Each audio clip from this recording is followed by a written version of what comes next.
There are countless comics made, published and thought up every day.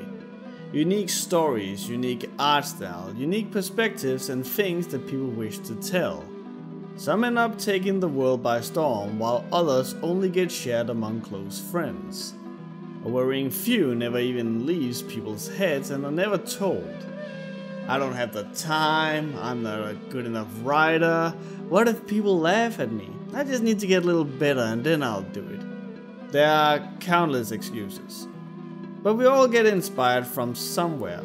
It can be a life event, it can be other stories or even dreams or our friends. So what's the comic that pops up in your mind that has inspired people the most? Not just inspired as in inspired their life, but also stories, or at least elements in those stories. I don't think that you're gonna find any one true answer that everyone will agree on. Today, I want to talk to you at length about one of those unique stories. One of those stories that changed the landscape for writers and artists alike for decades to come. A comic that's considered one of the best comics in the world, created by one of the most talented artists and authors in the world. A comic that at its surface is incredibly simple and straightforward, but under its surface is a story so intricate, detailed and ripe with nuances, visual storytelling and meaning that, well, you've seen the length of this video. A comic created by one of the biggest legends in the manga industry and one of my favorite pieces of fiction ever. A comic that told us to struggle, fight, scream, and roar against opposition, to fight to our last breath and never give up. A comic that, in my opinion, changed the world. And you already know exactly what I'm talking about.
In 1989, a series began in the magazine Monthly Animal House.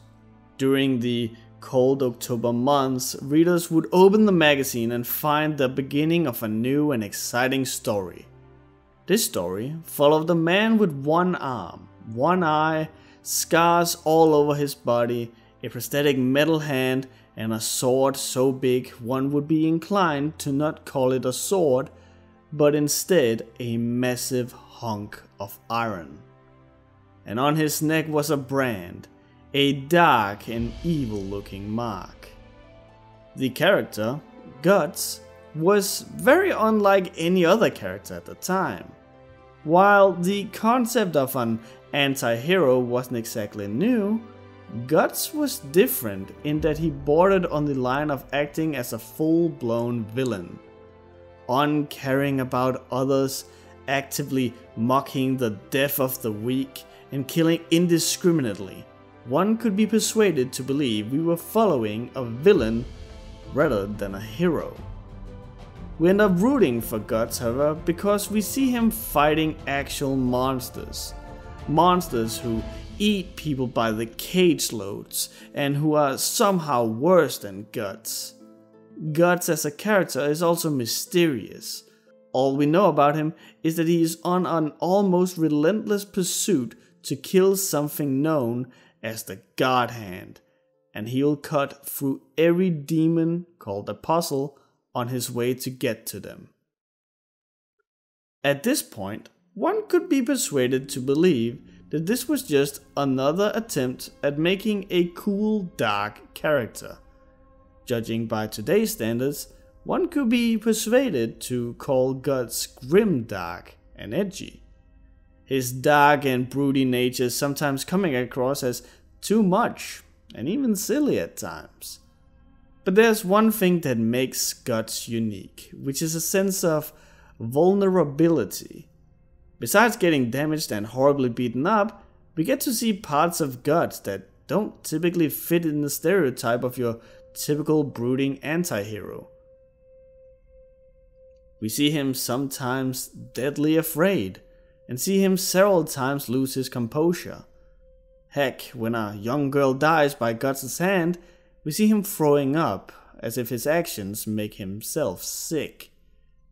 But when the tone of Berserk really changed, and we found out something was very different, it came as early as the end of chapter 6, The Guardians of Desire, which ends with this shot here of Guts crying.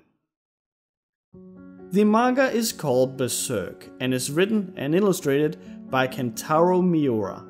The comic started as a prototype in 1988 and continued all the way up to 2021, where chapter 364 was published posthumously after Miura's untimely demise at the age of 54. During the run of Berserk, Miura managed to create something that forever influenced the world of fiction to this day, and Berserk would become known as one of the most influential pieces of fiction ever created, compared to stuff such as The Lord of the Rings and Fist of the North Star. If you ever liked broody characters with way too big swords, they are most likely inspired directly or indirectly by Guts alone, and several visual themes and styles will oftentimes be straight up lifted from Berserk, with people paying tribute directly to Miura's work. In this episode of Show and Tell, I want to take you on a journey into Berserk, not just as a means to dissect visual storytelling, but to look at Berserk as a whole, complete with its history, its influence, and much more. How long this will take, I don't know, but due to Berserk being one of my absolute favorite pieces of media ever, I want to pay tribute to one of, if not the greatest manga artist in the world, Kentaro Miura. So strap in, this is gonna be a long one.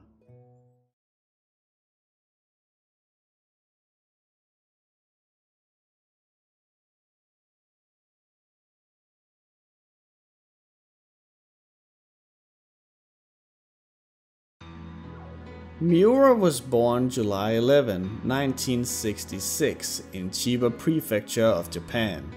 His mom was an art teacher and his father created storyboards for commercials. Miura would several times credit the artistic environment he was raised in to be the reason for him picking up art. At the early age of 10 in 1976, he created his very first manga called Miu Ranger, which was published for his classmates in a school publication. Incredibly little is known about the manga, and all that is known is that it spanned 40 volumes and had art that looked like this. So yes, Miura was already drawing better as a 10-year-old than most people will ever hope to. In fact, as early as the age of 13 in middle school in 1979, Miura would be seen using drawing techniques that the professionals were known to use. In high school, Miura started enrolling into artistic curricula and he and his friends started publishing their work in school booklets. It was here that Miura befriended Koji Mori, who would later go on to create comics such as Suicide Island and Holy Land that both become popular due to dealing with heavy topics such as suicide and overcoming one's own weaknesses. The two of them would try to make a science fiction doujinshi that they would send to Weekly Shonen Sunday, but they only made it to the last round of selections. However, undeterred, Miura would then go on to work as an assistant for Joji Morikawa, the creator of the biggest boxing manga in the world, Hajime no Ippo. Morikawa, however, quickly dismissed Miura, claiming there was nothing he could teach the young Miura that he didn't already know. Due to this, Morikawa became deeply interested in Miura and would one day peruse through Miura's sketchbook. Here, he would find something that would stop his heart and give him goosebumps. Drawings of fairies, a certain brand, and a tall, dark swordsman wielding an impossibly big sword. When asking Miura what all of this was, Miura would respond, "They are what inside my head. I want to get better, so I thought I should draw them." In Morikawa's own words, how long had he been saving this up in his head, I wondered. Berserk was already there in those drawings.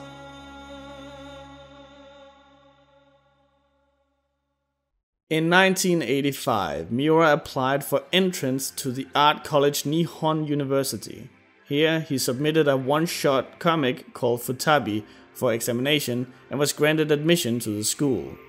Futabi is a short story following Rick, who lives in a world where women don't exist, and he then, one day, bumps into the girl Venus. The setting is clearly inspired by Blade Runner, especially with its vistas over the city, but reading through it, even at the early age of 19, Miura understood clever storytelling devices. A standout example is for example here, where this man here calls over the radio and says that the girl in question is in room 6025. This fits perfectly with the world as it has been set up, as it's been established that humans are living on incredibly little space, so it makes sense that apartment blocks would have so many rooms. It would seem other people also took notice of Miura's ability to tell a great story, as the comic was given the 34th Newcomer Manga Award from Weekly Shonen magazine. From here, Miura would then start working on his next work called Noah, which was published in Fresh magazine. However, no matter how hard Miura worked on Noah, it ended up failing, which put him in a creative slump. But then, 3 years later, in 1988, Miura would then reveal the next project about a character struggling through hardships on his own.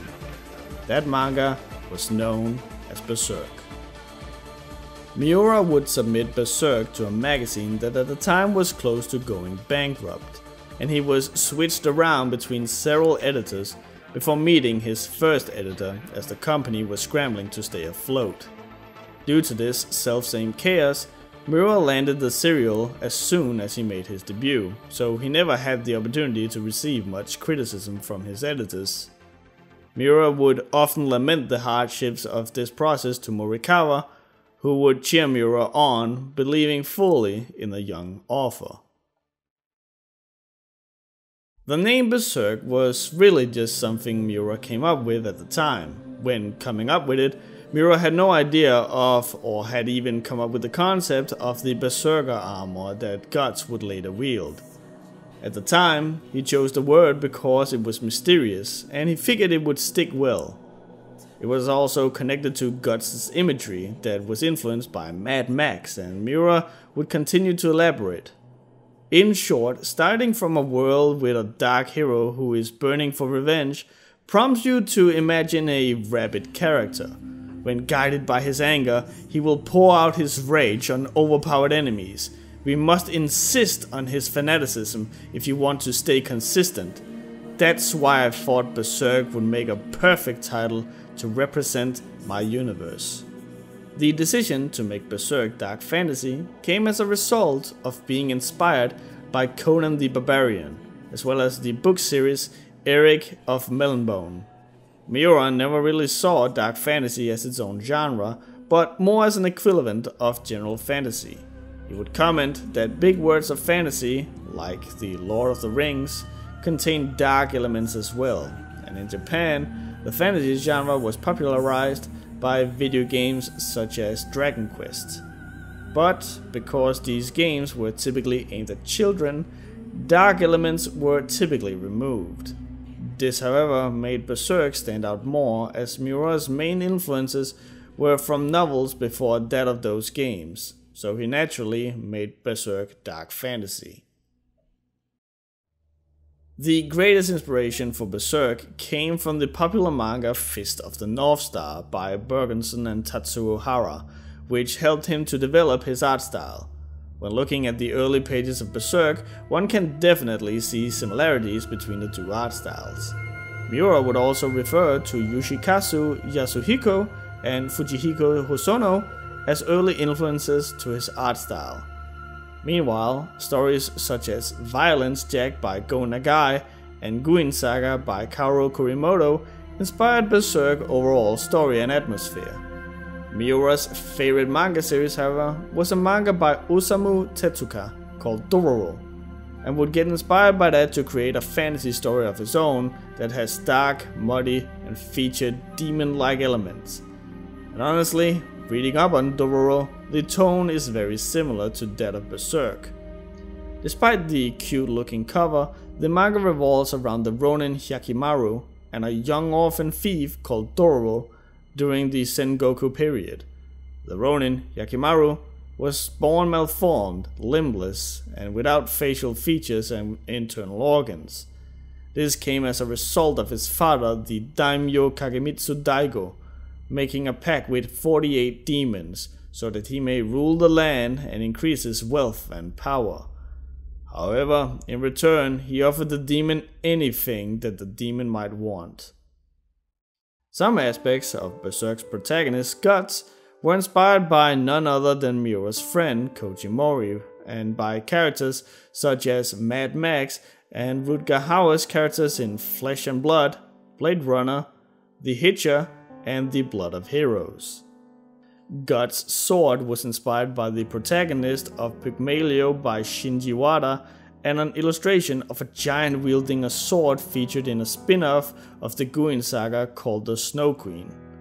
When drawing Guts' sword, the Dragon Slayer, Miura expressed he wanted to emulate the same feeling that he got when seeing the characters Kenshiro or Rao from Fist of the North Star throwing punches, where it was as if the punches were flying out from the page. However, he did not feel that the Dragon Slayer had the same weight as a fist, so he wanted to convey an extension of reality to the sword and make it believable for the readers. Thus, every time Guts was swinging the sword around, great care was put into making it feel like Guts was indeed swinging around a massive heavy hunk of iron. Following the growing success of Berserk, Miura would go on to found the Japanese manga production studio known as Studio Gaga. Miura's primary motivation for this was to create a studio so that his assistants could be included in his works under an official collective name. I've been unable to find any proof of the matter, but rumor has it that this was also a way for Miura to ensure that his assistants were treated fairly and didn't overwork themselves, which unfortunately would be something Miura would struggle with himself, and as a result, Berserk would unfortunately become known for its frequent and extended hiatuses. Berserk would however go on to become a massive success, and as of May 2021, the manga had over 50 million copies in circulation, including digital versions. In 2017, the director of Dark Horse Comics, published and licensing, Michael Gombos, would go on to report that Berserk was their best-selling product of all time, not just among manga. And in May 2021, it was reported that the first 8 volumes of Dark Horse's deluxe edition of Berserk ranked on Amazon's top 100 overall best-selling book list.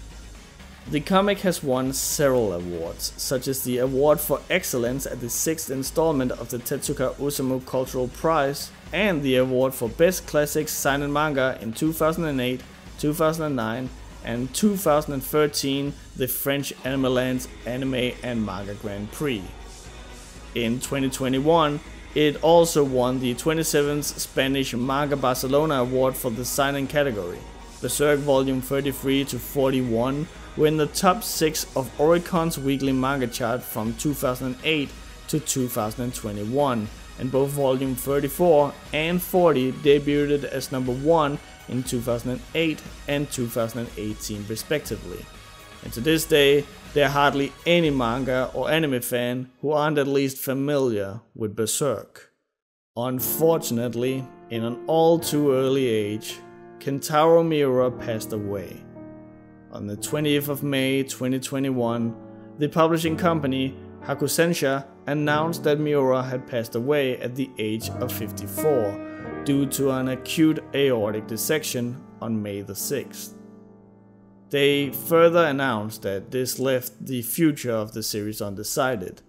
The magazine issue was a memorial to Miura, featuring special messages to Miura in a booklet, as well as featuring a poster of famous scenes from the manga. In the same issue, Hakusensha stated that the future of the series remained uncertain, and that the staff's priority would always be to follow Miura's wishes if he was still with us. As of writing this, it is uncertain what will become of Berserk, as Berserk was such an extension of Miura and so unique that only he could come up with it, that one could be persuaded to think it wrong to try and mimic and finish the work that was so much Miura's.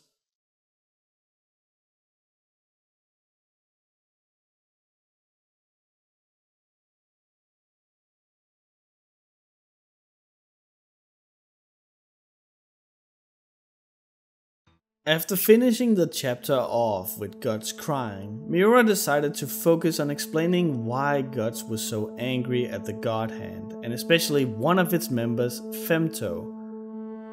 Seeing Guts suddenly crying was a shock to most readers, and Miura would use this as a springboard to go on to explain exactly why this big strong swordsman was shedding tears like that. And that's when he decided to go back in time to where it all began, in the arc known famously as the Golden Age.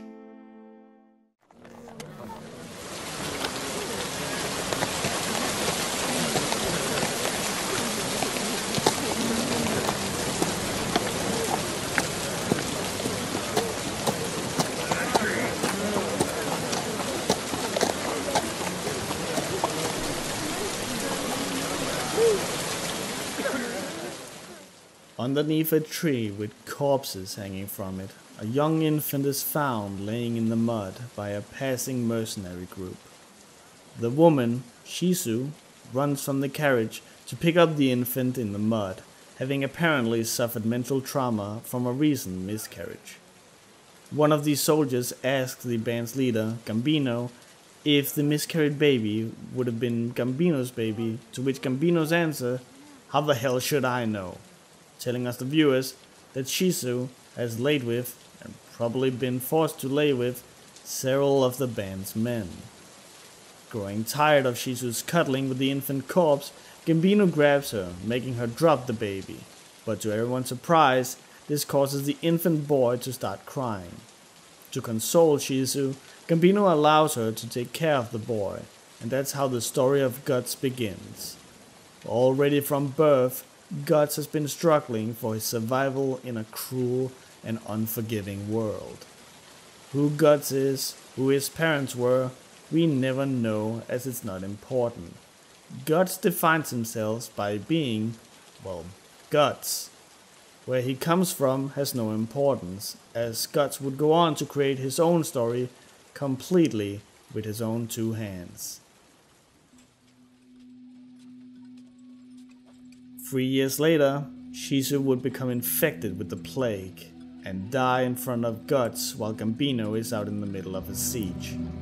Despite her grotesque appearance and the danger of infection, Guts pushes his way towards Shizu and holds her hand as he dies. This trait would become an essential part of Guts, being a man who never looks away and who pushes forward no matter the danger, as well as a person capable of incredible kindness.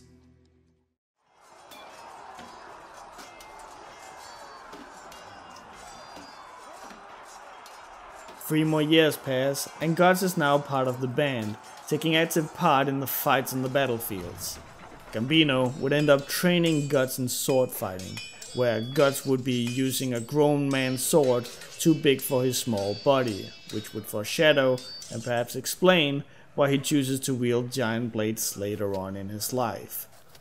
The other members of the band even comment that he should use smaller swords, but Guts is nothing but stubborn and insists on using the adult sword, possibly in a hope to prove that he can fight just as well as the grown-ups. Guts would however end up cutting Gambino, which would make Gambino retaliate in furious anger by cutting Guts across the nose, giving him the prolific scar across it. That same night, laying with a fever due to the damage, all alone, Guts hears how the entire camp perceives Guts as a bad omen, and even blames him for Shizu, the only person who ever shown Guts compassion's death. In the dark of the tent, alone and scared, Guts only has his sword to comfort him, and he cradles it, seeking comfort in it. This, to me, is Guts, and by an extension, Berserk. Guts tries his best and is willing to put in the effort to win the favor of others by overcoming his own limitations. But the world is harsh and cruel, and is not making this easy for Guts. Yet, instead of giving up, Guts keeps struggling. Now, obviously, fighting against unfair odds isn't exactly unique to Berserk, but there's something about the way Berserk does it that makes it feel more grounded. In the manga Naruto, Sasuke's entire clan gets destroyed by his brother. There's an unrealistic factor to this that makes it less relatable. It's an unrealistic extreme action done by a single person for what at first appears to be evil for the sake of evil. But here, Gambino cuts Guts because he had gotten attacked. It's a mixture of survival instinct, reacting to pain, human reflex, and maybe even Gut not wanting to appear weak in front of his men. It's human, flawed, and real. The same thing goes with the superstition that Guts is an ill omen. Knights only had folklore and stories to explain away things they didn't understand, so coming up with ill omens were incredibly common. In short, Guts' struggles thus far, while terrible in nature, are not unrealistic, and are not all done by one person or group, but rather the world. In other words, the world is the enemy of Berserk. One of the biggest driving forces of Berserk is how it deals very realistically with very unrealistic things. And speaking of realism, even Gambino, after attacking Guts, comes to check up on him and offers him medicine for his nose. A thing Guts will later remember back on as one of the only fond memories he has of Gambino. And to highlight how tragic that is one of his only fond memories, the comic itself even stresses that Gambino probably only did this to soothe his own guilty conscience. 3 years later, Guts now takes active part on the battlefield for the first time. We see how he still has some troubles getting into the swing of things and has to be rescued by Gambino, who gives Guts some advice. At this point, this has become the closest thing to a father-son activity that Guts has ever had. We further see this as Guts gives Gambino his payment for fighting and is practically beaming when being complimented by Gambino. Guts is simply trying to fight for a place to belong and for approval, as he ever since birth has been regarded as an outcast and a bad omen. However, as the comic has already established, the world is cruel and unjust, and that night Guts is visited in his tent by the burly Donovan. Donovan continues to the young Guts, but not before telling Guts that he paid Gambino 3 silver coins to do this. The mention of the exact amount is important. When we see Guts getting paid earlier, he's getting a pouch of coins, so even for a mercenary, 3 coins of silver in this world isn't a lot. Guts got sold out for next to no money by his father figure. The next morning, a battered, bruised, and mentally scarred Guts shows up, confronting Gambino, sword at the ready to punish him. However, Gambino doesn't seem to have any idea about what has transpired, and thus Guts stays his blade, but is visibly frustrated all the same for obvious reasons. Some time later, Guts attacks Donovan out in the field, not batting an eye as he shoots Donovan with a crossbow. As he stands over the wounded Donovan, he taunts him, screaming at him to say again who it is that sold him out. But when Donovan tries to say Gambino, Guts stabs him in the mouth, preventing him from saying what Guts probably already knows, but doesn't want to admit. We can even see his pained expression as killing Donovan didn't give him closure, but rather confirmed what he already knew, that his father figure sold him out for pennies.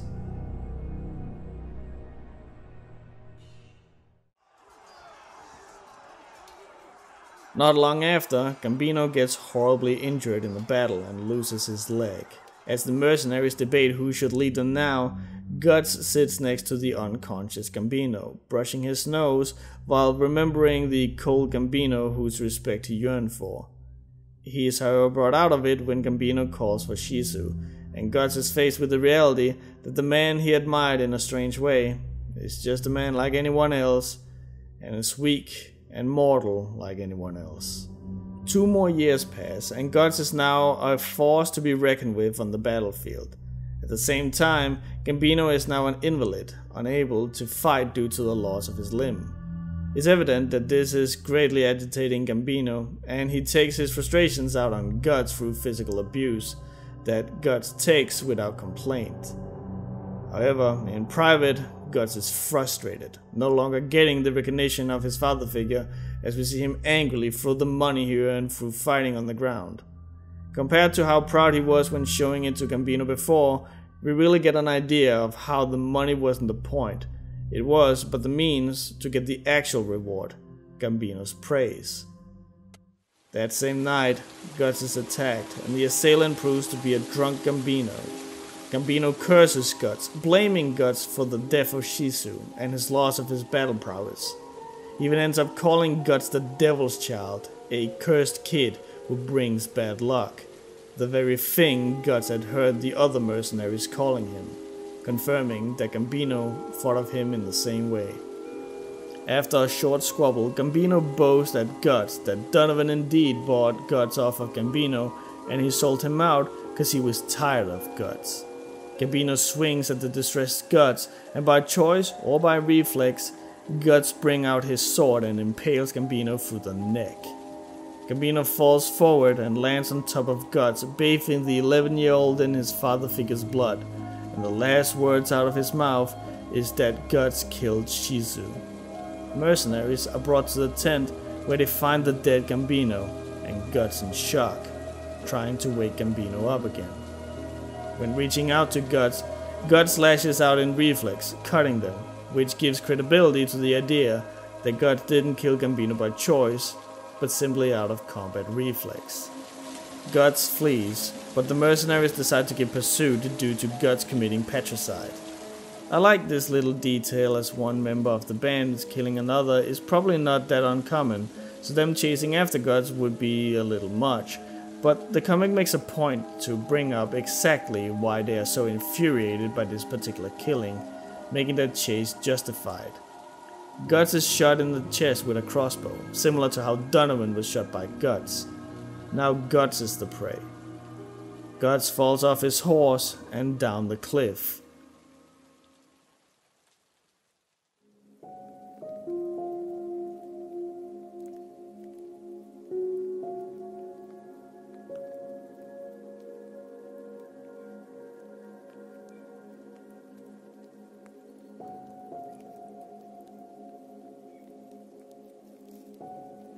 He later wakes up under the star-covered night sky.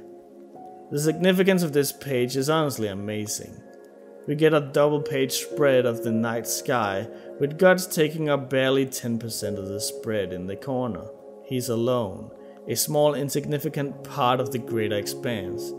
There are no landmarks to guide him, no direction for him to go. Guts is lost and alone now. He has lost his surrogate family, his surrogate father, and can no longer return to where he came from. This spread perfectly highlights Guts' loss of purpose. It's dark and scary with how empty and great it is. But the big shiny moon spurs Guts to get back up. But Guts is still lost, physically and mentally. He even laments how easy it'd be to just stop, to give up and lay down and die as a pack of wolves pounces on him like prey. But even though he relinquishes himself to the sharp teeth of the wolves, his body still reacts, killing the wolves one by one. Guts is simply incapable of giving up. He can't not struggle to live. And as if to reward this resolve, a different mercenary band comes across Guts, saying how he has good luck that they found an unconscious Guts who now lives to fight another day.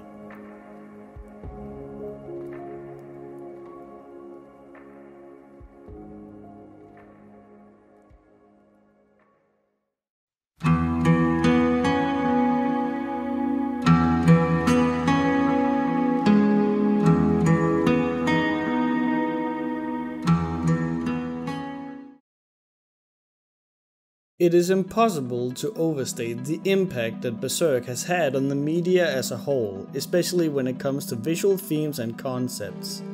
Several manga creators have, just as openly as Miura would flaunt his inspirations, referred to Berserk and Miura when talking about their own works.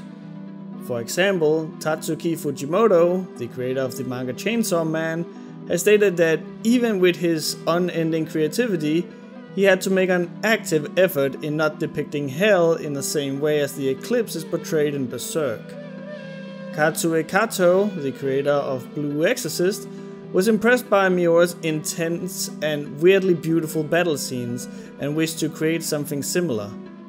Attack on Titan's creator Hajime Isayama was, on the other hand, greatly inspired by how Berserk dealt with despair and struggling against it, and will continue to make this a main theme of his own work. Obviously, there's also more blatant inspirations, such as the anime Sword Art Online, trying, and failing, to copy entire story beats from Berserk, and even referring to the protagonist as the Black Swordsman, which is the most known moniker for Guts. While it would be unfair to say that every big sword is inspired by Berserk, one cannot deny the influence Berserk has had on it.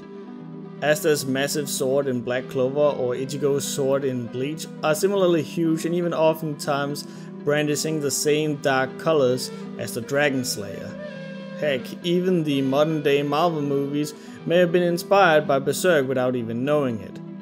But it's in video games you'll find the biggest influence by Berserk, with everything from Cloud's Buster Sword in Final Fantasy VII, Nightmare as a whole in Soul Calibur, and even Marth from Fire Emblem or Dante from Devil May Cry. Even Sephiroth in Final Fantasy VII was supposedly heavily inspired by Griffith's design. Speaking of Final Fantasy, the creator of Final Fantasy XIV, Naoki Yoshida, has openly said that every game he's worked on, he's put in stuff that was inspired by Berserk. Even the character class Dark Knight has been openly mentioned to be a reference to Guts. And as a result, when it came to light that Miura had passed, several people donned their Dark Knight armor and lined up in Final Fantasy XIV's main social hubs, paying respect to Miura in a truly heartwarming display.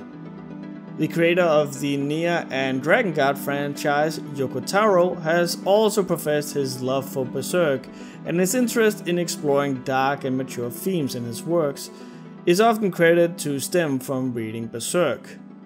Yoko Taro has even claimed that the protagonist of Dragon Guard, Kaim, was inspired heavily by Guts, and in both Dragon Guard and Nier, the weapon, Broken Iron, bears an uncanny resemblance to Guts' sword. There are, however, two video game directors you cannot help but mention when talking about wearing their inspirations by Berserk on their sleeves. And that is Hideaki Itsuno of the Devil May Cry and Dragon's Dogma fame, and Hidetaka Miyazaki of Dark Souls and Bloodborne fame. Itsuno would try and copy early Berserk in the earlier games of the Devil May Cry franchise, and would design various different concepts as, quote, things a 14-year-old would find cool. However, in a 2019 interview, Itsuno would admit to experience and try and capture the same growth Miura had through the creation of Berserk with the installation of Devil May Cry 5 that would be a much more refined and adult tone while still keeping what kept Devil May Cry great. It is, however, in Itsuno's other works that we will really see his big love for Berserk, and that is in the cult classic Dragon's Dogma. Dragon's Dogma features so many references and homages to Berserk that it can sometimes be hard to find where Berserk ends and Dragon's Dogma begins, complete with a corrupt king with an unhealthy attraction to his daughter, a doomsday event that brings a slew of demons to the world, and even more blatant stuff such as Guts, Griffith, and Casca's armors and swords, all featuring in the initial release of the game. When making a male character in the game, there's even a preset option with Guts' face complete with his right eye constantly closed. The biggest and most open fan of Berserk, however, is without a doubt Hidetaka Miyazaki, to the point where even Miyazaki's way of experiencing Berserk played a huge role in how he would make his games. Due to Miyazaki coming from a poor household, he would oftentimes find his entertainment in the library where he would come across Berserk. However, due to being so young, it wasn't all of Berserk's words that he understood, so he would try and read it to the best of his abilities and try and piece things together with this information. If this sounds familiar, that is because that is how Miyazaki has delivered the story of every game since Demon's Souls. Even music has been inspired by Berserk, some actively using names from it, like The Hand of God by High Lord, The Black Swordsman by Puz, The Golden Age by As Eden Burns, The Band of the Hawk by Battle Beast, and Behelit by the Bene Gesserit. The band, Beast in Black, even made their entire debut album inspired by Berserk and Guts. And the question then becomes, why? Why has Berserk touched and affected so many people?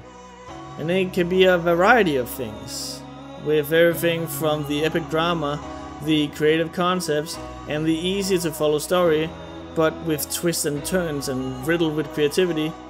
It is so much more than just a man with a big sword being cool, and the world at large seems all too aware of this.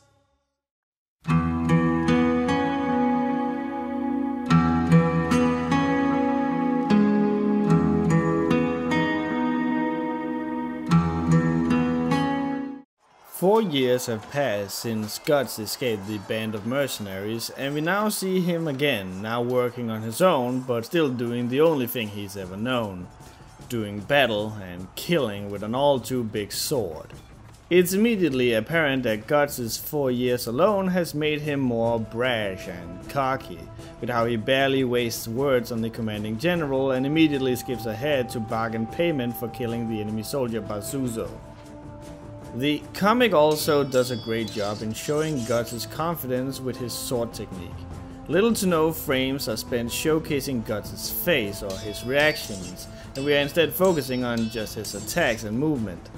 The fact the comic doesn't show us his expressions shows us that it's of no importance, as there's no change from where he starts till he finishes. For Guts, this has simply become a way of life where he kills to survive. After the fight, we see Guts rubbing the wound on his forehead. This isn't him acting cool, this is just someone who's gotten so used to the battlefield that he no longer finds the need of being careful. Meanwhile, a silhouette looking down on Guts, and we hear him being called Griffith. We also see a familiar bird beak helmet that we know from seeing Femto's helmet from earlier. So we have everything we need to know that this is who turns into Femto, but the comic still hides Griffith's face.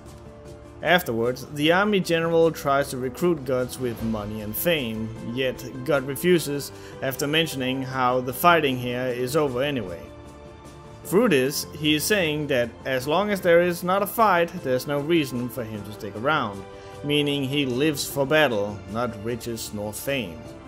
The general tries to insist by grabbing Guts' arm, but he's quickly swatted away by a startled Guts. Immediately after, we can see the general shocked and even Guts seems stunned, showing how this wasn't him just not liking to be touched, but rather a reflex from being abused as a kid. Outside in the field, we see a band of mercenaries called to Griffith, and we finally get our first real look at him. Even if he looks nothing like one would expect, there's been a deliberate decision to place Griffith's helmet in the foreground, so in case you were in doubt, you immediately know for certain that the young boy here is Griffith, which can become necessary when Griffith looks like a fair prince in most other stories. Griffith's men wish to kill Guts and steal his money, and when asking Griffith for the green light, Griffith simply tells them to do what they want. While nothing is proven one way or the other, it's my hypothesis that Griffith simply wants them to attack Guts so he can gauge Guts' skill, well knowing what might happen to the men in doing so. As we will establish later, Griffith doesn't care at all about people, they are but pawns for his schemes. He does however care for his image, so he doesn't strike me as the type of person who'd condone petty theft, as he has a rep to uphold, and it could also explain why he tells his men to do what they want rather than giving them a specific order, cause if he did, he'd be giving an order where his men would die. This way, he keeps his record clean. After being warned by a short-haired soldier, the men ambush Guts only to get stopped very quickly by Guts' raw strength and power. Only then does Griffith give the signal to the short-haired soldier from before to go and stop it. This short-haired soldier is obviously Casca, but great care is done to hide any and all feminine traits. This causes the audience to see her as just another soldier, and we see her pushing Guts and even wounding him way more than the army could before. The comic, in other words, does a great job in highlighting that Casca is a soldier first and a woman second. Revealing the character like this forces us to acknowledge her as a fighter first and then afterwards as a woman. This way, if you are a person who holds the belief that women can't fight or shouldn't be soldiers, you will see Casca be way better than the others and acknowledge that before realizing this was a girl all along. And it's not like you can take that mental acknowledgement back. It's kind of ingenious actually. After unmasking Casca, revealing her to be a woman, Guts is about to kill her, showing that men or women make no difference to him. However, he is interrupted by Griffith throwing a spear.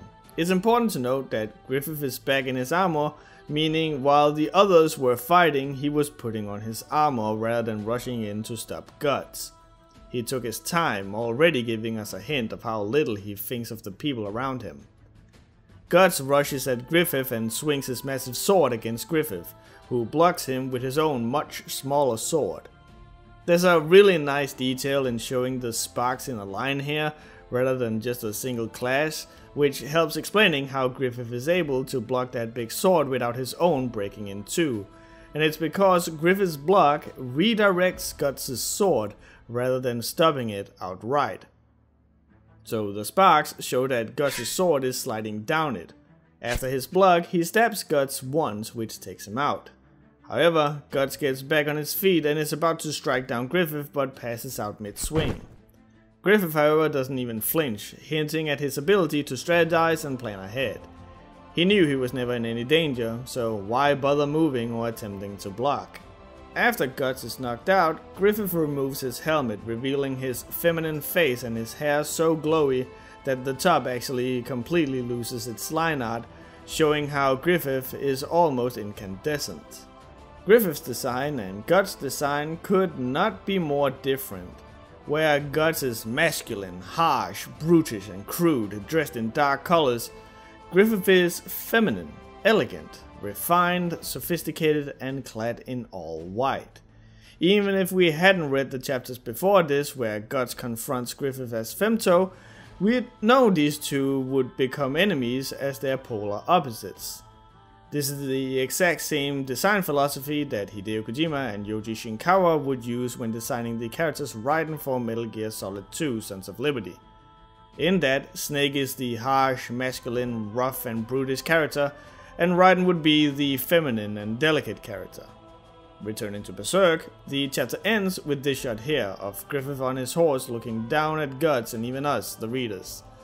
We immediately get a sense of superiority, and that even despite Griffith's delicate and feminine form, he still towers over the physically taller Guts. The comic, and even the animated movies, uses the storytelling device of positioning a lot to show Griffith and Guts' relationship, and this is the first prominent example of this. One could be persuaded to say that Griffith riding down the hill to confront Guts, before recruiting him into the Band of the Hawk, could be interpreted as Griffith moving down in terms of social standing to find Guts, to pick him up and bring him up into a higher social standing by joining the Band of the Hawk. The next chapter begins with Guts as a child fleeing from a silhouette of Donovan. However, Donovan's hands are much more that of a beast than a man. In Guts' mind, Donovan has ceased to be a human and instead become a monster that haunts him. When Guts tries to seek help with Gambino, he's indifferent, sitting on a pile of bones, symbolic of the people that Guts has killed in the hopes of reaching Gambino. But Gambino doesn't help Guts, and instead, Guts' sword turns into Gambino's leg, hinting at the fact that Guts blames the loss of Gambino's leg on his own sword fighting skills. Perhaps he feels he could have prevented it by being a better fighter. Gambino taunts Guts before Guts is ambushed by Donovan, enveloping Guts in darkness.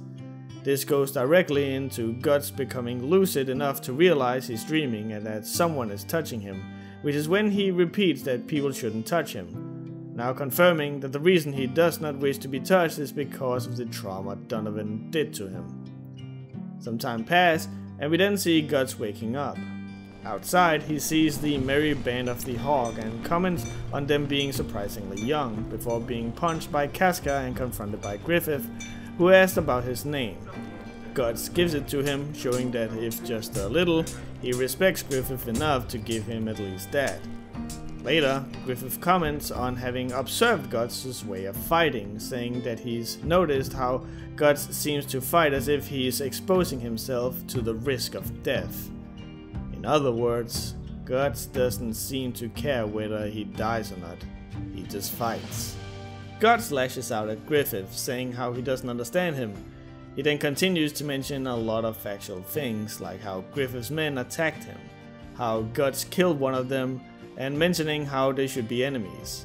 Griffith, on the other hand, has talked very elusively, fleetingly, touching on feelings and thoughts, rather than facts and logic, once again showing how different they are. Guts wishes to settle things through combat and Griffith agrees. Here we first see Guts. He's massive and imposing, his sword even stretching out to cover several other frames. He's intimidating and broad. Meanwhile, Griffith is small and tiny, and we even get the entirety of his sword in the shot. But there's a massive difference, and that is Griffith's background. Due to being on a hill, it looks like he's a towering giant. So even though he's physically small in the frame, when put in the context of the world behind him, he looks absolutely giant. This is a genius way of showing that he may not be as big and brawny as Guts, but he's still a huge person in terms of standing, prowess and importance.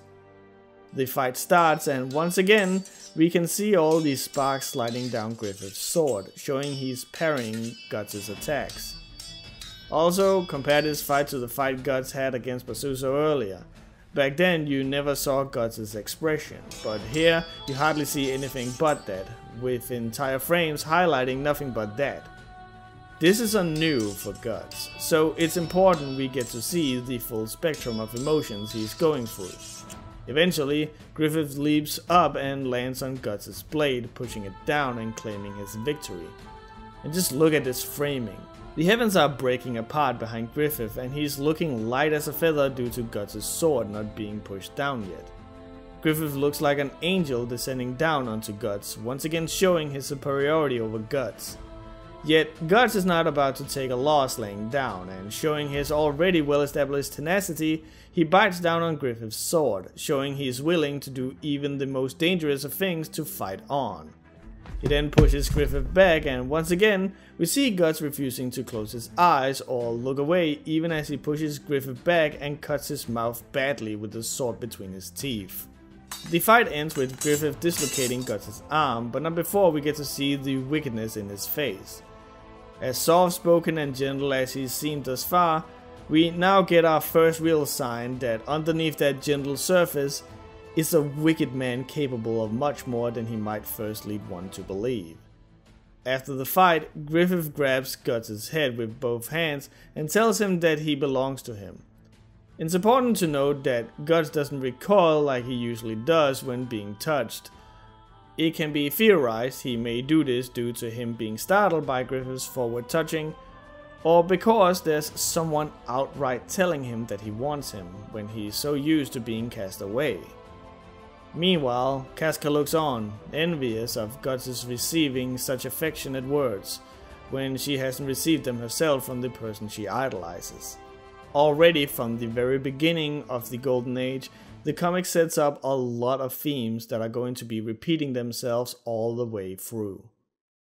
That night, Guts is pondering about Griffith, keenly aware of what we had just talked about, that Griffith looks and acts all innocent and gentle, but didn't think twice to dislocate Guts' arm. Outside, he can hear some of the other mercenaries led by Caucus planning to kill Guts. A scene very reminiscent of when Guts was a kid in Gambino's camp. Guts is ready to kill them, but the attack is halted by Casca, warning them that they cannot beat Guts. Guts watches on in shock, not used to someone being in his corner like this. This is bound to hit extra hard as well, as it is, as mentioned before, incredibly reminiscent of Gambino's camp. Caucus is quick to insult Casca, claiming that she wishes to protect Guts because she's laid with him, calling her a whore for it. Casca, without blinking, draws her weapon on Caucus and stares him down with cold eyes. Already, Casca is establishing her disdain for being seen as a woman rather than another soldier. After Guts tries and fails to thank Casca for saving his life twice, he returns to his tent where we see him unable to fall asleep. He then rolls up his sheets and hides them under his covers, ready should someone try and ambush him in the night. This both shows that Guts doesn't trust these people, but his calm face while doing it shows this is not the first time the young Guts has had to spend a night worrying about his life. Not long after, Guts joins the band of the Hawk on the battlefield, where Griffith gives Guts the sole responsibility of being the rear guard, a role that protects an army from attacks from the rear. It's a tall order, but Griffith seems to have faith in Guts. As they get into position, Guts notices various parts of what they're doing as sound strategic moves. Everything from taking a path no one would expect, doing it in water to hide their scent, and the sound of their footsteps, and even how, if they circle around, they'll be having the wind in their backs for when they shoot arrows. Immediately, the comic establishes that Griffith is a master strategist, and it also shows that Guts has enough experience to recognize these things, even if he didn't come up with it. The band descends on the enemy's camp and not only kills these soldiers, but also burns their resources before fleeing. The usually cold Guts even has to think to himself that he's never seen anything quite like it. But he doesn't have long to think about it, as the enemy soldiers come riding up behind him, and it's now his job to take care of them. As Guts falls back to fight, the band manages to escape and celebrate their victory, no one really worrying about aiding Guts. The only one who shows concern is Griffith, who can't even take part of the celebration because he's too worried about Guts. It's clear that he sees Guts as a strong asset already, and he does not wish to lose it. As of such, he rides in to save Guts just as things are about to get dire. As they flee from the enemy soldiers, they are slowly losing ground on them. There's this really great shot where they're just about to reach the end of the forest, and we get this shot where everything is in focus, almost like time stands still. There are no speed lines, no sound effects, nothing. It feels like a still photo to really nail home at how very last second it is that they managed to break out of the forest into the saving grace of the Band of the Hawk and their cannons. That night, the band celebrates. But Guts does not take part, as he's busy sitting on the castle wall staring at the moon, away from everyone else. The others from the band, Rickard, Judo and Pippin, comes up and invites Guts to join them for drinks, but Guts refuses. An important note is that Judo mentions how it's nice and cold up here where they are. Another neat little detail is that Guts is also not immediately pushing the others away or being rude, but merely just downplaying his own efforts. The strong mountain Pippin grabs Guts and carries him down. It's clear that Guts feels embarrassed from being manhandled, but when he sees everyone around him cheer him on, the cold aggressive exterior melts and he drinks together with them. This is followed by various soldiers complimenting and celebrating Guts for his job, and we can see on Guts' face that this isn't exactly something that he's used to. The chapter then ends with this shot here of a dark and, as Judo said so himself earlier, cold world. But down there, among the Band of the Hawk, there's light and warmth. It's small compared to the great expanse, but it's enough. The next morning, Judo finds Guts deep in thought. His face tells us a lot about his mental state. He is clearly not used to this camaraderie, and less so for it to be a camaraderie he is welcome in. Judo mentions how the Band of the Hawk is a ragtag group of people from all walks of life, who all got drawn in by Griffith's charisma. Guts inquires about what type of person Griffith is, and we get a massive hint as to the character of Griffith without knowing it yet. Judo says, "How can I put this? Just when you think it looks like he's got some strange wisdom, he seems just like a kid. Just when you think he has a spine-chilling look on his face, he smiles innocently like a baby. Is he a child or an adult? A good guy or a villain?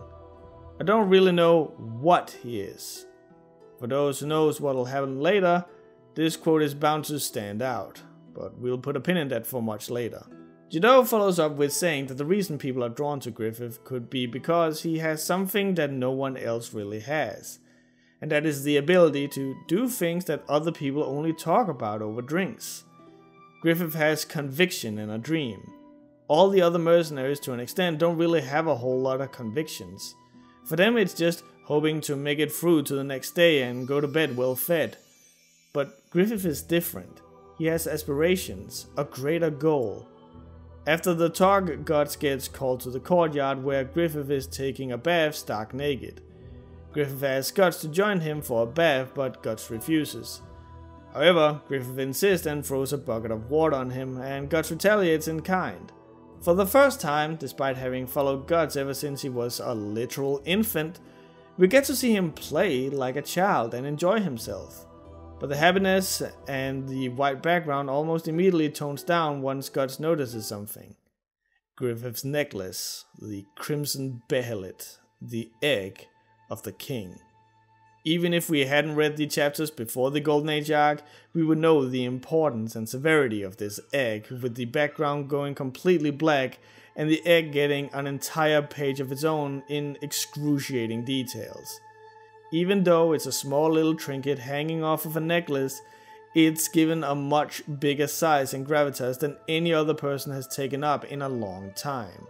Griffith explains he bought it from an old gypsy fortune teller ages ago, and says that supposedly whoever possesses this is destined to obtain the world in exchange for his own flesh and blood.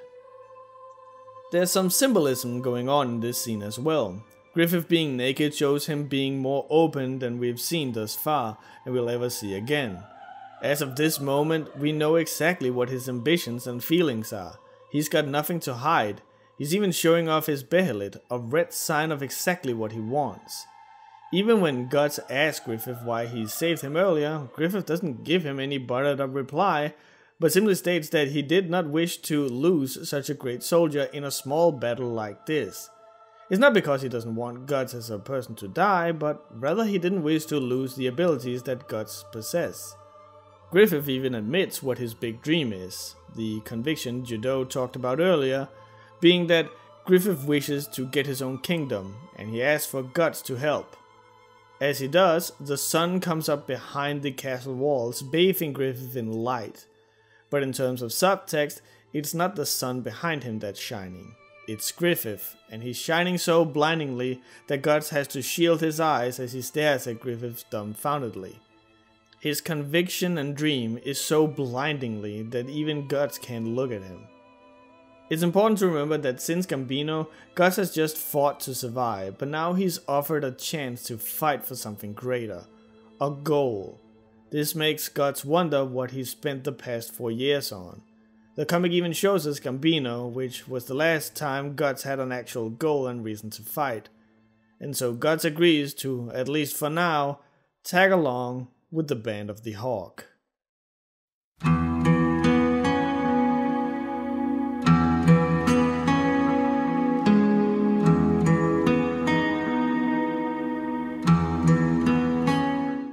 In this world, is the destiny of mankind controlled by transcendental entity or law?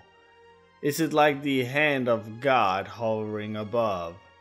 At least, it is true that man has no control even over his own will. Man takes up the sword in order to shield the small wound in his heart sustained in a far-off time beyond remembrance. Man wields the sword so that he may die smiling in some far-off time beyond perception. That quote brings us to the next series of chapters along with a drawing of a demonic hand holding the Behelit while talking about destiny being a preordained thing, and we see Guts' sword, the Dragon Slayer, as the quote talks about Guts picking up the sword to protect himself from his past trauma, and so that he may one day die happy in the far-off future. This quote is followed by a massive war that has been going on for 100 years.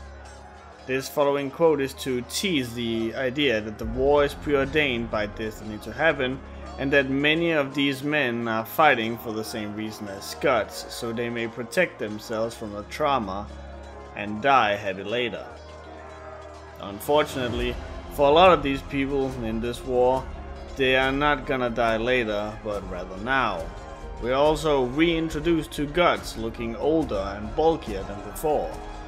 This time, despite fighting an entire army single-handedly, we get the same presentation style as we did when Guts killed Basuso earlier, with us seeing very little of his facial expression. Him taking on entire armies at a time is no longer new to him. It doesn't stress him out or send his mind racing. We also see how the Band of the Hawk has been given the title the Grim Reapers of the Battlefield, telling us that they've been making a real name for themselves. After the fight, we see another change, being that Guts is being actively approached by his teammates complimenting him for his work, and Guts apologizing for breaking rank. Guts has definitely mellowed out and matured, as well as become a part of the band, rather than just being one strong outlier of it. He even lets Casca chew him out for breaking rank and bringing others in danger for his reckless actions, and even apologizes. However, when she calls Guts a mad dog, he snaps and grabs her wrist, challenging her to repeat her words. It's clear this strikes a chord with Guts, as it reminds him of how he used to be, which is now someone the more mature Guts looks back at with great disdain. Guts apologizes to Griffith for breaking rank and going off on his own, to which Griffith smirkingly confesses that even that part was part of Griffith's plan, once again reminding us what a strategic genius Griffith is, and believe it or not, this becomes important later on. It turns out that the Band of the Hawk has done such an outstanding job that Griffith is given a knight status, and even given the title of a Viscount. Guts is however not there to see the event as he's busy training, showing us that despite Guts maturing, he still doesn't care about rank or titles and simply wishes to become stronger so he can help Griffith realize his dream. However, sometime later on the battlefield, Guts comes face to face with Nosferatu Todd, a fearsome legendary warrior who is rumored to have stalked the battlefields for 100 years. On his way in to face off against Zod, we see the devastation left in Zod's wake. Some people say that this is just gory for the sake of being gory, but the type of gore we are witnessing here is actually very telling of Zod. A lot of the wounds are tears with signs of excess. People are not cut in two, they are torn in two. People don't have cuts in them, they have holes in them. Even Guts notices this oddity. Even before we see Zod, we know he's not normal. And when Guts runs into where Zod is, we get a full page of this. A terrifying page covered from top to bottom in deformed corpses, meant to shock the reader, instilling the same emotion in us as Guts has. And the next page is a massive spread of Zod in front of a literal pile of bodies. Zod's not even looking at the ones he's killing. To him, they are of no importance. He only cares about who just walked in. Guts. Zod and Guts start fighting, and almost every single frame with Zod in them has the camera tilted up at him, showing just how massive he is compared to Guts. Guts is no match for Zod, so he gambles it all on one strike and pulls his sword back behind him, exposing himself completely unable to block. Due to how daring this move is, he gets an almost full page just for that. The remainder of the page is dedicated to Zod complimenting Guts for this plan. The two clash and Guts cuts Zod's sword in two, landing a devastating blow on him. To emphasize this, the camera moves up above the two, so we are now looking down on Zod in both the big shot of the damage, but also when we hear Zod scream out in pain. However, Zod simply grabs Guts' sword and removes it from his shoulder like it was nothing, and the camera quickly moves back down to shoot up at Zod, even exaggerating it to show how Zod's dwarfing Guts by comparison. And the chapter ends with Zod discarding his human mask, becoming a fearsome monster. The first, and unfortunately, not the last monster Guts will ever encounter. Zod starts swinging at Guts, who can just barely manage to stay alive. Even debris from when Zod is missing is enough to damage Guts, really highlighting the difference in their levels of power. In turn, when Guts attacks Zod, he barely makes a dent in him, and he punches Guts away like a ragdoll. Before Zod can kill Guts, however, Griffith interferes together with his men. However, Zod, agitated by having his battle interrupted, charges in and destroys Griffith's men. Griffith orders Casca to get the men out of there. When Casca asks where Griffith is going, she sees that he is going to save Guts, giving her a pained expression on her face.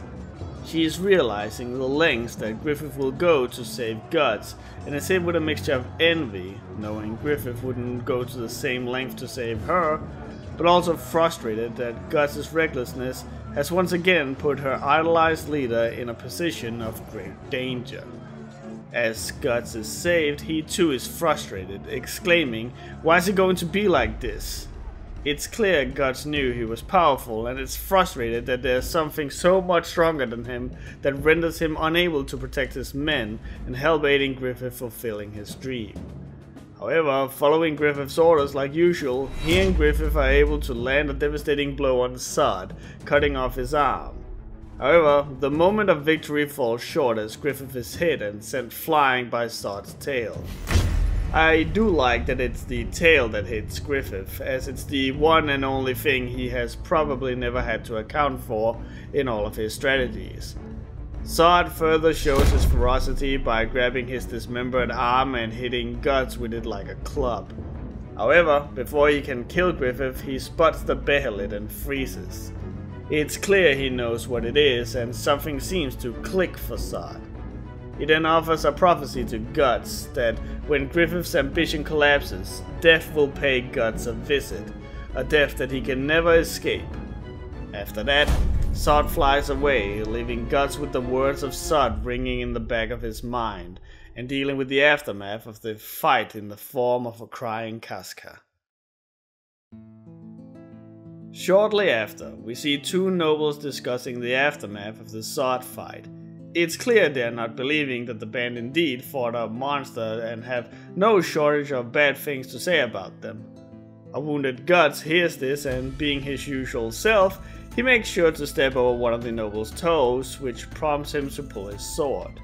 I bring up this scene only to show how the old Guts would have escalated immediately to violence, but instead he just gives the noble a look. It's rare that comics will show growth like this, and if they do, they'll typically go out of the way to highlight it. But here we see Guts' growth in all the small things he does, or rather, what he doesn't do. Still, the old Guts is still there as he ventures in to wanna have a word with Griffith in the sick ward. However, when he's stopped by the armed guards, he doesn't hesitate to start throwing them around. Guts is still proud at this point. His pride has been hurt and he wishes to prove his strength, maybe just to himself, so he takes it out on soldiers like this. He even makes a big spectacle out of it in front of his men, as if to say, "Look at how cool I am." However, he ends up getting hit by the last person he expected, Casca, who punches him straight in the jaw. Casca doesn't scold him or tell him to stop. All she does is ask Guts why it had to be someone like him that Griffith would trust so much. These words are enough to completely give up his rebellious act after becoming aware of how his actions are affecting those he cares about. Before, he was only acting out of his own self-interest, and it took a punch from someone he respects to wake him up. As he walks away, Rickard states that he somehow understands how Guts feels, because Griffith feels like he's become hard to approach and has drifted away. And it's true. If you look back, ever since the time skip to current time, Griffith has not spent time together with anyone from the Band of the Hawk besides Guts. We saw him prior to the time skip, sitting and being merry with his fellow soldiers, but now the only times we see him interacting with his men are when they're on the battlefield. It's not just in Rickard's head, Griffith has moved away from them and will continue to do so as the story goes on. And the depressing reason for this could be because Griffith has gotten out of the band what he needed. He's now a Viscount, a knight, and is leading Midland soldiers, not just a band anymore.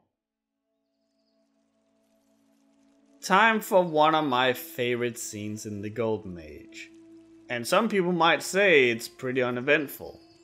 Sometime later, Guts has recovered from his injuries and is back to training.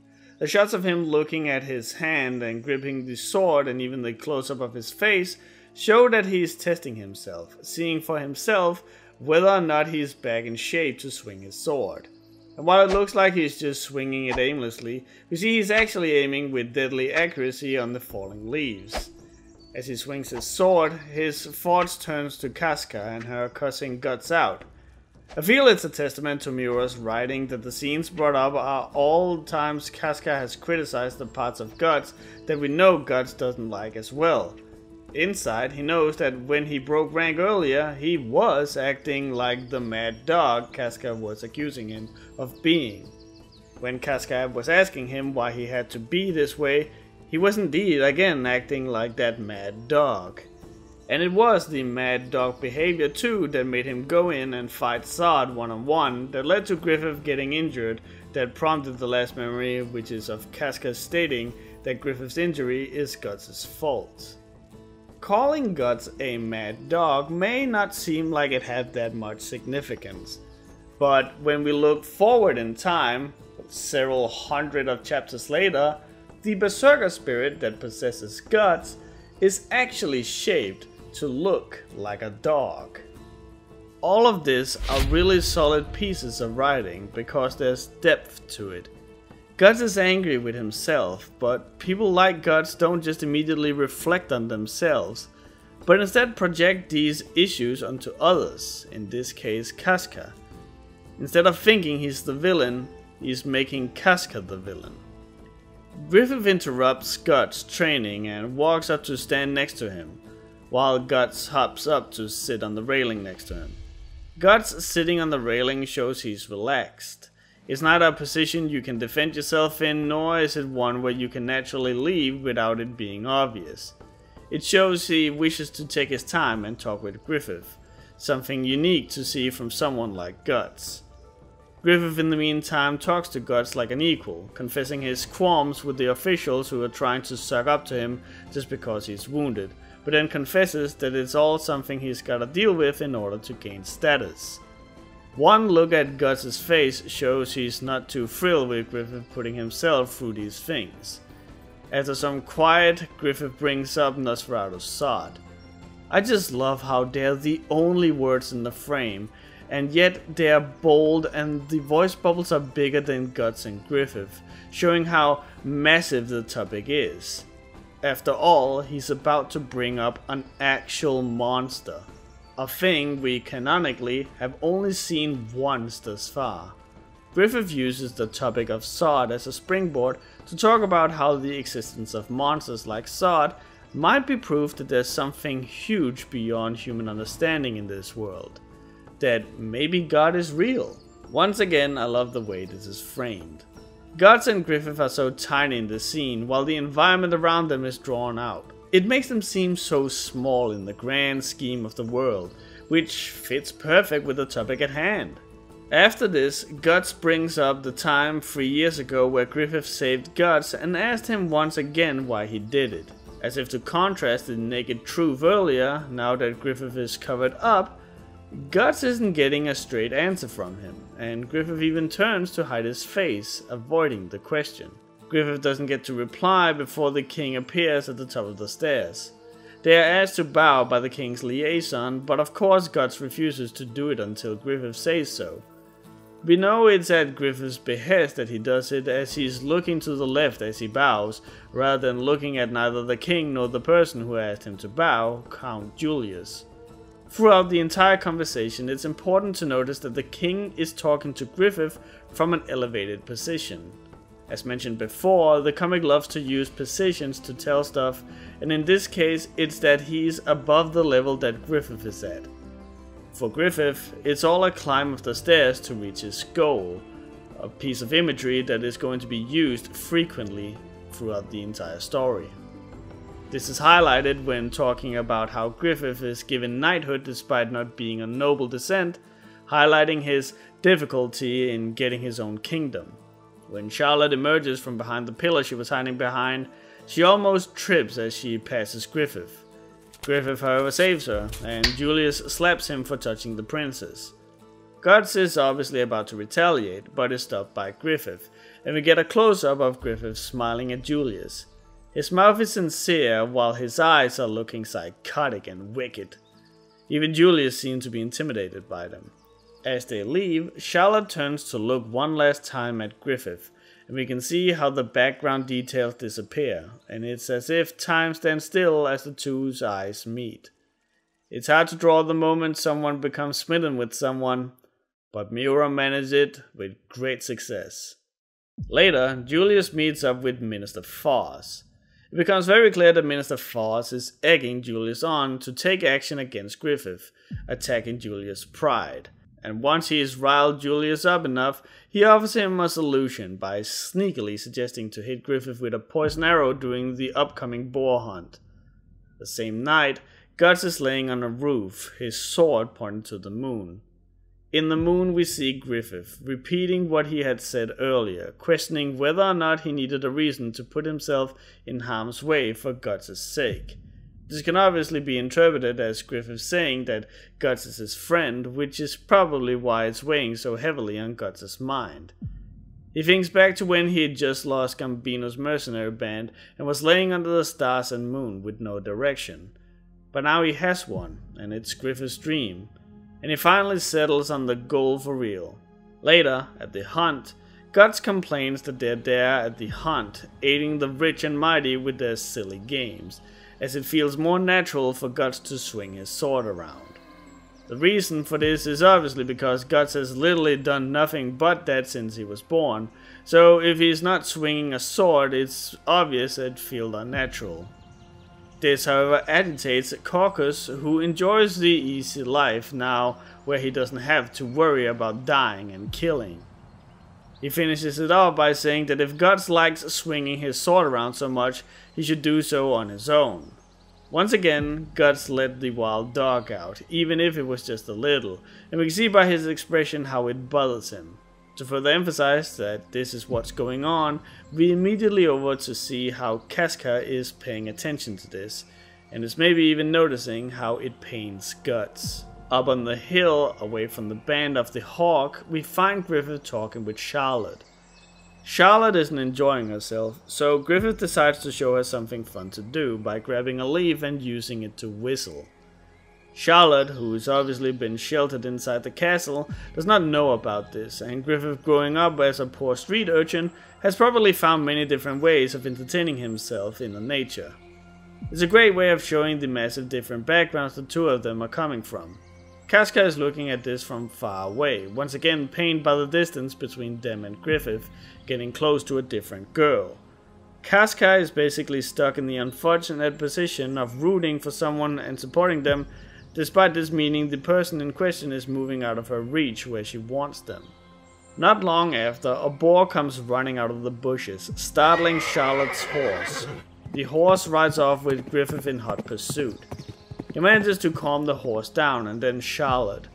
However, the moment of levity is quickly halted as he's shot in the chest with the poisoned crossbow bolt. The band of the Hawk finds the collapsed Griffith and Guts immediately runs over to grab Charlotte, yelling at her where the arrow came from. Once again, this just highlights how he doesn't care about titles, only Griffith. When he looks for the assailant, Miura makes use of a great shading technique that uses the exact same color of shade for the assassin as the environment, making him blend in with it. This effectively tells us that Guts can make him out in the bushes. However, Guts is snapped out of his search when Griffith starts moving. Griffith pulls the arrow from his armor and reveals that what it hit was the Behelit. Berserk deals a lot with destiny and preordained events, and this just highlights how the powers that be protected Griffith, as it is his destiny to become Femto due to how astronomically lucky you'd have to be for the arrow to hit the Behelit rather than Griffith. Even Guts is well aware this is not your normal luck and is perhaps more aware of Behelit's importance than most due to Sut reacting to it. Also, one might not think too much about it, but Griffith being so lackadaisical and carefree about the assassination attempt is just a highlight of his two-faced persona. He's acting like he doesn't care and that the attack doesn't mean anything. But when he notices Julius looking and turning away, he smiles, as if something has just come together because he now has a reason for killing Julius. Griffith is proving to be a man who will smile like a carefree baby as he's plotting your murder. That night, Julius is frustrated by the failed assassination because instead of killing Griffith, it helped making him save Charlotte and win points through that. In the meantime, Julius is also terrified that the man who looked upon him like that of a hawk would look at its prey knows that it was Julius who ordered the assassination. To really nail home how much this haunts him, we see the sun framed in the window as an eyeball looking down on Julius. The same night, Griffith summons Guts to his study and asks him to kill Julius. Guts doesn't seem to mind. If anything, he looks thrilled that he gets to help Griffith. While sneaking into Julius' home, he comes across Julius sparring with his son Adonis. Julius proves to be cruel, harsh, and unrelenting to the poor boy, who is fighting to win his father's good graces. However, at the end of the fight, Julius offers Adonis a small kindness, a soothing blanket, and a word of advice. As Guts looks down upon this scene, he remembers sparring with Gambino, and Gambino offering medicine for Guts' nose. It's clear he sees himself in the young Adonis, and Gambino in Julius. It is perhaps because of this that after striking down Julius, Guts gives him a look of disgust and uncomfortableness. He is however knocked out of it when a shadow notices him and yells for help. Once more, Guts' instinct kicks in and he charges at the shadow, impaling it with his sword. Only to realize he's impaled the young Adonis. When I first read this chapter, I was a little confused why striking down Adonis was giving so much agency. It's not like we hadn't seen children murdered prior in the manga, so why was this so special? But now, older and wiser, I can tell this is absolutely massive. Guts saw himself in Adonis, and now he's just struck him down, turning him into the villains he would slay and curse. He's become the thing he hated the most. In a desperate attempt, he tries to soothe the crying Adonis, but before he can say anything, Adonis' mouth fills with blood and he dies. Guts is in shock. He even covers his mouth as if he's about to throw up. His trauma mixed with the realization of what he just did. He is however not allowed to worry about this for long as he's spotted and he has to act quickly and escape. There's no realistic reason why the entire manor is now on high alert, but it works in subtext because it reflects his Guts' mind. He's in a panic and everything about himself is coming crashing down. He's been telling Casca he wasn't a mad dog anymore, that he had changed, and now the mad dog has turned him into the thing he hates the most, an adult that hurts kids. Guts in the meantime flees into the sewers, but lands on his back and hits his head, knocking him out. As he drifts away, he has a nightmare of sparring with Gambino, the one time he probably felt they bonded.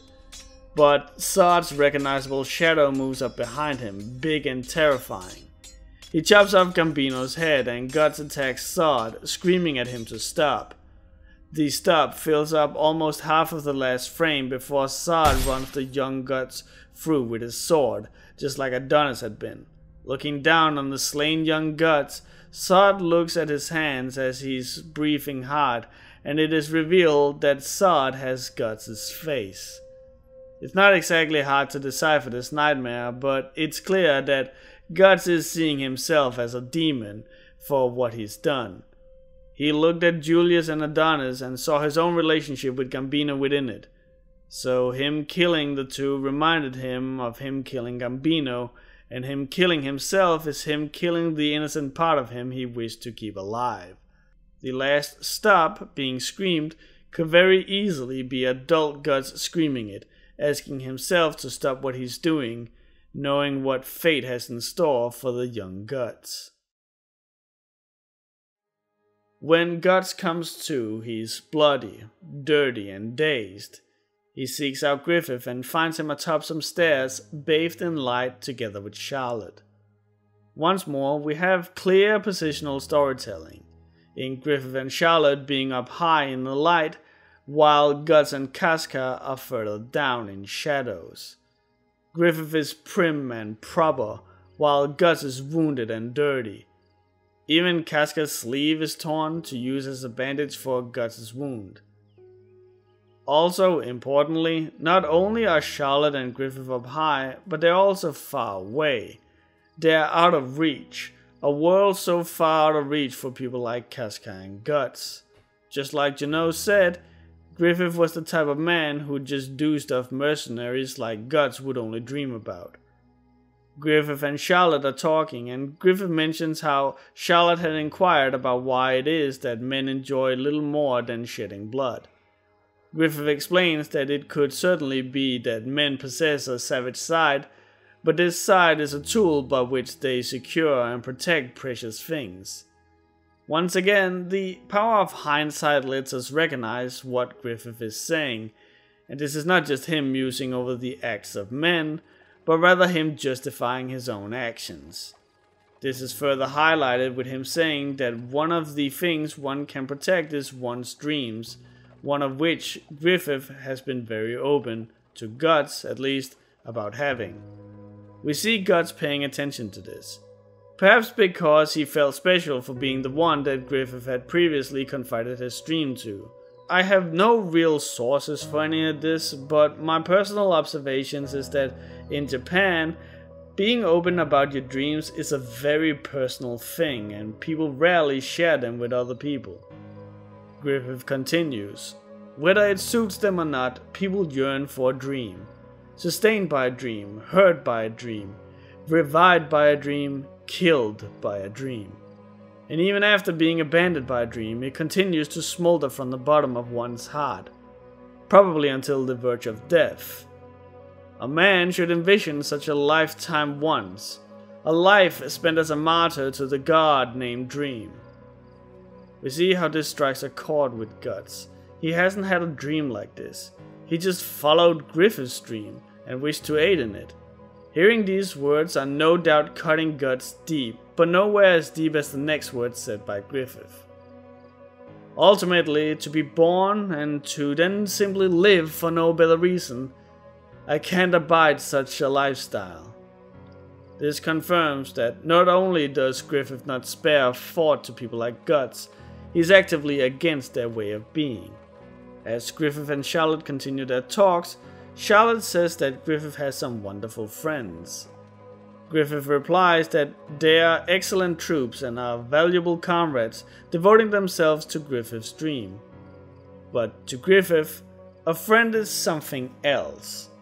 A friend is someone who would never depend on another's dream. Someone who would be compelled by anyone but would pursue their own reason to live. Someone who would strike down even Griffith if they stood in the way of their dreams. In other words, Griffith would only acknowledge someone as a friend if they are his equal. Guts, who up to this point has looked dazed, suddenly looks very much awake at these words. He saw Griffith as a friend, maybe even though he didn't know it himself, and thought Griffith returned those feelings. Heck, he may have done the assassination that he's still covered in blood from doing because he wanted to protect his friend. And now this friend is confessing that he disagrees with Guts' way of life and doesn't see him as a friend at all. Guts' world is destroyed, and we see this with a full page of Guts standing in nothingness. Guts is just standing there, staring at the glowing Griffith in the same way he was staring at the moon before. But where before the moon was framed in such a way that it looked within reach, possibly due to the buildings in the background, or how Guts would be able to touch it with his sword if he were to stand up there. Now it's out of reach, and there's nothing in the frame Guts could possibly use to reach it. Like reaching the actual moon, Griffith now seems unattainable. As if that wasn't bad enough, Griffith continues to tell Charlotte about how he came from extreme poverty, and now he's able to talk like this with a princess of a whole kingdom. The fact he mentions this as an achievement, and there's not being a mention of the Band of the Hawk, makes Casca turn away. She's seen as Griffith moved out of reach, and now they're not even worth a mention. The conversation is however cut short as the lady runs up to tell Charlotte that both Julius and his son Adonis have been killed. Even with the news of Adonis dead, something Griffith didn't order, he still just smiles. Everything worked out just as he planned. He doesn't care if Adonis died. Why would he? In fact, he might actually have planned for it. And without him saying anything, Guts turns and walks down the stairs away from Griffith, leaving Casca standing in between the two. Guts moving away from Griffith just shows further how distant they're becoming, and Casca standing in between shows her position hasn't changed. She will still back up Griffith no matter what, because she's known for a while now that he's unobtainable. It's also worth noting that when Guts is moving away, he's moving downwards, towards the shadows. The path to the Black Swordsman.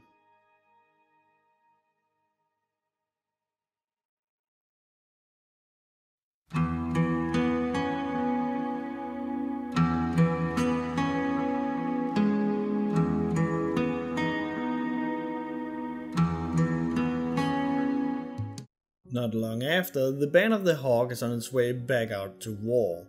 Before that, Casca is looking for Griffith. That's where we are given these shots.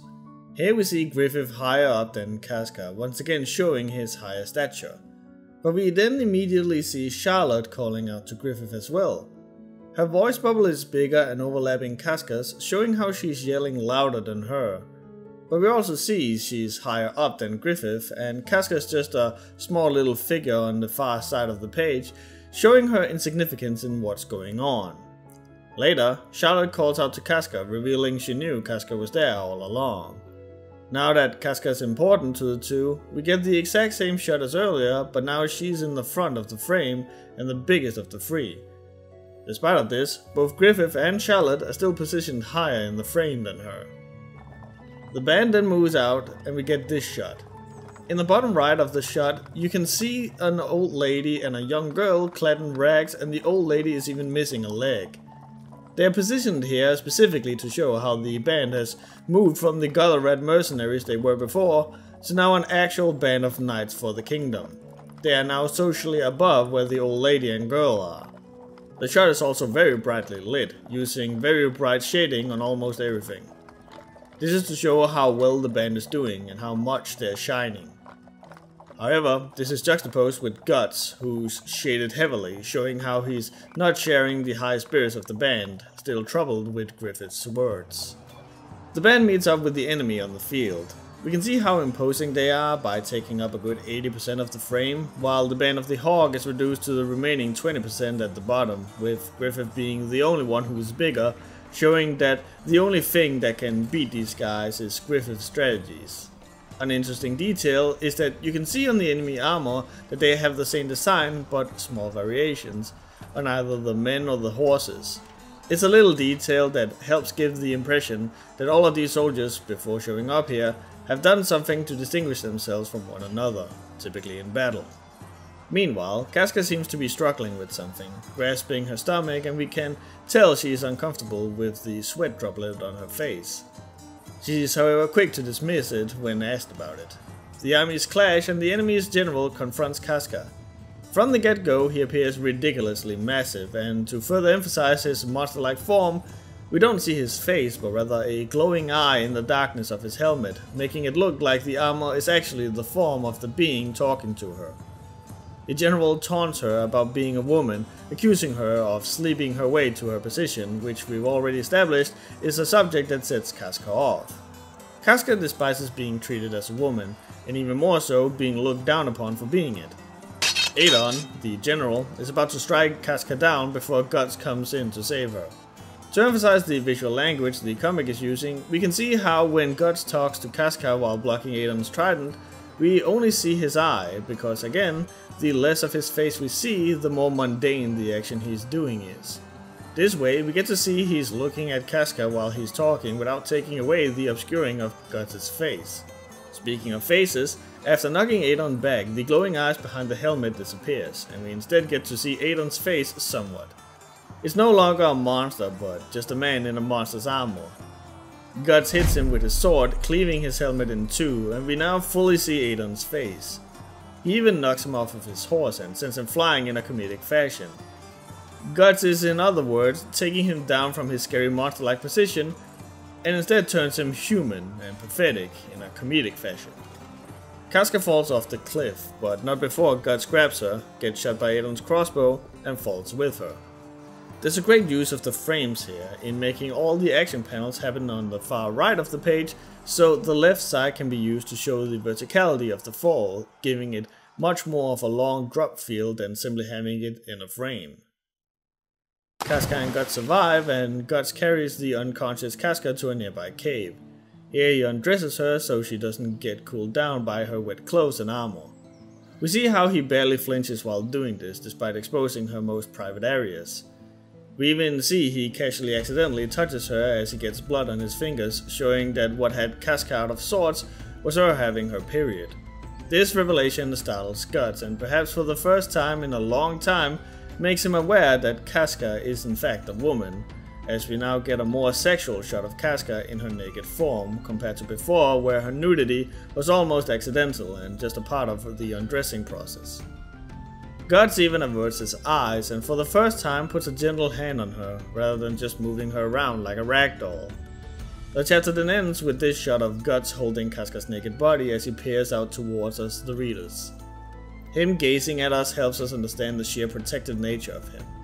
It's as if he's telling us that we should not get close, akin to a wolf. The next chapter starts off with a young Casca looking up at Griffith with the sun behind him. However, Griffith's silhouette is replaced with Guts' silhouette, albeit in a much less romanticized depiction. This juxtaposition helps telling us, the audience, that Casca feels stuck with Guts instead of Griffith. When Casca realizes that Guts undressed her, she attacks him. Guts retorts that if she wasn't a girl, he'd hit her right back, which makes her think back on Adon, bringing up her gender, telling us that Casca believes that Guts, and perhaps an extension others beside him, think less of her due to her being a woman, which makes us shake and cry with frustration. We then get a beautiful piece of symbolism, with Casca's naked body draped on one half with a cape. Her one half is naked, revealing her bare breast, while the other is draped in loose cloth, showing how Casca is trapped between two worlds. She wishes to be a soldier where her gender doesn't matter, much like how the loose clothes hides her feminine curves, but the truth of the matter is that she is a woman, as shown by her being naked.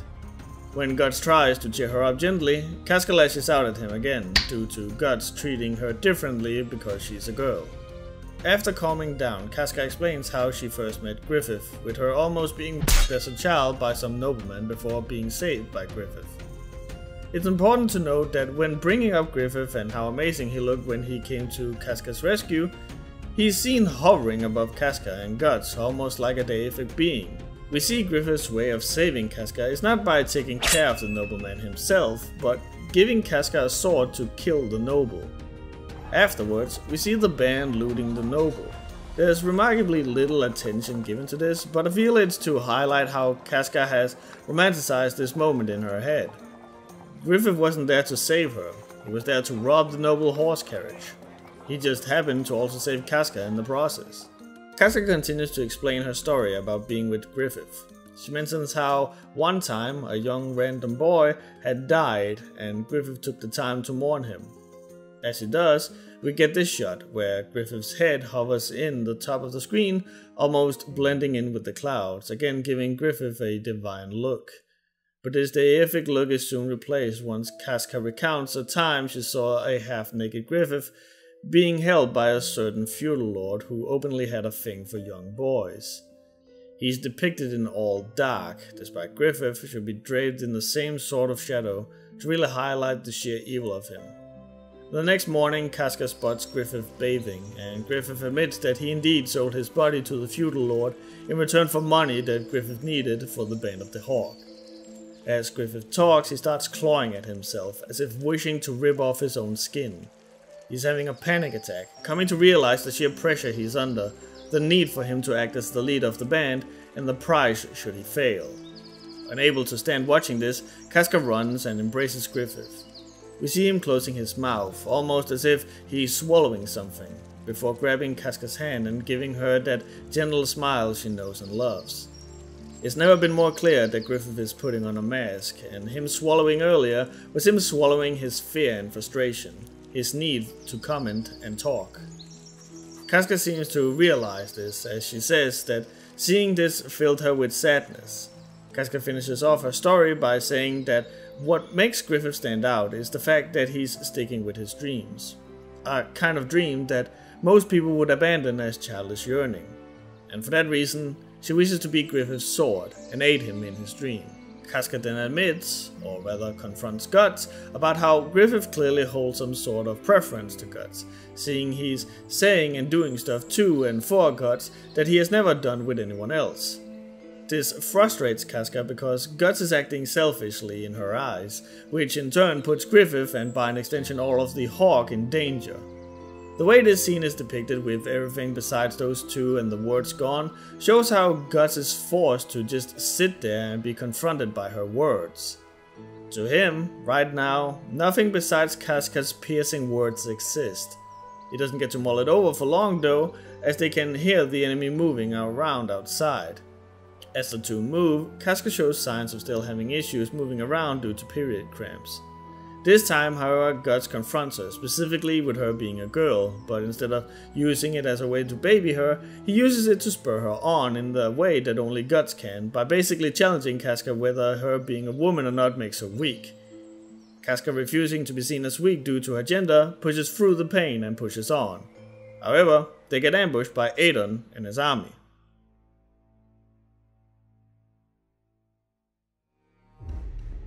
What follows is just a bunch of killing and action. There's not a whole lot to dissect here, other than you can see how Guts fights with sheer strength and aggression, whereas Casca is more smart and uses her agility to fight her opponents. After fighting some, Guts sends Casca away with the words, A sword returns to the sheath, right? Go to your swordmaster. Go to Griffith. Through this, Guts shows how much he listened to Casca, and it's with these things in mind he's saying this. He's well aware of the danger he's putting himself in, but he's come to terms with the fact that Casca's wish to aid Griffith is more important than his own life. As Casca flees, she gets ambushed by the enemy. They try and her, and Casca is frustrated by once again finding herself in this position. However, this time she's spurred on by Guts' words, and we know it's specifically his due to her grabbing a branch and stabbing her attacker in the eye with it. There's no technique, no form to it, it's just a brawl, a fighting style we at this point can't help but associate with Guts. Before she can bring the fight to the rest of the attackers, they get impaled by arrows, and we see that Judo has come to Casca's rescue. It's important to note that he too brings up Casca's gender. We also saw him earlier inquiring about Casca's period. Judo has an eye on Casca and is well aware of her being a girl. It's subtle, but there's no doubt that Judo has feelings for Casca, and we will continue to see him keeping an eye on her.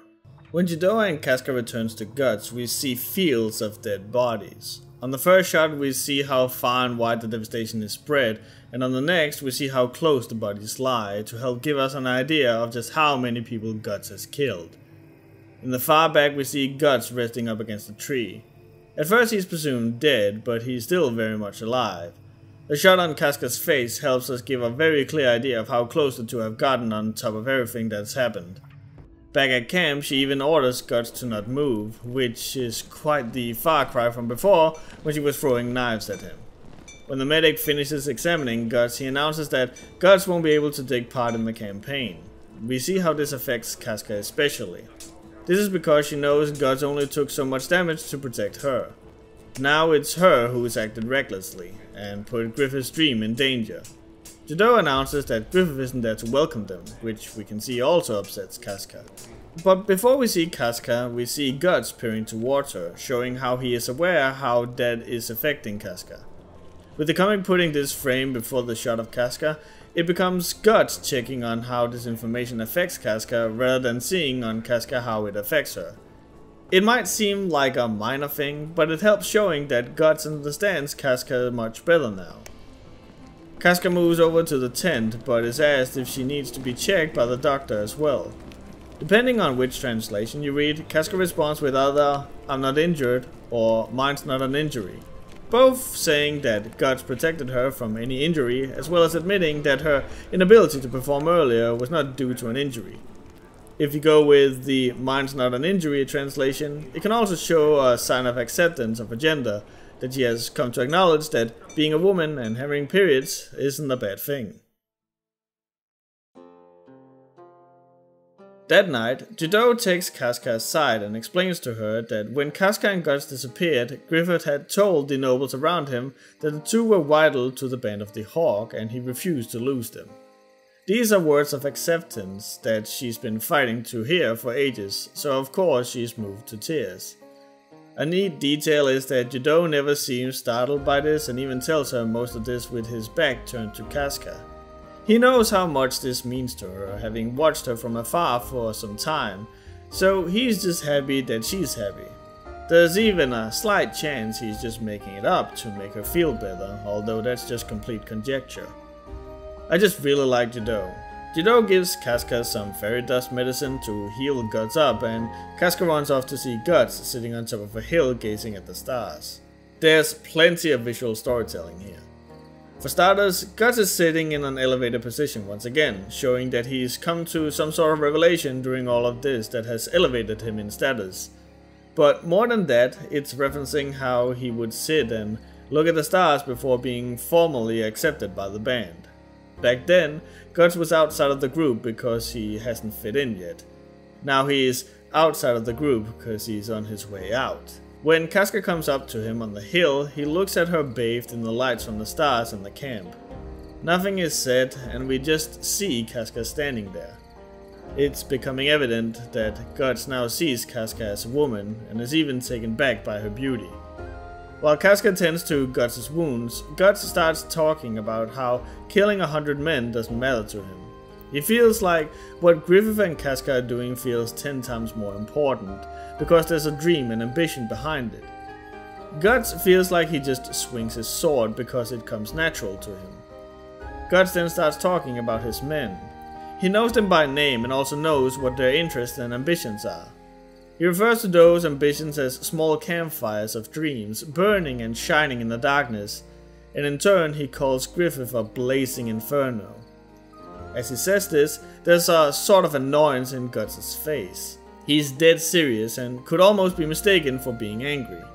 Perhaps being told his best friend doesn't consider him a friend stings, and maybe Guts is annoyed that his flame isn't there amongst the other bonfires. He's come to terms that to become Griffith's friend, he must have a dream of his own. He must become Griffith's equal, and he cannot do that while being in the Band of the Hawk.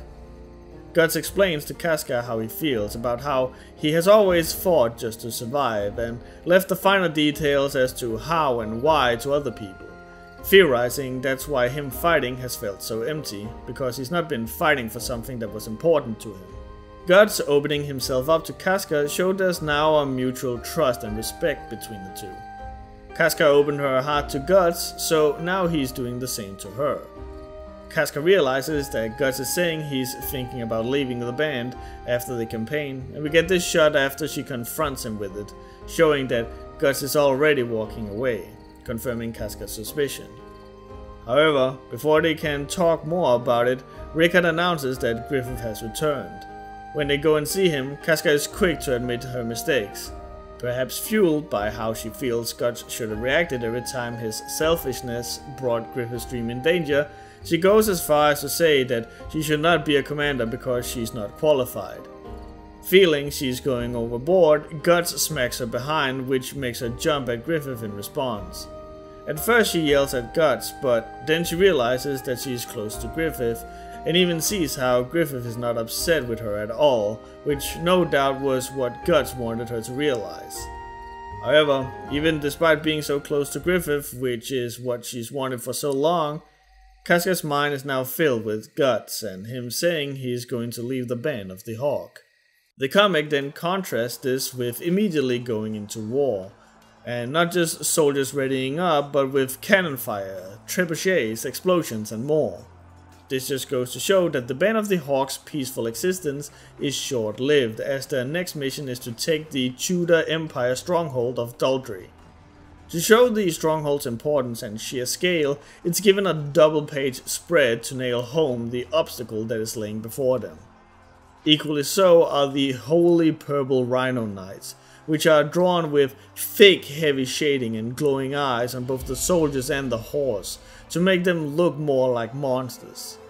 The shading is even so thick you can't see the facial features of the horse, even though its armor only covers the top half of its face. We're even looking up at them, as if they're towering above us. During the battle planning, the different generals and captains are throwing ideas around on how to take down the stronghold. When inquiring Griffith, in jest, if he could take over the stronghold, Griffith says he'd do so if ordered. The presentation is pretty fantastic because the way it's presented, it's as if Griffith said something normal and mundane, something that makes sense, so no one really bats an eye.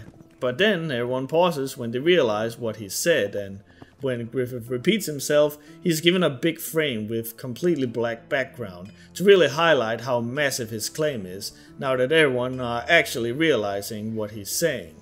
Back at the Band of the Hawks camp, Casca reports the next move to Guts. When looking at the difference between Casca and Guts, you can really get an idea of how the two of them are feeling about it. Casca is standing up, arms folded, seemingly concerned about the difficult task in front of them, while Guts is talking while he's playing dice with his men. To him, it's just another battle. It's the same for his men, who are also playing along. We do, however, find out why Casca, of all people, is on edge, and that's because she knows who the owner of the stronghold is, which is Governor General Gennon, the man Griffith had sex with.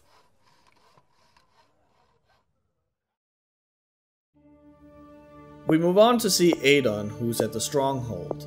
Before he was towering way above everyone else, but now he's framed in a way so his difference in size is more due to perspective than anything. We also now constantly see his face, typically with comedic facial expressions to show how thoroughly he's been ridiculed by his defeat.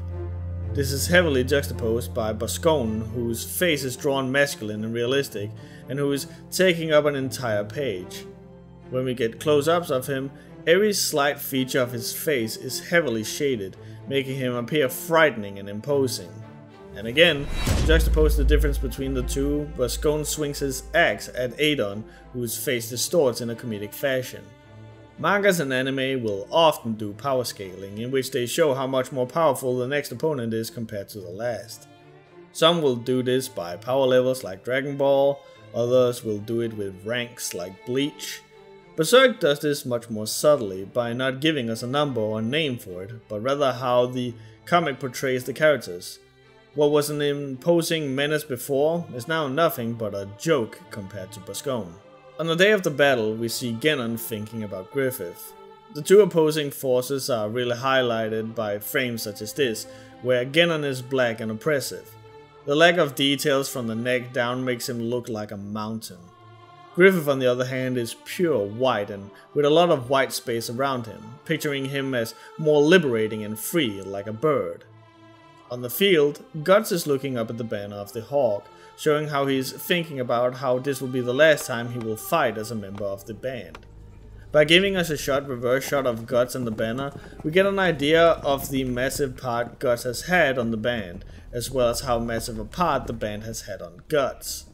We also get this solemn look on Guts' face with a pretty detailed eye, which is juxtaposed with the wild swirly eye he had once he pulls his helmet visor down. This encapsulates the two parts of Guts. The strong warrior and the wounded man fighting to find his place in the unforgiving world.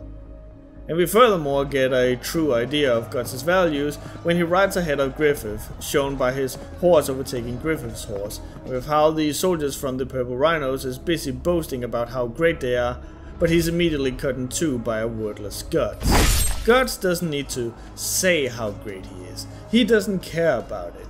He shows it through his actions. Also, his presentation isn't with a monster's appearance and glowing eyes, because his power is that he's human, which will actually become rather important much later on. Guts closes in on Boscone and we get these two amazing shots.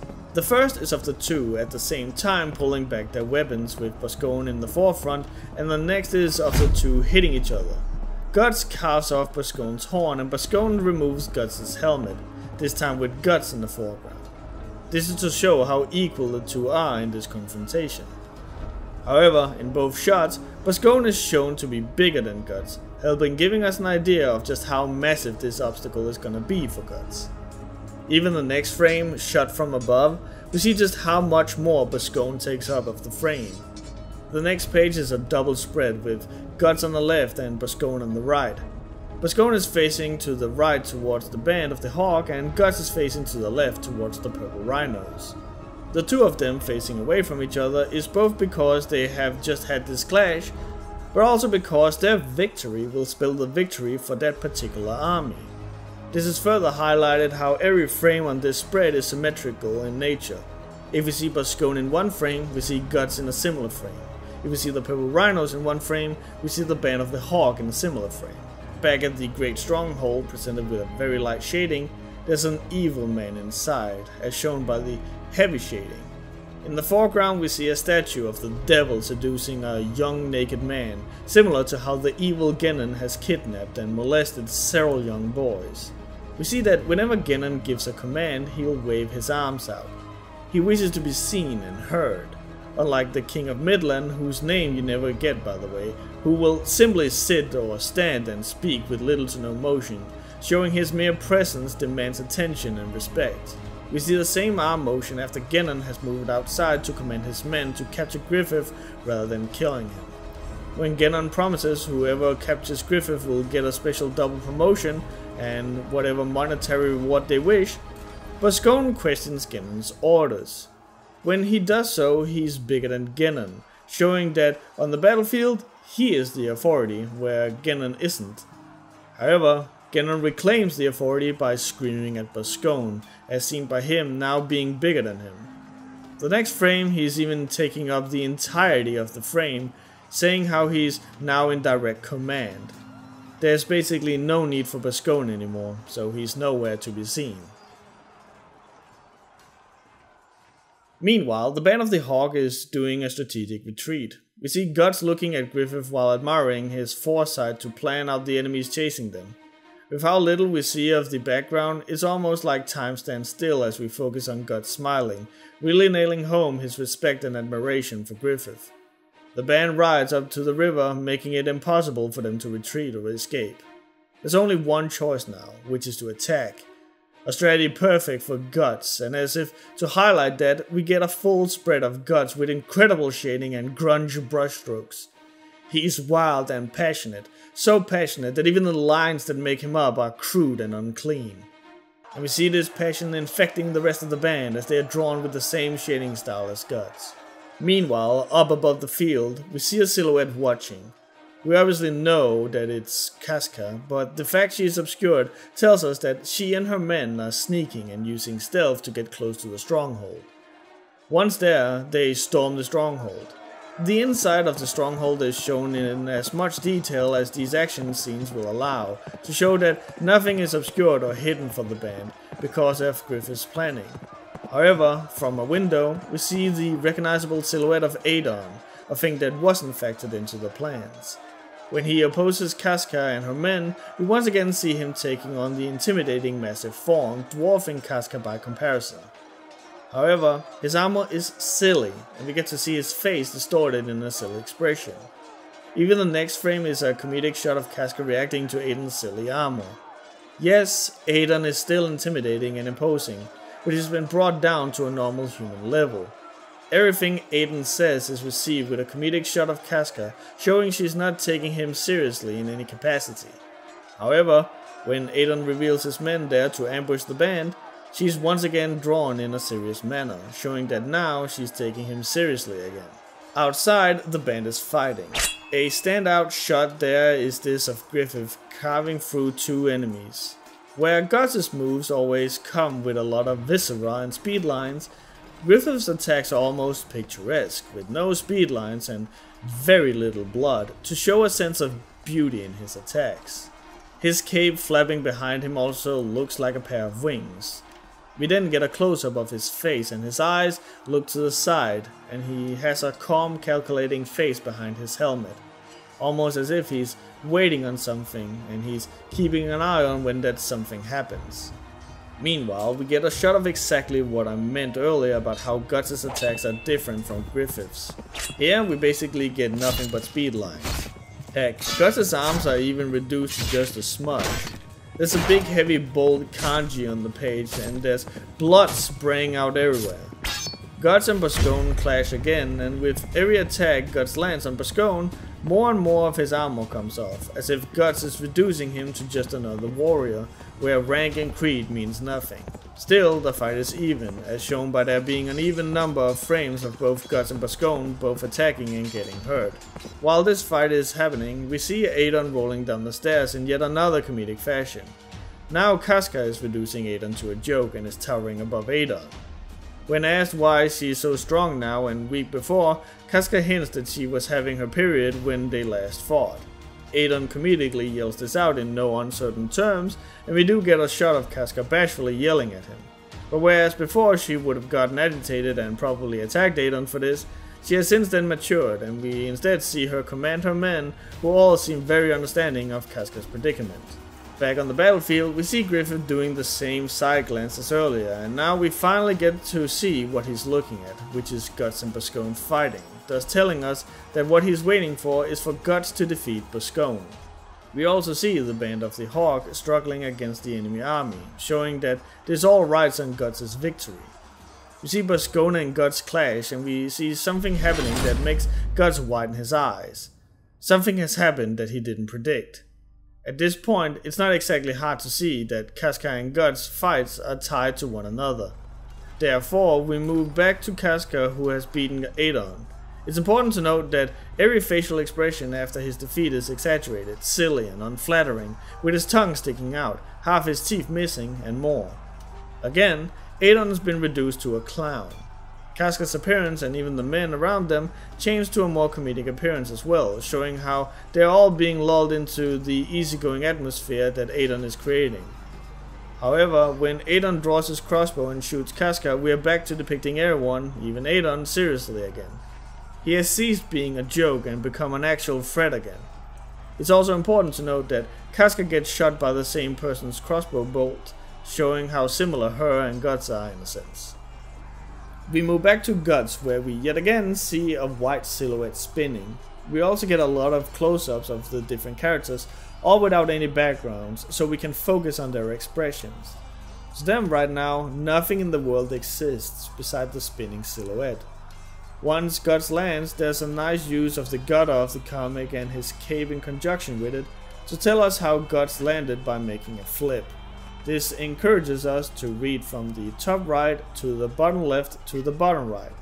Thus, when we read the top right, we fill in the blanks that Guts is spinning in the air. When we read the bottom left, we recognize that he has landed, and when we read the bottom right, we now see why everyone was shocked and looking at the spinning silhouette, as we can now see that Guts' sword is broken.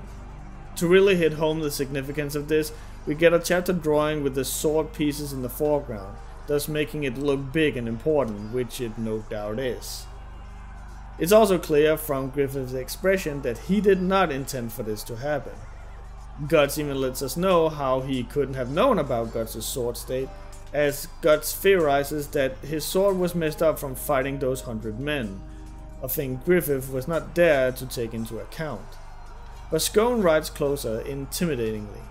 We can see his presence is big and powerful, by even his horse hoof looking like it could squash Guts at any moment. But there's something up in the mountains, physically so far above the humans on the ground that they hardly even register. They look like ants compared to this being. He's silent, but with how he's portrayed, with the camera looking up at him and his glowing eyes, we know he's important. Back at Casca, Adon backs her up against the wall. As he's about to stab her with his spear, we see Casca's eye opening wide. Normally you'd use this for shock, but when you combine that with the cold expression on her face afterwards, we instead realize it's her having waited for Adon to strike, and she's now acting on that. What follows is an artistic style called decompression, which is when the angle and subject are the exact same with small changes in the subject in between frames. Doing this leaves incredibly little to the imagination, which in turn draws a moment out. When done in action scenes like this, it's effectively the closest you can come to a slow motion scene. Casca uses her light physique to leap over Adon. There's a genius usage of line thickness in this shot. Adon's lines are thicker and heavier, both because he's closer to the camera, but also because he's heavy and sturdy. In contrast, Casca's drawn with incredibly light pencil strokes, showing she's light as a feather. Thanks to this, we don't for a second doubt that she's able to pull off this jump. When Casca lands, we can see the tiniest line of blood from the tip of her sword. A sword having no speed lines and being in full focus tells us it's come to a stop. Thanks to these elements, we can see that what she did was incredibly precise and calculated, as opposed to Guts' swings, which are typically nothing but speed lines and viscera, like we discussed earlier. Casca cuts Adon's mouth open and he falls over. I don't know whether it was intentional or not, but cutting his mouth like that, forcing the head to tilt backwards, makes his face look like a pig, and Adon has been especially crass and lecherous towards Casca, so it's oddly fitting. Meanwhile, Guts is getting attacked by Bascone. When he charges at Guts, he takes up the entirety of the right side of the page. Even the stuff that should be the background is covered up by a close-up of his face to show just how oppressive, big and menacing he is. Meanwhile, Guts is small in his frame, so much so that we can easily see all of his body, and there's even a ton of room to spare. Some of Guts' men try to help Guts, but Bascone simply cuts them into pieces. His face is now distorted in a monster-esque smirk, and even the eyes of the horse are spiraling. As mentioned earlier, his weapon is nothing but speed lines, and the destruction he leaves in his wake is a testament to the sheer power Bascone possesses. As the cloaked figure throws something to Guts, we get a close-up of everyone's faces. Even Griffith is moving his visor away, possibly due to seeing a need in trying to analyze the situation for the best possible outcome, and thus any obstruction in his view provided by his visor would be a hindrance. The thrown object is quickly revealed to be a massive cleaver of a sword. We purposely see the full body of Guts behind the sword to help give us a scale of the sheer size of the sword. Griffith wastes no time and yells at Guts to pick up the sword. You won't often, if ever, see this panicky face on Griffith, but this is a man who is now desperate to grasp this one little ray of hope that has been provided by an outside force. Guts grasps the sword and we can see how Bascone swings his axe at him in response. I will be real and say I'm a little unsure what exactly is going on in this panel here. It's either just Guts reeling the sword back before his swing and the light is just to emphasize the epicness of the moment. Or my personal favorite theory, he's blocking Bascone's axe in the same way Griffith blocked Guts' sword in their first fight, in the same motion as he's pulling his sword back, thus incorporating his experience into his own style of attack. No matter what, the result is the same. A big double spread of Guts cleaving straight through not just Bascone's neck, but even his armored horse. I doubt there's any of us who know just how much pressure you'd have to use to cut through an armored horse's neck that cleanly, but I think we can all assume it has to be a lot. This is also where we really get a feeling of how Miura makes Guts' swing so powerful. This shot here is a masterclass for anyone who wishes to do actions, as it incorporates everything great in very minute details. Guts' right leg has speed lines to go down his legs, even though I think it stands very much still, but it's because it's the transfer of something called kinetic linking. When a boxer throws a punch, the punch is not just originating from their arm. It typically comes all the way down from their feet, where it'll transfer up through the leg, through the pelvis, the torso, and then into the arm. Swinging a sword like this is no different. So Guts' right leg having those speed lines shows how the energy comes from his leg. His left leg is a blur of motion, as that's moving forward together with the swing. Here the speed lines are horizontal, moving out of the body. Speed lines, or motion lines as they are also called, are inspired by long exposure photography, where a camera can capture lights as they move through time and space, blurred along the direction of motion. In other words, the lines we see behind Guts' foot is where his foot was slightly before this metaphorical picture was taken. Guts' arms are also a blur, but not as much as the sword, which becomes blurrier the further it goes out. Again, if we think of it as a long exposure photograph, the tip of the sword is traveling further, faster than that closest to Guts, and thus it is more blurry, which is done with the speed lines. In contrast, Guts' groin, torso, and head are all crystal clear, which gives an idea of how him not moving at all, which helps us get a feeling of being firmly grounded. This isn't like the swing Casca did in the air of a fluent motion with the entire body. This is a firm, heavy movement. After Bascone's defeat, Genon tries to rally his troops until they yell to look towards the stronghold. When he does, it's now his turn to look towards the oppressive huge stronghold, now draped with small little whites all over. It's probably not a coincidence that these whites don't have any line art, despite we can clearly see Miura is not above doing that on such small details. It's more likely to make those white flags look like small fires, to refer back to Guts' words about the Band of the Hawks being a collective of bonfires. Griffith commands to let everyone who wants to flee away, but everyone who opposes them should be killed.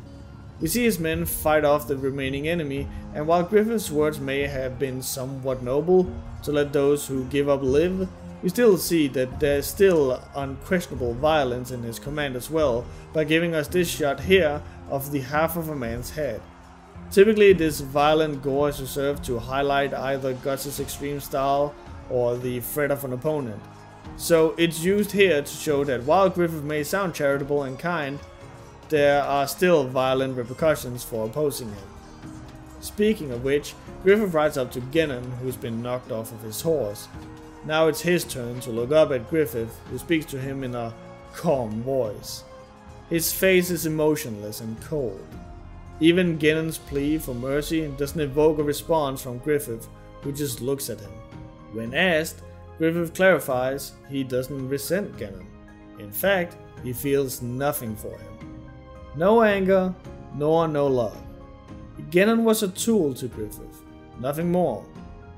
Realizing he's been used, Genon's face distorts in anger. Had Griffith been angry or sad, even kind, that'd be an emotional response, something that Genon could probably equate to their night together meaning something. But the fact Griffith feels nothing enforces the idea that Griffith just used Genon and nothing more. Before Genon can act, Griffith stabs him in the eye, killing him. He then falls over and Griffith rides away, but not before giving him a sideways glance, showing that maybe there was indeed some emotion hidden beneath, but as to what that emotion was, we, and maybe even Griffith, don't know. It's for certain that Genon was not supposed to see it. We then see Genon laying on the ground as we zoom out, until his body is just laying amongst the others, showing that his power and status didn't mean anything once he entered the battlefield. Now he's just a corpse, like everyone else. Back at the stronghold, Guts meets up with the wounded Casca. The two of them smile at each other, and don't share any snarky remarks this time around. Heck, Guts even asks her if she's okay, showing how close he's gotten to her. Casca replies, saying it's just a scratch, before elaborating that's what she'd like to say, but admittingly, she could use a hand, showing how close she's gotten to him. Now she's actively asking for help. When the two of them look down on Griffith on the battlefield, Casca starts crying, saying he's always so out of reach, and that hurts her. Guts then throws away the sword that he had been thrown. It apparently meant enough for him to pick it up and bring it with him, something interesting for someone like Guts who doesn't exactly care for emotional stuff, but he's willing to throw it away so nonchalantly for Casca's sake, showing she means more than the sword. It's also worth noting that Casca wished to be Griffith's sword, and now Guts is replacing his sword with her, thus, in a sense, making her his sword. Guts lifts up Casca, who protests a little at first, but then just smiles, nailing home the bond the two have gotten and how Casca have learned to let her guard down. As Guts runs away with Casca, he looks back at the sword one last time. We move immediately from that to the silhouette on the mountain, and it is revealed that the silhouette was Sard. The 3 frames of him not saying or thinking anything shows that he is simply observing. Had we gotten text bubbles, we'd assume he was just thinking, but by having nothing for 3 entire frames, we really get the idea that he's just been taking in what's been happening, watching from a distance.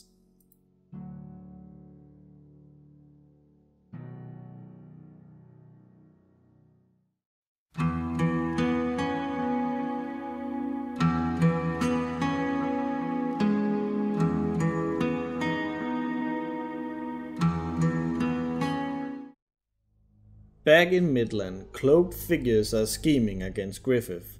We get a shot of the many gargoyles and figures on the castle buildings.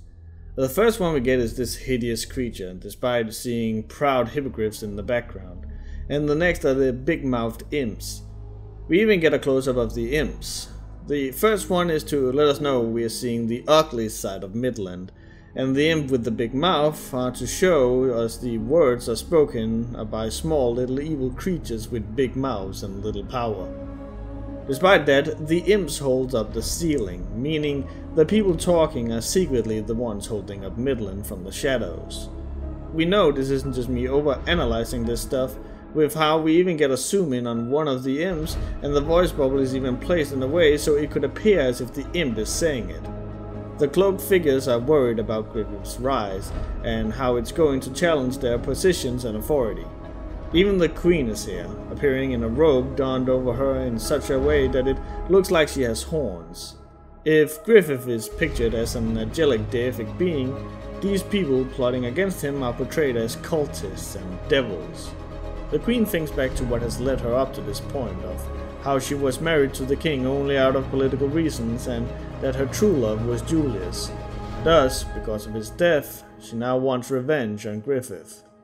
Outside, the Band of the Hawk are having their triumphant return, and just Really, look at this page.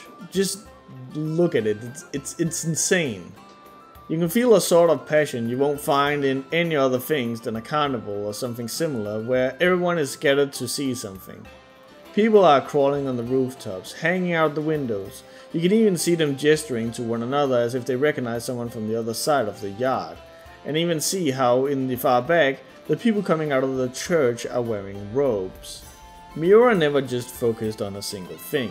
His genius was that he fully brought us into his world. You could have shown the same energy with a few frames of people cheering, but entire pages like this gives you an energy and a vibe that such frames could not replicate. Down on the ground, the band of the Hawk is being cheered on, and even Caucus is hitting the dab. Up in the tower, Charlotte is getting dressed.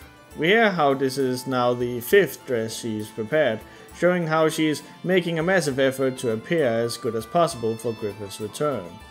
When she sees Griffith, she yells for him, but Griffith can't hear her. We can tell this just from looking at this frame, with how the people on the ground are in the forefront, where she's but a dot in the back, telling us that Griffith can hear them and not her. In a different tower, the Queen is looking down on Griffith. We see her underlings behind her, clad in shadows. In fact, we can't even see their feet, as if they are one with the shadows, of which they are operating in. Minister Foss, however, is given a letter. We don't see what's in the letter, but we can see on Foss's face that whatever is in there is affecting him greatly. When trying to act like everything is okay, harsh shading is coming from below, making him look sickly and pale. Foss runs out of the room, repeating, "You bastard," over and over. And we get a not so subtle hint as to who he's referring to when we end the chapter on Griffith. At the ball, the band of the Hawk shows up in formal wear, looking fly. Guts and Judo clearly don't feel like they belong, and we see that both with their facial expressions, but also with how they're critical of the event, even if it's mostly in their honor. Judo, being a former thief, comments on this being where the tax money goes, whereas Guts, being practical, is talking about how showy things are, not caring much for aesthetics. Meanwhile, Griffith seems to have no issue with it whatsoever, as we can tell by his relaxed expression. When the attention gets too much for Guts, he excuses himself.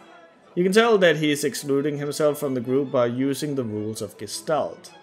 If multiple objects are colored in the same colors, our brain will group them together. So here, we see the group here as one thing and the brighter colored Guts as another. The same technique is used later when these 3 men are looking at Griffith. Griffith and his girls are bright, the group behind him are grey, and the 3 men are similarly white. Now we associate the whites with each other, and the grey with each other, and through that we can tell that the 3 men in the next frame are reacting to Griffith in particular. Meanwhile, Guts gets approached by Casca. At first he doesn't recognize her, and as of such, none of her features are shown, making it so that we don't recognize her either. But when he does, we in turn get to see the features of Casca.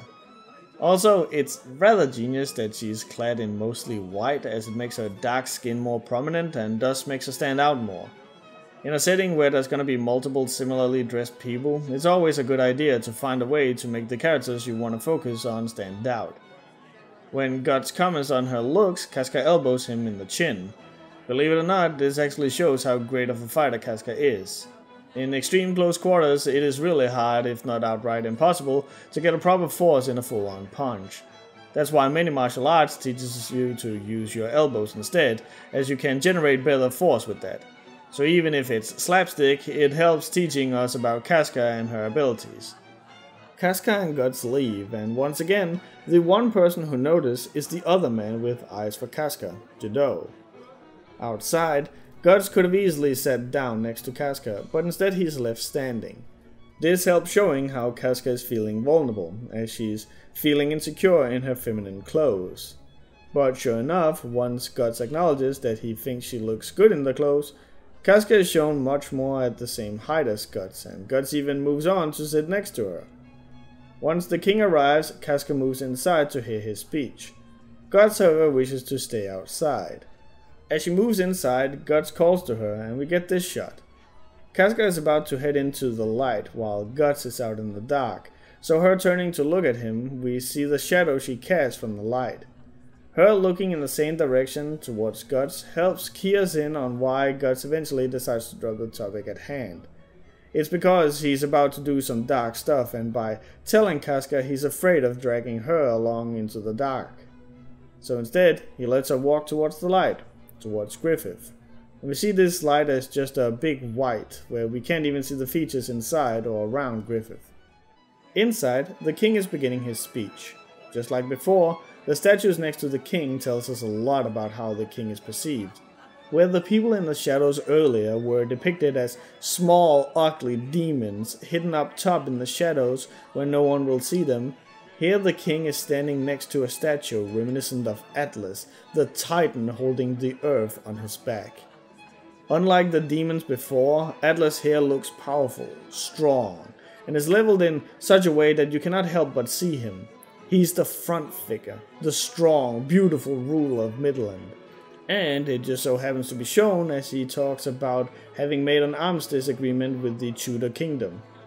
Meanwhile, Charlotte spots Griffith.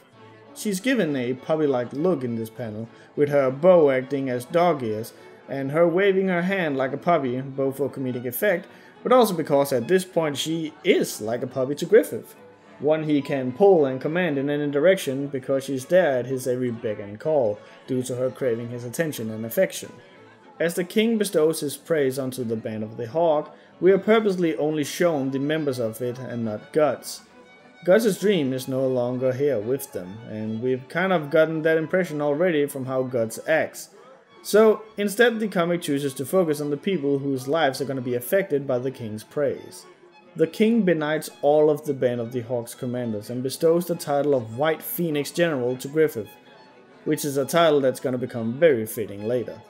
When we see everyone's reaction to this news, we see Casca separated completely from the rest, both as an opportune way to show how the bystanders are reacting to this, but also to once again establish how she feels Griffith is out of reach. It wouldn't make sense for her to feel this if we constantly see her within arm's reach of him. Rickard, Pippin, Judeau, and Caucus are all looking around, but Griffith feels oddly separated from the group, perhaps by the fact he's the only one whose face we can't see.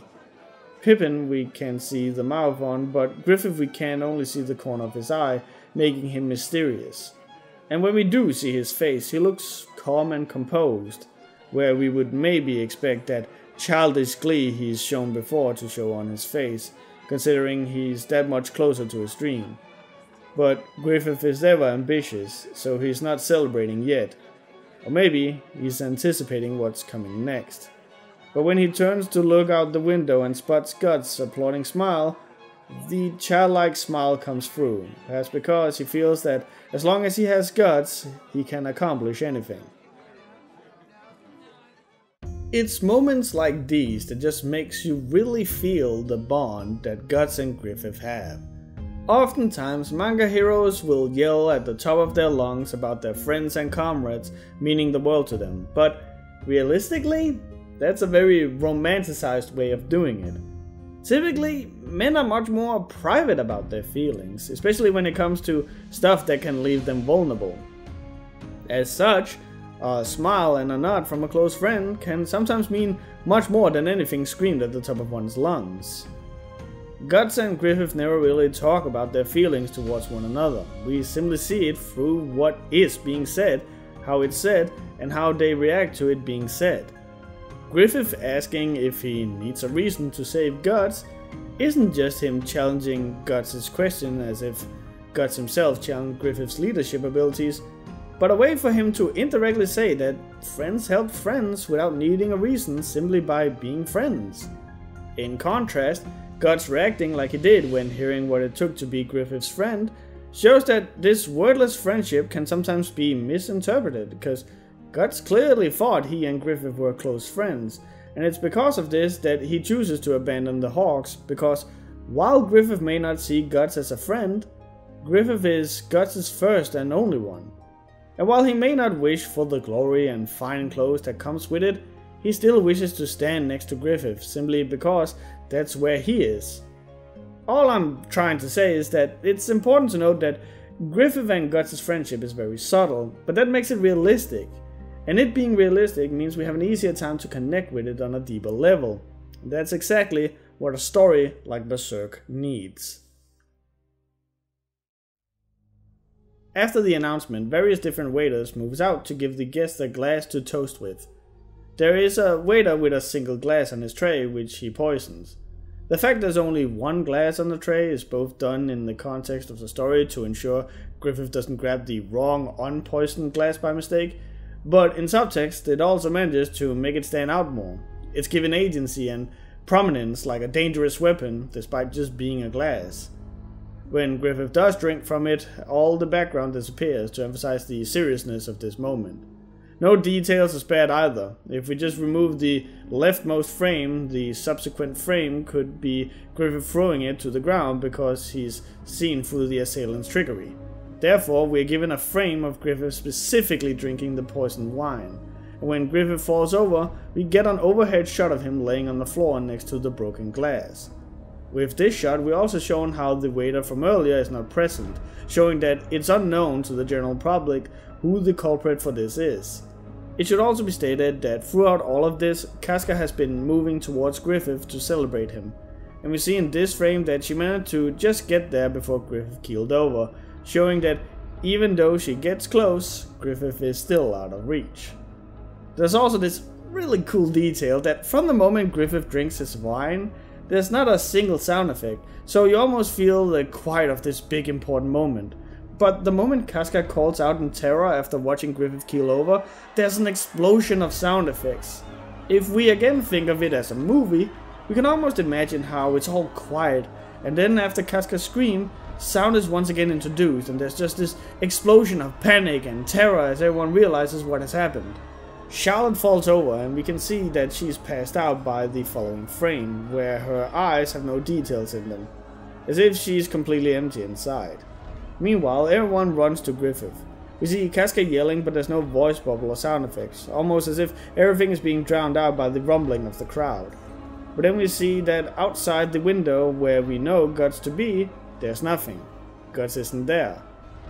Miura knows that we are not dumb, and knows that we're immediately gonna wonder where Guts is in this super dire moment, and so he rewards us by immediately showing us him standing outside, killing the fleeing waiter. At this point, Miura knows he's primed us and taught us about the characters and how they act, and so throughout this entire assassination, we don't see Guts' face. We don't have to.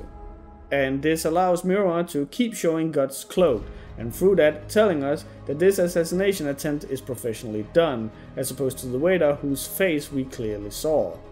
Almost as if to tell us his identity had been figured out the moment he walked on stage. Meanwhile, we move inside this building where the Queen and her subjects are applauding each other for the assassination well done. Foss, however, continues to look pale and sick to the point where now even the Queen comments on it. Foss explains it away by saying it's a trick of the candlelight, and we see the candles in question showing a very different shading on Foss than the one earlier, showing that it is indeed not because of the candles. When the others start worrying that the waiter from earlier is gonna spill the beans about who caused the assassination, Foss mentions he had one of his subordinates dispose of him. Now we know for certain that something is wrong, as Guts would obviously never work for anyone but Griffith. And we know now why Foss looks so pale. He's lying and he's afraid. After Foss leaves, smoke starts coming up through the floorboards, and they found out they'd been locked in. Some of the men try to break down the door, which makes fire explode, engulfing them in flames. The Queen screams in panic, and thanks to the light of the fire, we are able to get a style of shading on the Queen's face that really just shows the utter terror in her. The Queen runs to the window to see what the state of the fire is, and finds the entire tower engulfed. And there, in the smoke, she sees a silhouette. With the camera zooming in more and more, we can tell that the Queen is trying to make out who the person is, until she finally realizes that it's Griffith.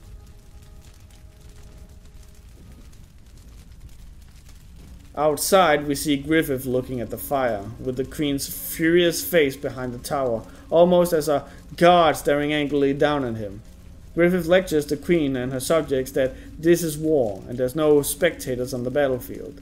This is also why Griffith removes his hair tie, because now he's not the politician, he's now the war general, and this is a battlefield. The tower eventually caves in, killing everyone inside, and Griffith walks away calmly. As he does, he passes Foss hiding behind a pillar, and just look how small he is in this frame. The before powerful and full of himself Foss is now looking like a child, small and frail in front of Griffith. Griffith admits to using Foss in particular because Foss had seen Griffith's eyes, and he had fear in his eyes. Griffith then explains that when a man is faced with something he truly fears, he cannot ignore it. He either becomes subordinate and falls under its wing, or he strikes to erase the fear. This makes Foss fall to his knees, distraught by how he underestimated Griffith. Griffith gives Foss his known childlike smile before saying he'll return to him what was promised. Once again, we see these small hints of how dangerous Griffith is hidden in plain sight. We see the childlike smile only before finding out that the thing he promised to return, the thing that had scared Foss so much in the document, was Foss's child. After uniting Foss with his daughter, Guts attacks and kills the kidnappers to not leave any trace. We don't even see the fight, cause why bother? We know Guts could take out these goobers no problem. Afterwards, Guts and Griffith hook up and look at the burning tower at a distance. Here, Griffith asks Guts whether he finds him cruel or not, for having Guts do all the bloody work while Griffith isn't getting his hands dirty. Once again, the subtle man-friendship thing shows itself by Guts just smirking, making light of it, and then just answers by simply, "Ain't this part of the path to your dream?" And through this says that he has no issues doing all of this, because it is all to aid Griffith in his dream.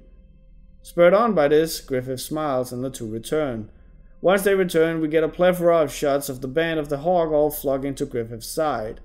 Several of these shots are without sound effects or voice bubbles, so we can really take in just how close the band are. It also helps us understand that this is how Guts is witnessing the whole thing, before smiling to himself and leaving into the night, away from the light. 1 month later, we see calm has fallen on Midland by showing us the untouched snow, almost as if telling us the murder of the queen and the drama that followed has calmed down. Inside one of the barracks, Guts is tying a bag. He gives a sad look towards his old armor and sword resting on the table, before smiling as he heads out the door. This shows us that he's thinking about the life that he's leaving behind. This is it. Guts is leaving the band of the Hawk. As Guts passes by Casca's window, she spots him walking out in the snow.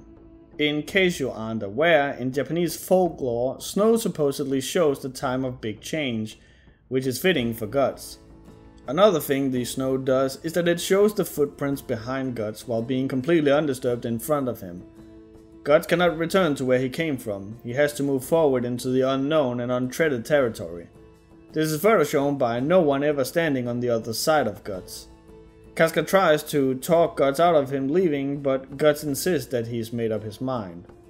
Yudo and Caucus however show up and invite Guts to come with them to the local tavern for a drink and a talk. Inside, Yudo tries to figure out why Guts is leaving, while Caucus is too busy hooking up with girls. It's important to note that Caucus' text bubbles are as big as Yudo and Guts, meaning he's being loud and intrusive to their conversation. Caucus, however, eventually gives his input, not happy with Guts walking away. He almost takes it as a personal insult that Guts is ready to throw something they fought so hard for away so easily. When claiming that Guts only knows how to swing his sword, Guts agrees.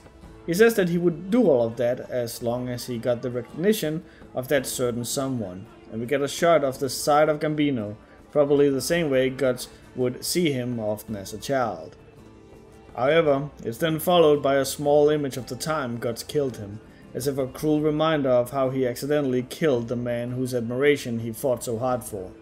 When Guts moves on to talk about how Griffith was dazzling in his eyes, we get 2 shots of the people inside the tavern, all but shadowy silhouettes lit up from up high, giving us an idea of what Guts means, with these people representing someone lit up from the darkness by something dazzling from above them. Caucus is upset with Guts, who admits to wish to stand beside Griffith. It's important to note that everything Caucus says can be mirrored to that of someone giving up on their financial stability to pursue their passion. You can't be serious. That's something a kid would say. Don't you get it? He's special. He's different from us. All you know how to do is kill. And you are captain of the Hawk Raiders, a position you don't deserve. All that's possible because you met Griffith. When God says he's not interested in any of that and that he wishes for something he can claim for himself, Caucus responds, "That's why you sound like a brat. If something like that were easy to find, no one ever have to suffer. Even if you are lucky enough to find it, only a small handful of people get to be winners. Normal people use their own strength and talent to come to terms with their real lives and make do the best they can. There's plenty out there who say all you need is a dream. It makes me sick to look at like that. All you need is a dream, huh? That's something weaklings who can't face the truth say." Again, what Caucus says here is not unlike that which a passionate person would hear when talking about taking a leap of faith for something they're passionate about. In other words, Caucus is the pessimistic realist. Be content where you are is essentially his creed. Caucus here shows exactly what the everyman is compared to Griffith, and why Griffith, and now also Guts, stand out so much. They are not content even when in these fantastic positions. Griffith and Guts are not materialistic, they are dreamers, and only achieving that dream is what will fulfill them, hence why the concept of a dream has thus far repeatedly been depicted as the moon. An ever-present goal, hovering above them, far out of reach. But the moon is there for everyone. It's just that a lot of people do not wish to pursue it, which is why this is all taking place in a tavern with a roof, down in a basement where the moon is far gone. These are all people who have given up on their dreams. It is also why when Guts asks Caucus if he doesn't have a dream of his own, you can see that Guts' words pierce right through him. He clearly had a goal once, but probably gave up on it. But because he's a prideful person, he's not about to admit that, and leaves. After he's left, Judo even says that Caucus probably had a dream once too. Something he wished to win for himself. Judo confesses to be similar. That he has always been a jack of all trades, but he was never the best, and so instead he wished to team up with someone who seemed to be the best. We can clearly see that these words do not sit well with Guts. He's not angry or upset, he more seems to be disappointed. Perhaps because he wished for his friends to strive for their dreams as well, instead of just settling. But when Judo admits that he's still pretty happy with where he is now, Guts smiles as he realizes that maybe some people don't have to follow their dreams to be happy.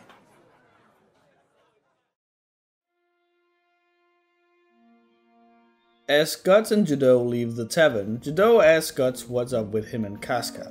Once more, Judo bringing up the topic of Casca shows his interest in her.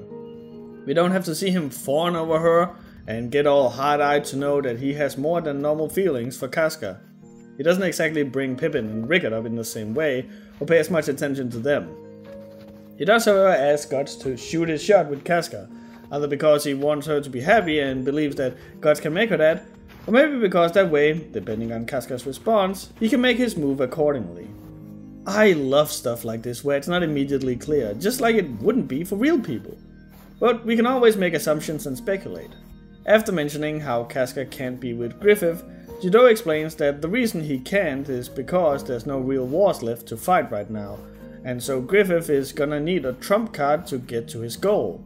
And this trump card is, as Judo puts it, the fastest shortcut to Griffith's ambition. The trump card in question is Princess Charlotte. This becomes important later on and helps explain something I know has confused several people. We also know that this has been Griffith's plan all along, as Judo mentions that General Julius was next in line to the throne after the Queen, and his son Adonis was to marry Charlotte. In other words, Griffith didn't just have Guts kill Julius out of revenge for his assassination attempt, but to clear the way to the throne. You could even speculate that he even planned for Guts to kill Adonis as well, because, as Griffith stated himself earlier, even Guts' reckless actions are things he takes into account when he plans. In other words, Griffith knew that there was a very real chance that Guts was going to kill Adonis by mistake. Judo finishes off by saying how everyone who would interfere with Griffith's ambitions are dead, and that the princess is in love with him, probably by his design. Griffith is gonna marry Charlotte and be the next in line for the throne, and when the king dies, Griffith is finally gonna have his kingdom, a kingdom he has helped make incredibly powerful. Griffith had this all planned out, and now it's just a matter of time before he reaches his dream. After finishing their talk, Ghidorah and Guts are halted by Caucus, Pippin, Rickett, and Casca, who have apparently told them all that Guts is leaving. But more importantly, she told Griffith, who is also here. Caucus gives Guts a piece of his mind, finishes off by saying how Guts can never become Griffith. We see Casca react to this, but we also see Griffith reacting, whose expression looks absolutely wild, and he pulls his sword to stop Guts. This time, the roles are reversed. Guts is the calm one, and Griffith is the agitated one. When we see Griffith, his hair is drawn with very loose lines, and his eyes are hazy and undefined.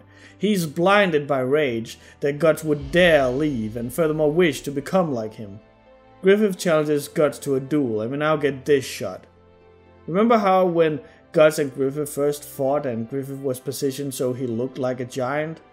Well, now Guts is there too, showing his growth as a person and as a warrior. Casca tries to stop them, but is eventually removed by Pippin and the others. The others are perfectly willing to let the fight happen, as that's the code of the mercenaries, while Casca is opposing it. Ghidorah notices this change and speculates whether or not Casca herself has become aware of this change. And with how we get a shot of Guts, we can tell Ghidorah is speculating whether or not this change has come due to his influence on her.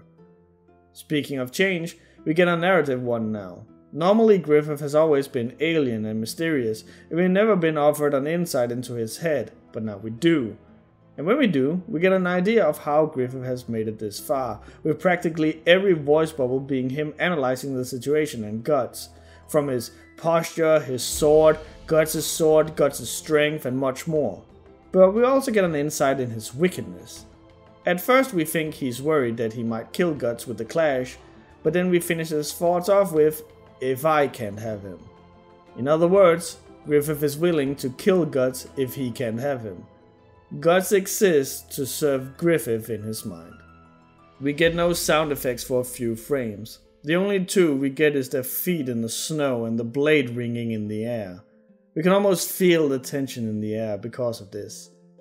A bit of snow falls off the branches of a tree, and the moment it hits the ground, Griffith explodes into a jump with a big sound effect behind him. Just like with the poisoning earlier, you can almost imagine the explosion of sound there would be if this was a movie. The two clash, but Guts comes out the victor, breaking Griffith's sword but holding his own just above Griffith's shoulder, abstaining from hitting him. Griffith falls to his knees and Guts moves past him without looking down at him. Griffith can't even look at him as he's shocked over his loss. After all, Griffith was pondering whether or not he would be able to abstain from hitting Guts and killing him, whereas Guts just did that with a much bigger sword, effectively proving his superiority in combat. We then see Casca moving to Griffith and we see his back, but she stops herself. She then turns to Guts and we see his back, but once again she stops herself. It's clear now she's making a choice. Who does she care for the most? Guts or Griffith? She eventually calls out to Guts and we see from his posture that he stops, but then starts moving again. Guts believes Casca is more in love with Griffith than him and wishes for her to be happy with him. But we can tell that Casca has come to a realization of just how much Guts means to her, as she looks at the only thing that remains of him now, his footprints in the snow, as Guts ventures out on his lonely road.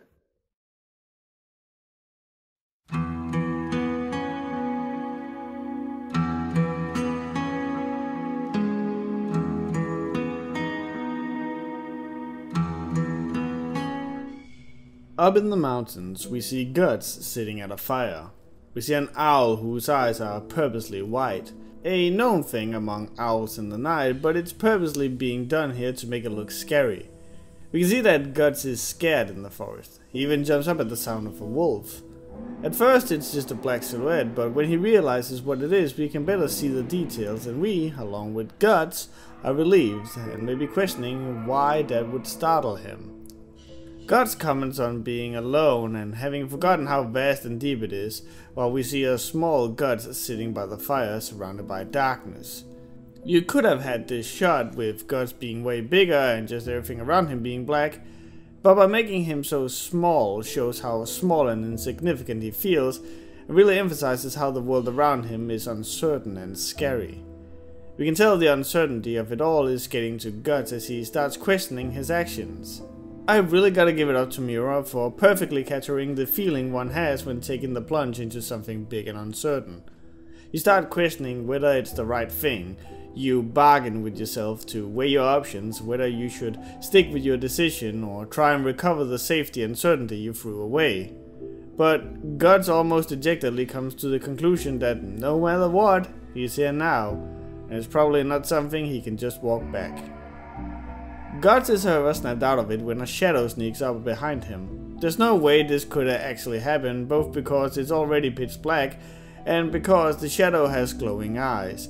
But this helps telling us that it's not a shadow, it's something else. Something that cannot exist in our world. And so when Guts grabs his sword and gets into position, we can perfectly understand why.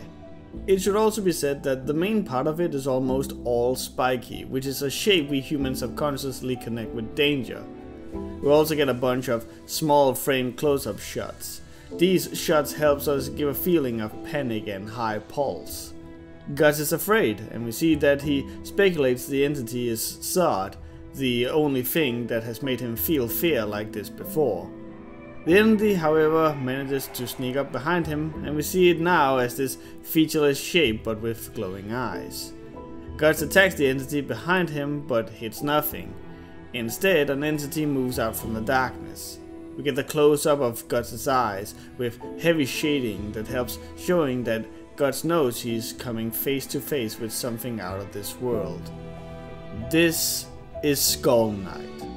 We get this shot from the side where we can see Skull Knight on top of a hill, and once again, the positions and size shows he's much more powerful than Guts.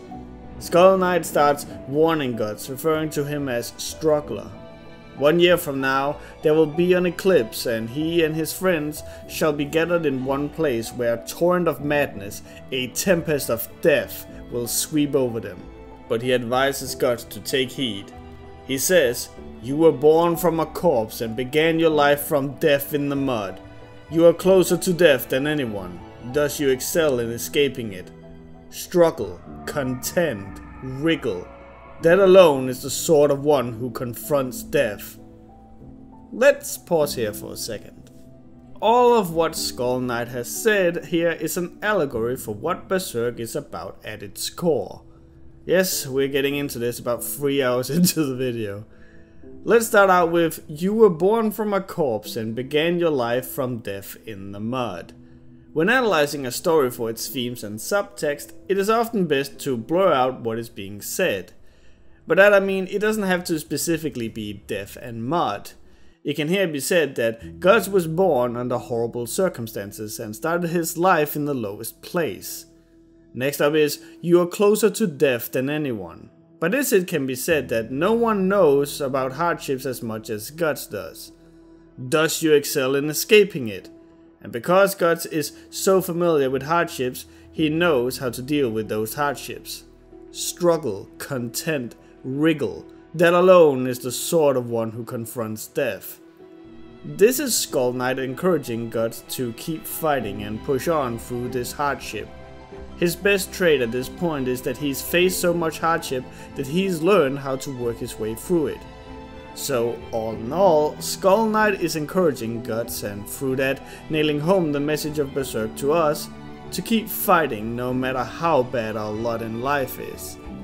We need to fight against the cruel circumstances we find ourselves in, but we'll be able to do it because we've faced hardships before. I could technically end the video now, cause everything in the story is reiterating this point again and again. We've seen Guts do this exact thing and we'll continue to see it. The world is horrible, there are monsters, sometimes literal ones, around us. But we need to keep fighting against this cruel world, because if we don't, the world will swallow us whole. But we can steel ourselves thanks to having dreams and keep those dreams alive within us. But for now, and for Guts, this was just a cool skeleton man spouting some nonsense. Back in Midland, it's raining. It's probably not highly educational stuff to tell you guys that rain typically reflects the overall mood of characters and or just the situation in general, and here it's no different. Princess Charlotte is feeling sad and forlorn, and so does Griffith, who appears outside her window. It's important to note that normally Griffith would be presented with bright white light behind him, but here he's covered in darkness and looks more like a thief in the night than the typical heaven-sent champion. Charlotte lets Griffin in and embraces him. We get very few shots of his face, and the ones we get he's looking tired and almost half asleep. Due to this, we can tell he's not in the right headspace. He's shook by Guts leaving. We get this overhead shot of the two standing near the window, with the princess bed prominently in the frame, showing that Griffith's plan is to bed Charlotte. And sure enough, he pulls her in and kisses her. Charlotte having her eyes open makes sense as she's surprised, but Griffith having his eyes open comes across as odd. Normally one would have them closed to enjoy the kiss and take in the moment, but Griffith is not here for that. This is not a kiss out of love. Charlotte even breaks the kiss to gasp for air, but Griffith is immediately back for seconds, still with his eyes wide open. He fondles her chest and pushes her to the bed, where she even says no, but Griffith moves on undeterred. He doesn't even console her when he can tell she's afraid. All he does is tell her to throw her fear away, not that they are unfounded. This is the moment I mentioned earlier where a lot of people were confused. Why does Griffith do this? We know that he's acting out because Guts leaves him behind, but why exactly? Because Griffith is impatient. Charlotte is his shortcut to the throne, and Guts has moved on ahead. To Griffith, now he's the one looking up at Guts and not the other way around. He must prove to himself, and especially to Guts, that he can do this by becoming king as fast as possible. We know he's desperate and acting in the spur of the moment, cause this is a bad idea. Judo mentioned as much earlier that it was just a matter of time before Griffith would get the position. But because Guts left, Griffith doesn't have the time to wait for that. It needs to happen now. This is also why Griffith has his eyes open. This is not something he does because he wants to have sex with Charlotte. It's something he does because he wants what having sex with Charlotte will potentially give him.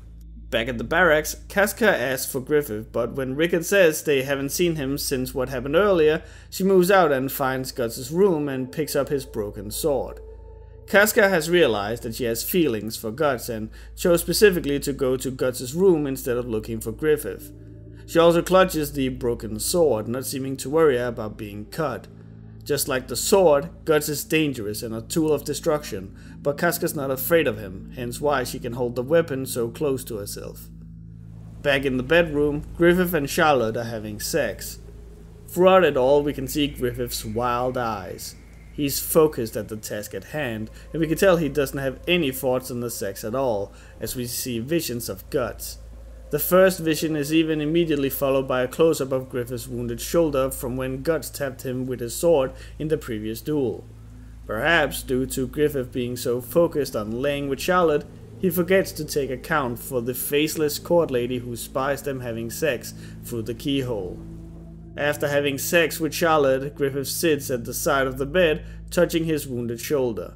We see him grasp at it, as we can tell from the way his fingers are bending. And we then see Griffith's face and his before manic eyes now welling up with tears. He's frustrated and alone, and to nail that home, we get a very familiar shot of Griffith clutching himself surrounded by darkness. This is obviously similar to how Guts was shown earlier sitting in the forest surrounded by darkness. That's because their feelings are the same. Griffith is now also feeling lonely and scared. After all, he's been doing his hardest to distance himself from everyone, as has been mentioned several times up to this point. The only true friend he had was Guts, whether he knew it or not, and he's now left, leaving him alone with a band of mercenaries he didn't personally have any strong bonds with. The following morning, Griffith escapes from the castle, but is apprehended by a small army of guards, who were no doubt alerted to Griffith's presence by the court lady. We can tell how uncomposed Griffith is at this point, as he reaches for his sword from just being asked what he's doing here at this time. He has however forgotten his sword, another sign that he hadn't planned this out at all and merely acted on impulse. And this one lapse in judgment is gonna cost him dearly as he's apprehended. Meanwhile, at the castle, the king rushes to Charlotte's chambers. Before he even gets in, we hear him yell at one of his subjects, a thing we haven't seen before. It's clear he's rattled by the news of Griffith's actions. Once in Charlotte's room, we can see he's got no interest in hearing Charlotte's excuses, as he's instead noticing her hickeys and wet spots on the floor. But the most damning piece of evidence comes when he removes the blankets and finds the red stain of blood from Charlotte on the bed sheets. We then get this shot. Charlotte's hair, that's normally been painted with much darker colors, is now more grey, and the bed is all but vanished.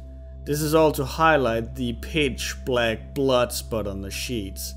The beautiful and pure is symbolized by white in this case. Charlotte has been defiled, and we can see that the evidence of this is the dark black spot that now stands out much more because Charlotte has no black colors on her as pronounced earlier.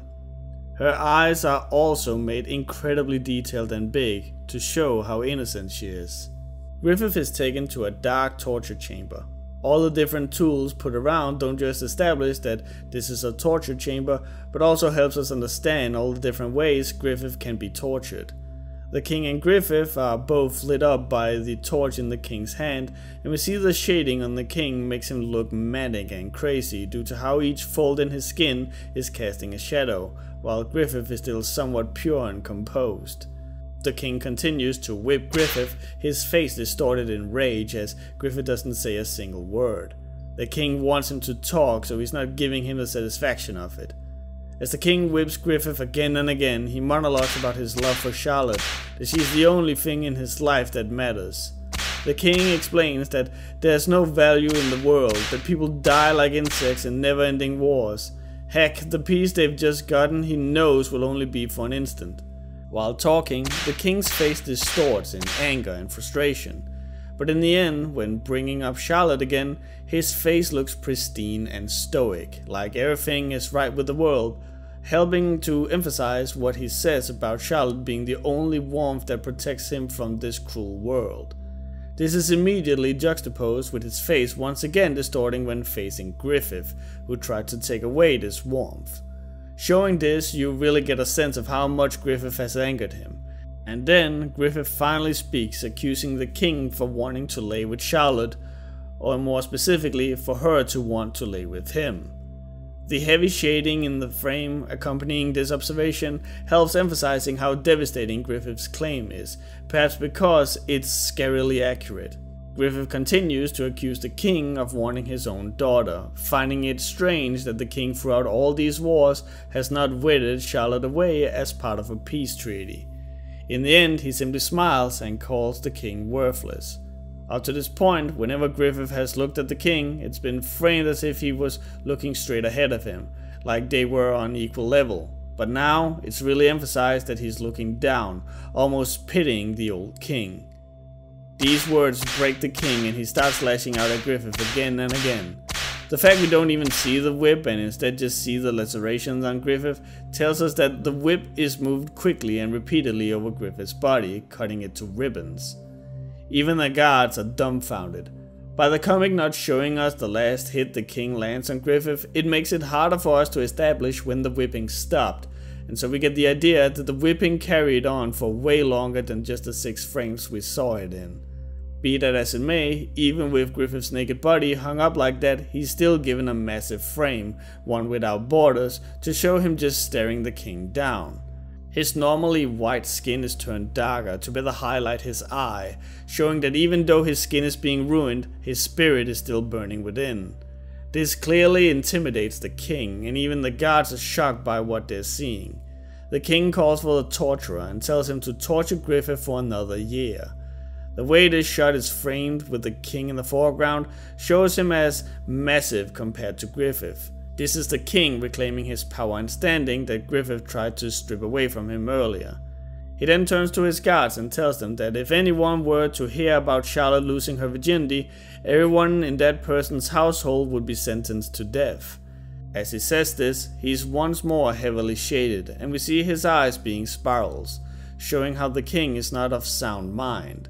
His eyebrows have also gotten more pointy, and as we've been over before, pointy things means danger. As the king leaves, he taunts Griffith, telling him that had he been but a little more patient, he'd have reached his goal, but now the hawk has fallen to earth and it will never fly again. As he leaves, we see Griffith still giving him the stare from earlier. His body is wounded, but the spirit is still alive, even as he's being swallowed by darkness. The king moves back to Charlotte's chambers. In the beginning, we don't see the king's face, as we don't know his intentions. After all, we have just been told that he fancies his own daughter. As he stares at Charlotte, she's purposely been made more appealing by making the sheets cling to the more seductive parts of a lady, such as her legs and breasts. Her lips are also made more prominent than they have been before. This amount of detail is not by chance. This is to show us how the king perceives his daughter, sexually. The king starts disrobing Charlotte, and we get several close-ups of the king's eyes and mouth.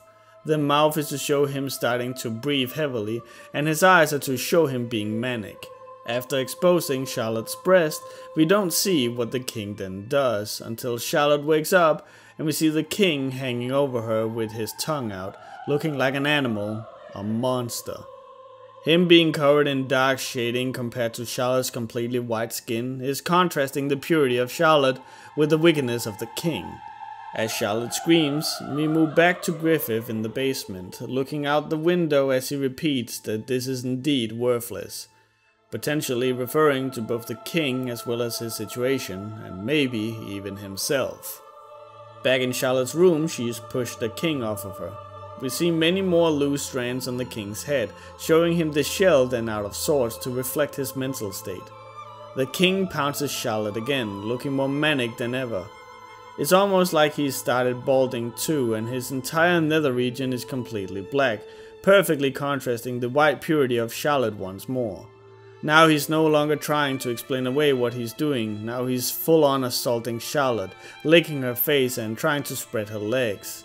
Despite having been both pushed and kicked several times, it's not until Charlotte calls for Griffith and kicks the king again that his face becomes distorted into a bloody mess.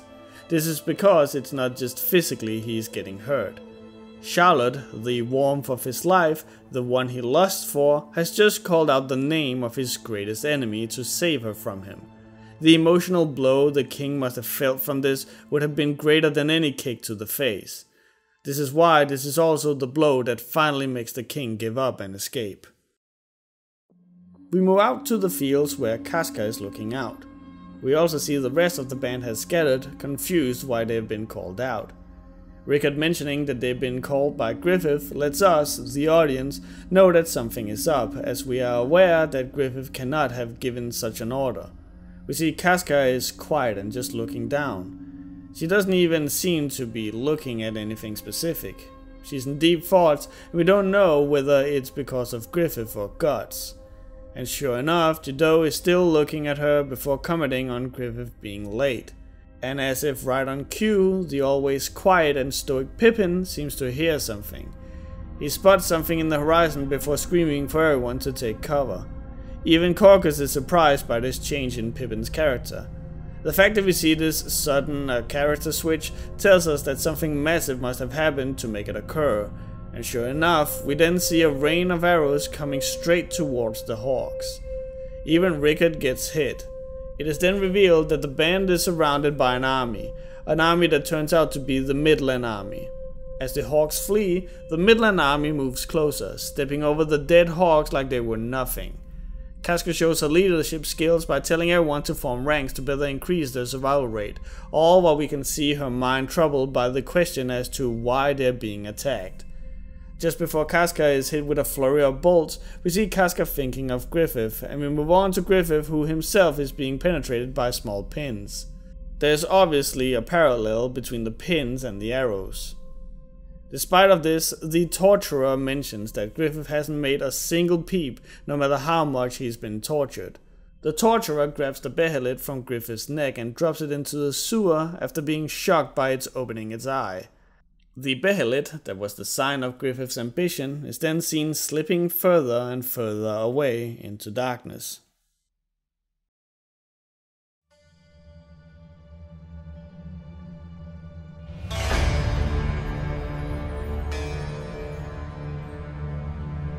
We move on to a castle where we see people jousting, people fighting with flails, shooting crossbows, and just displaying random acts of strength, all while some royalty is spectating. We can tell by the crest on the wall and chair that we are in a different kingdom, as it's not the Midland crest. During this tournament, we see someone who's clearly Guts look on down amongst the other soldiers. His appearance is kept obscured a little to hide what state he's in, as we now know he's been gone from the Band of the Hawk for at least a couple of months. After Silat, the Eastern warrior, defeats Valencia in a tournament, Guts steps forward. He's given a much bigger presence than everyone else to highlight his strength, even compared to the strong Silat. He even dwarfs everyone else. He's even patting the other soldiers on his head and using him as an armrest. Guts is back to his cocky self and seems to have found some joy in his life again, now that he is pursuing his own goal. After taunting Silat some, we first get the shot of him getting ready far away, before in the next frame being extremely close to Guts. This is another case of decompression, where it's like showing us two sequential frames of a video. By having the angle be the exact same, we better understand how fast Silat is moving, as if the proverbial cameraman couldn't even move in between the time he started to move. However, we see how this speed is nothing to Guts as he moves calmly between the attacks. If you'll remember, we know he's calm because we don't see his face. We have no reason to get into his headspace because this is something he's done a million times before, so his mental state is not changing, and thus not worth bringing attention to. However, when Silat uses some downright acrobatic martial arts to keep Guts' hand occupied while going for a stab, we do see his face, as this is something he's clearly not tried before. However, Guts smacks Silat away with little to no effort, and we can see how he didn't even feel like he got close to losing, with him not even looking at Silat as he's sent flying into the other soldiers. After the fight, the royalty tries to recruit Guts into his services, but Guts declines, saying he just wants to fight strong people. That's when the royalty mentions how there was a band of mercenaries led by a strong woman who caused an uprising a year ago. From this, we now know that about a year has passed since Griffith got thrown in jail, and knowing the leader is now Casca, Guts knows something has happened to Griffith, and hearing there's been an uprising, he knows something has happened to the Band of the Hawk as well. And for the first time since the 1 year time skip, we see worry and frustration on Guts' face, something he didn't even show when being close to death. We move over to the woods where the Band of the Hawk has hidden themselves. We're given an overhead shot both to show how they're being watched by some soldiers, but also to show how their numbers have decreased significantly. And on the ground the situation is not much better. Most are slumped over, sporting wound dressing and solemn faces. No one has their arms over their shoulders height, showing how tired and dejected they are. People are wounded, embracing themselves and sleeping. Things are not going great for the band. Inside a makeshift tent is Casca looking over maps and plans. Jido comes in, telling her to rest, and Casca announces they've found out that Griffith is kept in the lowest level of Windham Castle and has been tortured there for a year. Jido commands Casca to eat and then sleep, but when she tries to eat, she collapses with tears in her eyes, worrying for Griffith's life and are too tired to keep herself up. Now, I don't know if this is because Rickard got another wound, but for some reason his right arm is bandaged and wrapped up, when it was his left that got hit with an arrow. I guess seeing it's been almost a year, it's not unlikely he's gotten another wound, but I remember it just confused me a lot. Anyway, Rickard, Jido, Caucus, and I guess Pippin talk about what's been going on the last year. Apparently, Casca took up command just so everyone would survive the attack from Midland. Caucus is dejected, but says everything with a snarky smirk, as if he's almost humored by the kick in the pants life has given him, by giving him such a high position, only to take it away from him. However, the quiet does not last as Silat shows up, spearheading a group of soldiers that attack the band. By their unmatching armors, we can tell these are not any royal army, but rather a bunch of people who all found a bunch of armors and weapons and decided to go out and fight. Upon being alerted to the enemy raid, Casca wakes up and we see her reach for her sword, and then we see her run out in full armor. I wanted to bring attention to this as it's a great way of showing pacing. We could have seen Casca put on each individual piece of armor, but that would have dragged on and felt like Casca was taking her sweet time. The fact we jump immediately to her being fully clad in armor shows us that she's changed quickly. Casca and Silat end up fighting, and it's interesting that as opposed to Guts, who beat Silat by just sheer strength, Casca is dealing with him by using her speed and technique, showing how different they are. Silat eventually overpowers Casca and tells her he'll count to 3 before killing her, but he'll stop if Casca surrenders. He manages to count all the way to 3 without Casca even muttering a word, showing how she's perfectly willing to die rather than surrendering the hawk. Once more, just like was the case with Adon, humor is used to show the difference in power. Guts is stronger than Silat, so when he beats Silat, it's almost comedic with how he is kicked and sent flying. When Casca opens her eyes, it takes time for her to recognize Guts, and we just see his silhouette. If this seems familiar, it's because it's the same way that Griffith was shown back when she was telling about how he saved her when she was young. When she can finally confirm it's Guts, her eyes shine up with more life than they have since before Guts left, shown by the amount of details the eyes are given. Guts tells Casca to leave Silat to him. Casca runs away, but not without giving Guts another glance. Yet she ends up looking away from him and looking forward, showing she trusts him enough to not have to worry about him. Guts and Silat end up fighting, but Silat is no match against Guts, who seems to take him out with little to no issue.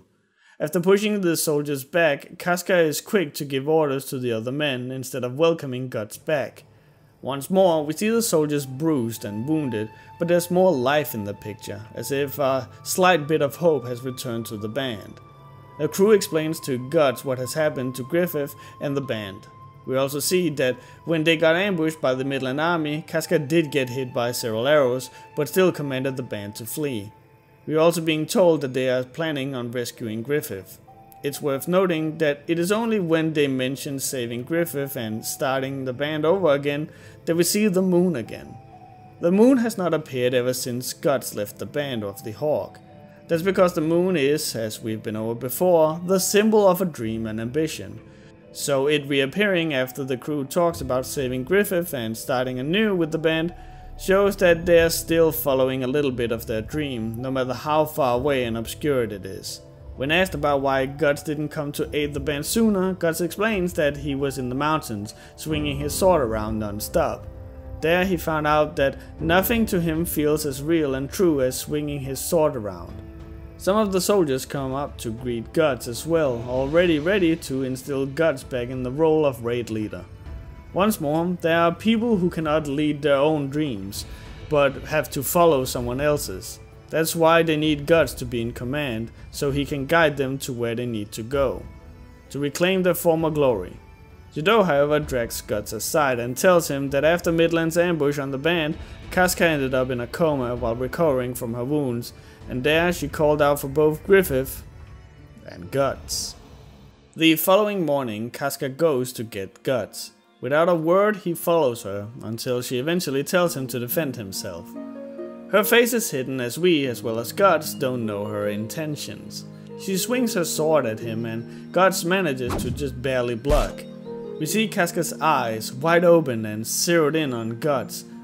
Like Guts states himself, she's really trying to kill him. Casca barks at Guts that he destroyed everything, that all of this is his fault because he abandoned Griffith. Guts replies in disbelief that there's no way all of this would have happened just because he left. This seems to first shock, then sadden Casca as she calls him a fool. She then starts wailing on Guts, saying that there was only so much that Griffith could endure, and that because Guts left it hurt Griffith way more than Guts could ever know. We get a shot of Griffith from behind with Guts' footprints showing what Guts saw as he left Griffith behind, and we then see Casca's blade piercing through Guts' armor. Once more, the emotional damage is closely tied to the physical. Casca's words struck Guts deep.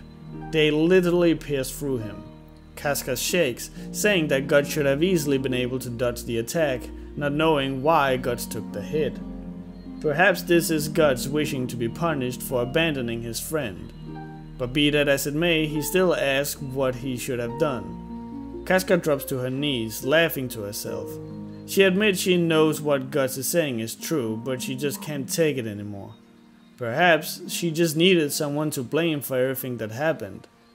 Casca then admits with a sad smile that she's known for a while that she could never be Griffith's woman, that even she knew that being with Charlotte would be Griffith's fastest shortcut to the throne. So instead, she just wished to be indispensable for Griffith. But when Guts left, she saw that too would be impossible, as there was only one person who could only be truly indispensable for Griffith, and that was Guts. As Casca says that she's desperately trying to protect the Band of the Hawk, that it would disappear if she didn't at least cling on to some fruitless hope, we are once again seeing the moon in the early morning sky, once more reflecting Casca's goals and ambition.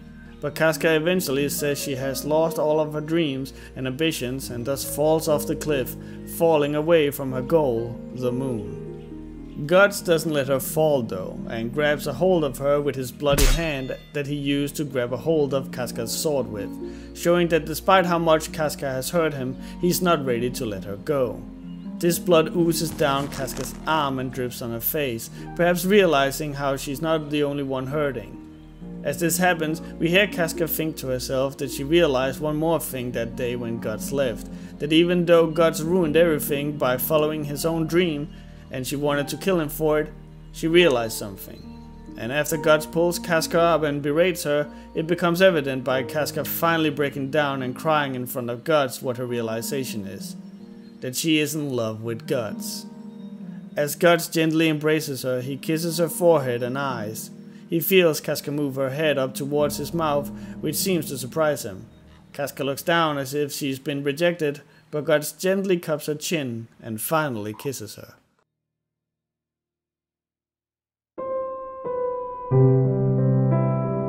At the beginning of the next chapter, we get some insight into Casca's mindset. We find out that the reason she was so harsh to Guts, even despite knowing she fancied him, is because she had dedicated her entire life to Griffith, and so if she gave up her life for the one man whom she had known for the most of her life, it would be like the feeling she had since meeting Griffith would have been false. But she's now laying here, naked in front of Guts, having realized that denying her feelings for Guts would also be a lie. A nice detail is that both of their swords are laying on top of each other as well, and even they are unsheathed. This chapter is very much about being open and vulnerable, and is even called Wounds, so the blades being left open and exposed without their sheaths perfectly reflects this as well. As Guts caresses Casca, he notices her shaking. She admits that she is scared, that she is worried she's going to change, that everything she fought for will become a lie. Guts responds in a way that only Guts can, by going over Casca's scars, big and small, and commenting that nobody with this many scars is doing this over a lie.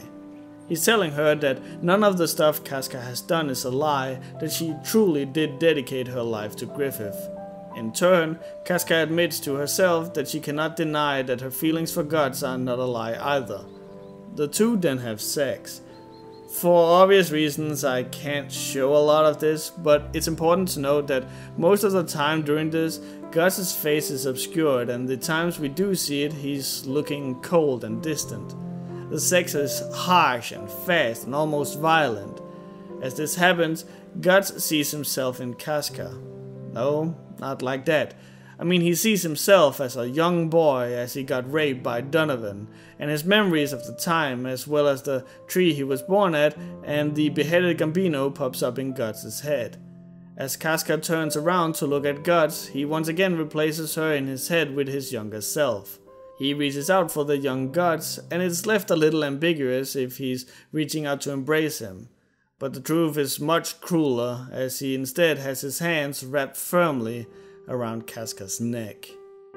Calling this chapter Wounds is a stroke of genius, as it relates both to the physical wounds that Guts comments on earlier, but also his own mental ones. I have read quite a few comments during the time I read Berserk, where people said that Miura only had the sex, willing or otherwise, to be edgy, but I don't think anyone recognizes that Miura manages to give it the agency it deserves. After so many years, after not having seen it for so long, this trauma that Guts went through is still very much rooted within him. This is how real trauma works. Trauma can be forgotten. Heck, sometimes you may not know you even have it, but then sometimes it'll come out when you least expect it. Here, it comes out because Guts is open and vulnerable in front of someone he genuinely cares about. And this is a thing that comes up again over 300 chapters later. So, why does Guts try to choke Casca? In his mind, he's trying to choke his younger self. Perhaps it's because he feels he needs to be punished for killing Gambino. It can also be because he wishes to kill that part of himself, the weak self that got. Maybe it's the memory he wishes to destroy.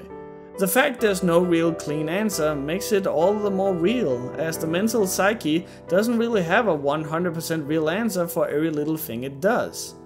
Upon realizing what he's doing, he lets go of Casca, who drops in front of Guts. Guts slams his hand into the tree. The before almost invincible, untouchable, godlike warrior is now standing there naked, shivering and pale. He first says he didn't mean for it to happen, referring to choking Casca, but then repeats it again, this time saying, "I didn't mean to kill you, Gambino."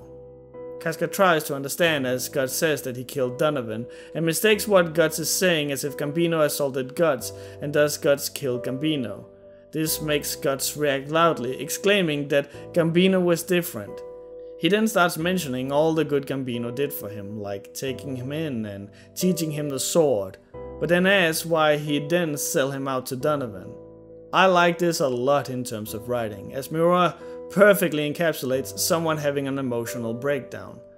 Guts is slipping back and forth between telling the story and asking his current questions. He focuses on things that are insignificant to everyone else, like how Gambino would talk to his dog and call it Shizu. He's also over-glorifying Gambino, who, when you think about it, was actually an abusive bastard. Casca is, rightfully so, looking shocked and worried at Guts, who is crying for the first time in his adult life.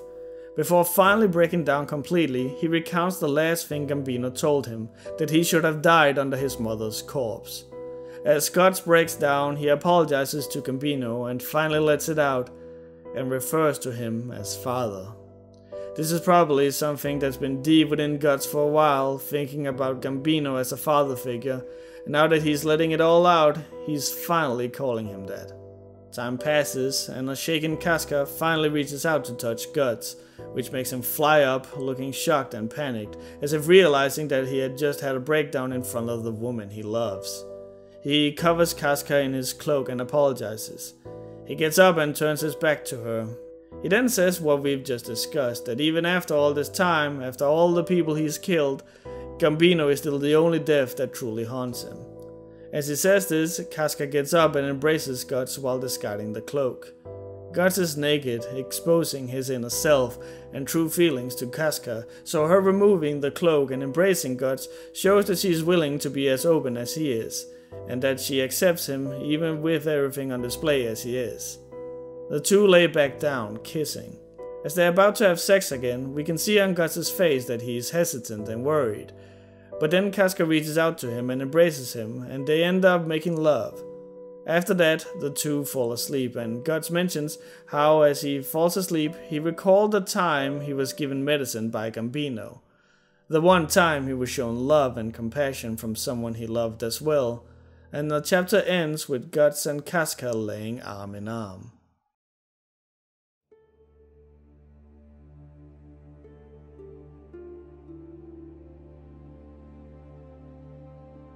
The next chapter is called Sparks from a Sword Tip, which, considering what is revealed later, could be innuendo for Guts inseminating Casca. I'll let you guys figure out how those two correlate. Casca comments on this being the first time for the both of them, and even comments on Guts being rough and frantic at first, and then says it's understandable considering what happened to him. The two are naked, and as we've established multiple times already, this means they're open and bearing their all. They are honest with each other. As such, they speak openly about Guts' trauma, and even how he at first wouldn't let anyone touch him. Guts mentions how it's always been different with Casca, and we know this is true as he has been touched several times by Casca without him reacting. Casca starts asking for Guts to stay and about rebuilding the Band of the Hawk after they rescued Griffith. However, Guts declines, wishing to keep his romantic relationship with Casca separate from the Band of the Hawk. Before he can elaborate, however, he notices the waterfall and reminisces back to where he spent his past year. In the mountains, we see Guts training by cutting logs flowing from the waterfall. Guts practicing in the mountains against nature is most likely inspired by the legendary real swordsman Musashi Miyamoto, who would become a hermit in the mountains to dedicate his life to the practice of the sword, believing a lot of the way of the blade could be taught from nature. It's fitting that when we see Musashi depicted, he is typically equated to a calm lake, and with Guts, it's much more fitting to be a rumbling waterfall. We then see that Guts is staying at the home of the swordsmith Godo. Godo comments that at first Guts acted like he was dead for a week, and then this. This establishes that this isn't the first time he's pushing himself this hard. Guts asks Godo why he chose to become a swordsmith, and Godo's response probably strikes very close to home with Guts, as it mirrors his own life. Before I knew how to walk, this was in my hand. Before I could decide if I liked it or not, I hit the iron in front of me. After that, I was so busy trying to improve and craft better stuff that one day I woke up an old man. I've been striking the iron since I was born. Just like folks who don't know why they're alive, I don't know why I keep hammering. This perfectly mirrors Guts, who instead of swinging a hammer, has been swinging his sword. Godo finishes off by saying, "There's one thing I like about being a blacksmith. Sparks. Sparks are nice. I get engulfed in them. I feel like my own life, for an instant, is springing into the air before my eyes." If this is indeed a mirror of Guts, we now get a better understanding of why Guts fights. It's because it's when he feels the most alive. When he swings his sword, sparks, life, springs before his eyes, and he gets engulfed in it.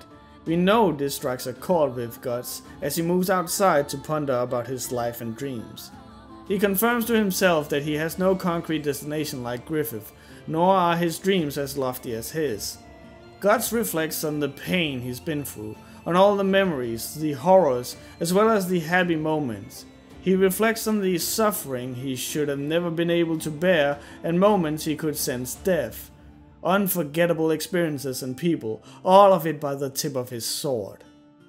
This, honestly to me, feels like Miura reflecting on his life as well, and in this case, the tip of Guts' blade is a parallel to the tip of Miura's pen that he used to make comics with. I'm not saying this is the case, but it's a nice feeling to think that Miura was able to power through the hardships life threw at him thanks to his art. After thinking about what he's been through and what it's meant to him, he finally settles on the fact that he does like the sparks as well, as when the sparks fly, he sees life there. Guts' dream is to live a life, create memories, and doing so by his sword. We move back to the waterfall with Casca, where Guts says he'll gladly help Casca with saving Griffith and rebuilding the Hawk. But he must, for his own sake, move on, and fight better and stronger enemies, and challenge himself, and he just won't find that in the Hawk. After this, Casca gets upset, saying how Guts is just like Griffith, that it's always all about them and their dreams, and makes mention how Guts is just gonna end up leaving her, just like how she was unable to be loved by Griffith due to his dream. Guts, however, disarms her by asking her to come with him. He clarifies he doesn't know whether or not it's the right decision, but he needs Casca to be with him. He just chooses to say it in a rather crude way by saying it's because he needs Casca in a sexual way. This does, however, seem to calm Casca down and they kiss. but we know danger is looming in the horizon as the brightly colored beautiful landscape is replaced by pitch black forests. And in the horizon we see a massive silhouette of a giant serpent-headed monster. Something beyond human knowledge has begun to stir.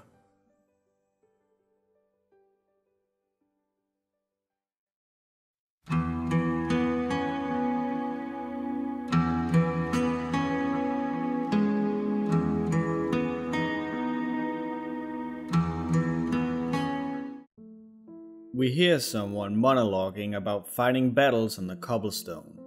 We see a plethora of knickknacks and toys referred to as spoils of war. We then see a young Griffith staring up at the castle.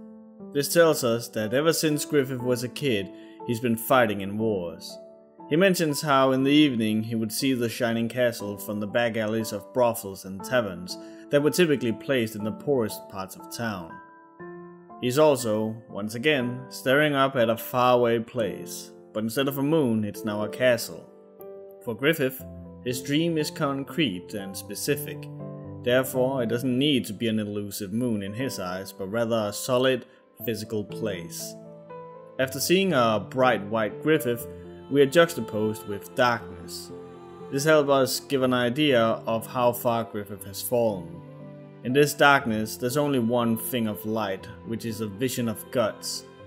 Griffith admits he doesn't understand the feelings guts spurs within him. All he knows, they're there, and they span from malice to friendship, to jealousy, and to regret.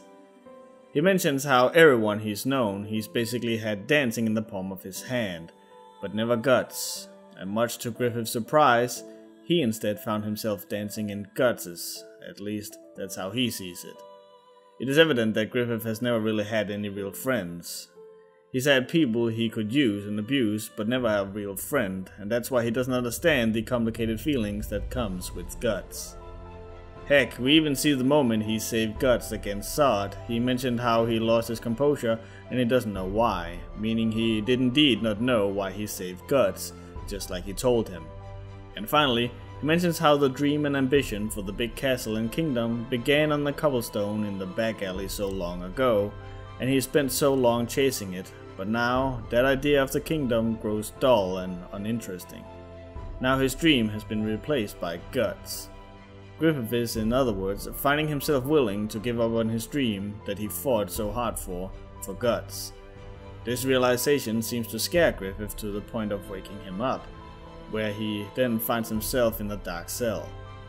Miura does something amazing with the darkness here by leaving the things to focus on to be small circles of clarity, which helps sell that this is just what Griffith can see when paying close attention, and everything else is vanishing in darkness. Griffith hears something and a brick is pushed out of the wall. Horrible little creatures ooze out of the hole and are seemingly crawling over to Griffith's hand, while calling him Prince and asking for an audience with him. This seems to catch Griffith's attention, but what retains his attention is the hole in the wall, where we see a gateway into a place with impossible geometry, and on each side we see a silhouette we know from before the Golden Age arc, the God Hand. Meanwhile, in the forest, the band of the Hawk is ready to move out to finally save Griffith. When Rickard says that when Griffith is saved it will be like old times, we can tell from Guts' face that he simply doesn't have the heart to tell Rickard that he won't be staying forever. Casca mounts her horse in a comedic scene where her hopping up on the saddle causes her a lot of pain and her to blush, telling us the reason for the pain is because she's tender from being with Guts. This comedy helps alleviate the tone, giving us, the audience, the same feel as the others in the scene, that things are finally moving in the right direction and will be alright. They ride to Windham, and we see that once again Jadot is keeping his eyes on Casca, but he's not smiling because he realizes Casca is slipping out of his hands, probably realizing maybe he didn't just want Casca to be happy, he wanted her to be happy with him. As the band arrives at Windham, we see half the page spread covered by the pitch black wall of Windham, showing how big and intimidating it is, and more importantly, how impossible it is to penetrate, that not even light shines through. As of such, they seek out the local graveyard. Judo mentions that they are looking for a secret passage, and Guts says they can't possibly find it that easily. In the exact same panel, Casca mentions she's found it. Putting the two in the same frame shows how instant this happens after Guts' words, making it more fun and once more raising the mood. When Guts takes issue with Casca going down the passage, Casca replies that it's the most sound strategic response. Guts is about to argue, to which Casca responds by bumping her chest against his and with her lips tightened. From this we can tell she's forcing herself to look more stern and tough to help sell the idea that she's buzzing Guts around, rather than talking to her new boyfriend. But judging by Pippin and Judo's faces, it's clear they're not buying it. As they run down the wet passage, Guts talks to Griffith in his head, constantly mentioning how Griffith was all about going up and being up high, which perfectly contrasts the team going to pick up Griffith in the darkest, deepest basement imaginable. A stark reminder of how far Griffith has fallen. As the crew re-emerges, they find themselves in a mausoleum where Casca cracks a bad joke and Guts mentions how bad it was. Once more, the banter between the crew is a new thing, and not really something you would expect people to do in a situation like this. But it's to give us hope that things are going the right way.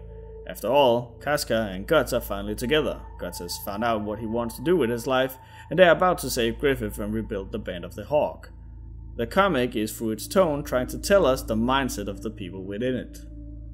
In the mausoleum, they find the people who have been helping the crew get inside, and it's revealed to be none other than Charlotte. And even she manages to make a joke at Casca's expense, saying she didn't realize Casca was a woman. But now she knew it instantly. As she ponders why, Casca blushes, and we can see Judo looking at Guts as if investigating him. This is because Casca has lost her virginity, which is said to be the point where a girl becomes a woman. It's also a Japanese old wives' tale that women who are in love are much more beautiful. As they continue on their path to save Griffith, Casca finds herself being jealous of Charlotte. She admits to hating this part of her, and as of such, grabs Guts' hand. Perhaps she's feeling bad for Guts as she's jealous of someone who gets to be with Griffith, or she's trying to remind herself that she has guts. Whatever it is, she is deeply ashamed that she can't even look Guts in the eye. On top of this, when Charlotte admits later that Griffith had been in her bedchambers, we get a close-up of Casca widening her eyes, showing how much this revelation shocks her. They are however interrupted by a couple of guards that Charlotte bribes away. She however collapses afterwards, having forced herself to stand tall and composed throughout all of this, and says that she was able to do this because of Griffith, which makes Casca frown, perhaps because she realizes that Griffith may be using Charlotte just for his ambition, but Charlotte is for realsies in love with him. Guts notices this and tries to cheer Casca up by offering to hold her hand. She however pushes him away, seeing that Guts isn't exactly being subtle about it. This upsets Guts, but we then see that Casca did wish to be close as she holds Guts' cape. They finally arrive at the Tower of Rebirth, where Griffith is being held. Judo explains that this tower is the most ancient one in Windham, and is said to have been there since the time Midland was first established, and it's theorized it's been here even before that time. It supposedly had a history of keeping everything from prisoners to heretics imprisoned underground, which, believe it or not, is actually rather vital information. Following this, Casca and Judo talks about making Charlotte their hostage should things go sideways.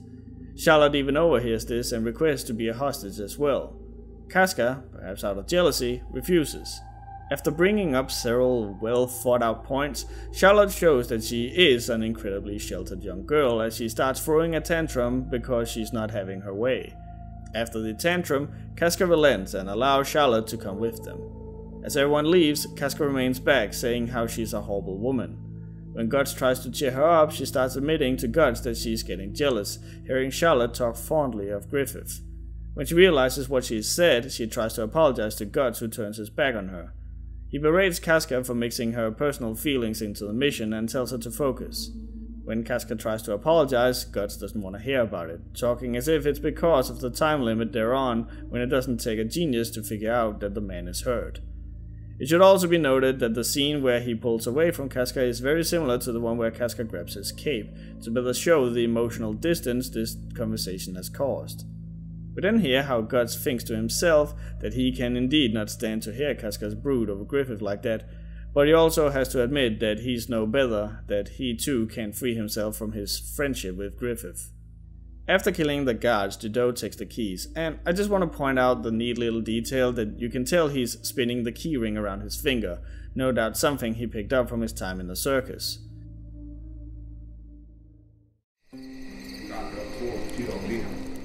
We then move back to where all the wounded people from the band of the Hawk have set up camp. We can see the mere idea that Griffith will return is filling people with hope, some people even refusing to die before they get to see him.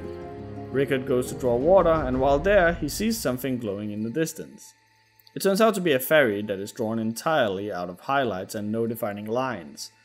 This helps tell us that what Rickard is picking up is more the light coming off of it, and he can't actually tell whether it's real or not. And it isn't until the elf flies over Rickard and we get to finally see some defining features that he says for certain that he saw an elf. His amazement, however, disappears as he hears the signal for an enemy raid. Rickard storms back, and what he sees shocks him to the point where he loses track of everything around him, as shown by the background disappearing.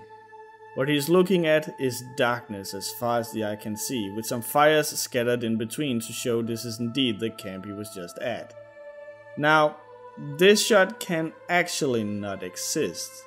Obviously, the fire would illuminate the surrounding area, and it's not like we haven't seen Miura being a master at shading. We can even see Rickard having a shadow being cast behind him. So why make it like this? It's to make the darkness all the more scary and foreboding. This isn't just an area being dark, this is evil darkness that frightens you. The place has been consumed by darkness. As Rickard looks through the darkness for all his companions, he can't find anyone. He can't even find any corpses. That's until he finds one of the men hanging upside down in the darkness, telling Rickard to run. As his eyes adjust, he sees the face of the Slug Count, and when he adjusts them even more, he finally sees the demonic form of the Slug Count, devouring his friend. This is the first time we see a monster that's truly disfigured and horrible. Zard still looks somewhat human, but there is nothing in this monster that makes him human except the face. As such, it's given all the gravitas it deserves, with a double-page spread of the front of the Slug Count illuminated from the bonfire. The rest is all black, as if to show the monster emerged from the darkness itself. It also hides the rest of him, letting your imagination run wild as to what it looks like, allowing you to fill out the blanks with what scares you the most personally. When Rickard steps back, he steps in a puddle of blood. He turns only to find where all the corpses went, as they have been rolled up in a ball by demons. Before he gets attacked by the demons, Skull Knight appears again. His cloak almost makes it look like a bubble of darkness bursting, as if Skull Knight is disbanding the darkness by his mere presence. Skull Knight is also absolutely stupid huge in this shot to really show how powerful he is. Yet Skull Knight doesn't show any physical strength. Instead, he simply talks to the demons, speaking with an air of knowledge and authority. He knows why they are here, and even seems to lecture them about what's going to happen. The demons reluctantly decide to take heed of Skull Knight's words and leave. Once he's no longer frozen with fear, Rickard finally breaks down, screaming in terror. Rickard laments that everyone was in such high spirits, but now all he's left with is the dense, oppressive darkness. Meanwhile, Guts and the crew are descending further into the Tower of Rebirth. The fact that we're not shown them beginning the descent leaves how deep the tower is a mystery, effectively making it infinitely deep. Charlotte becomes too scared to walk the stairs, and so Guts offers to carry her on his back.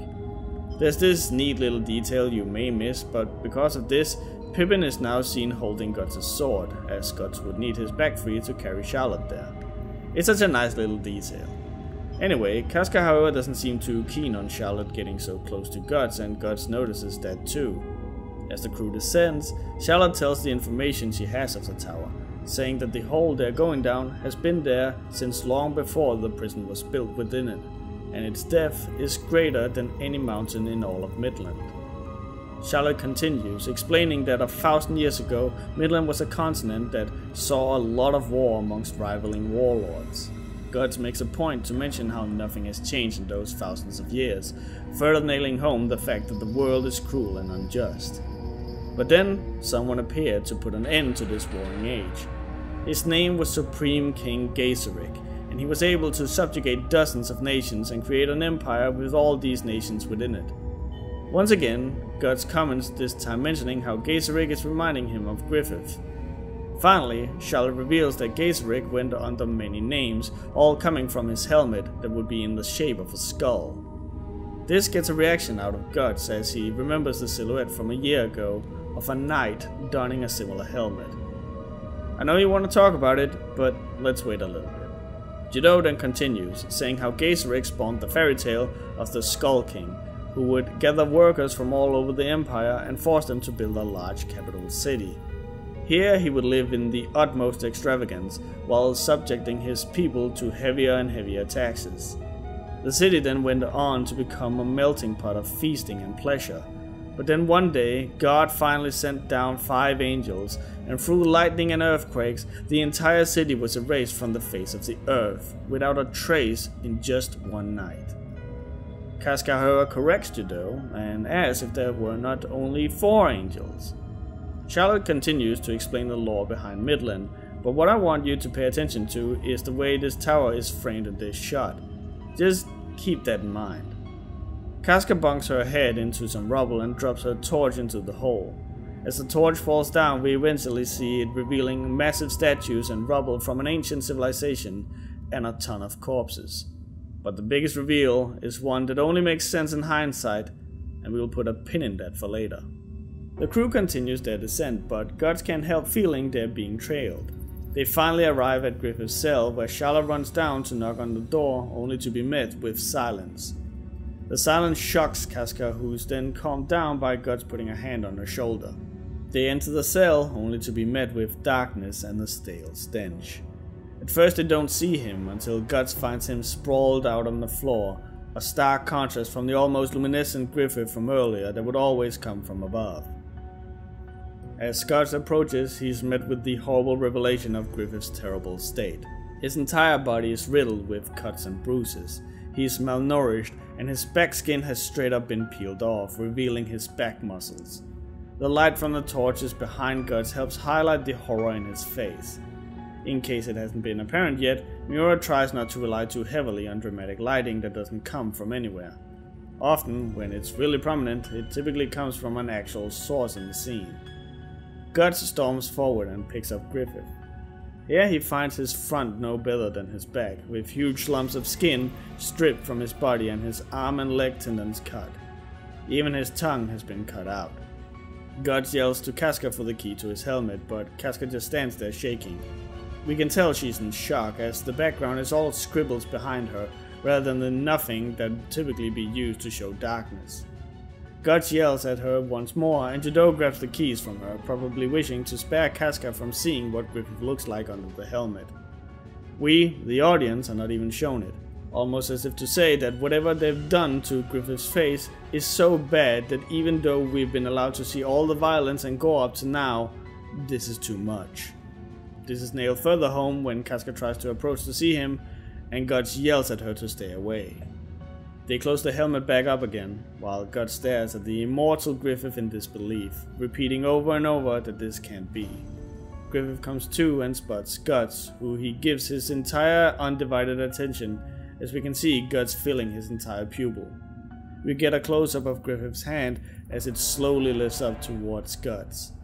However, this tender moment is quickly ruined as we see it being placed on Guts' neck, with Griffith's eyes focusing on Guts manically. The always observant Judo notices instantly that what Griffith is trying to do isn't a hug, but to choke Guts.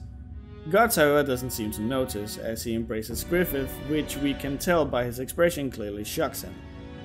What surprises him even more is Guts crying for him, something he's never seen Guts do before.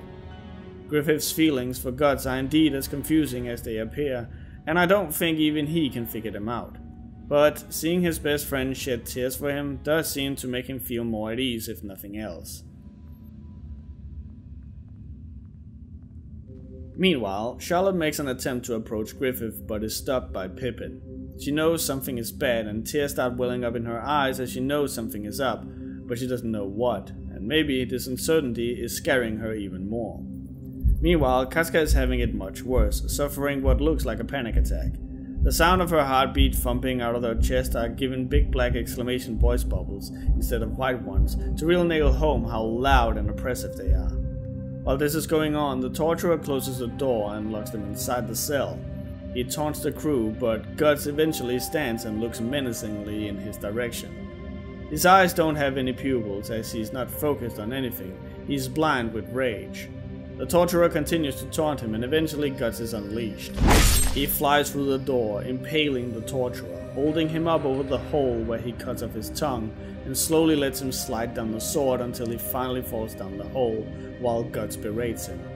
This is the first time we see this from Guts. Guts could be cocky and talk trash, but he would never be excessively cruel to anyone. His attacks were always violent, but he was never the type of person to draw the violence out. Because of this, we don't see any details of Guts' face. This part of him is alien to us, so we don't see many recognizable features. Even after dropping the torturer down the hole, Guts' face remains obscured, as we see the others behind him, telling us they don't recognize Guts either. The crew quickly gets surrounded by guards, but Guts moves forward undeterred. We finish the chapter off with seeing Guts' face, all drawn with crude, grungy lines.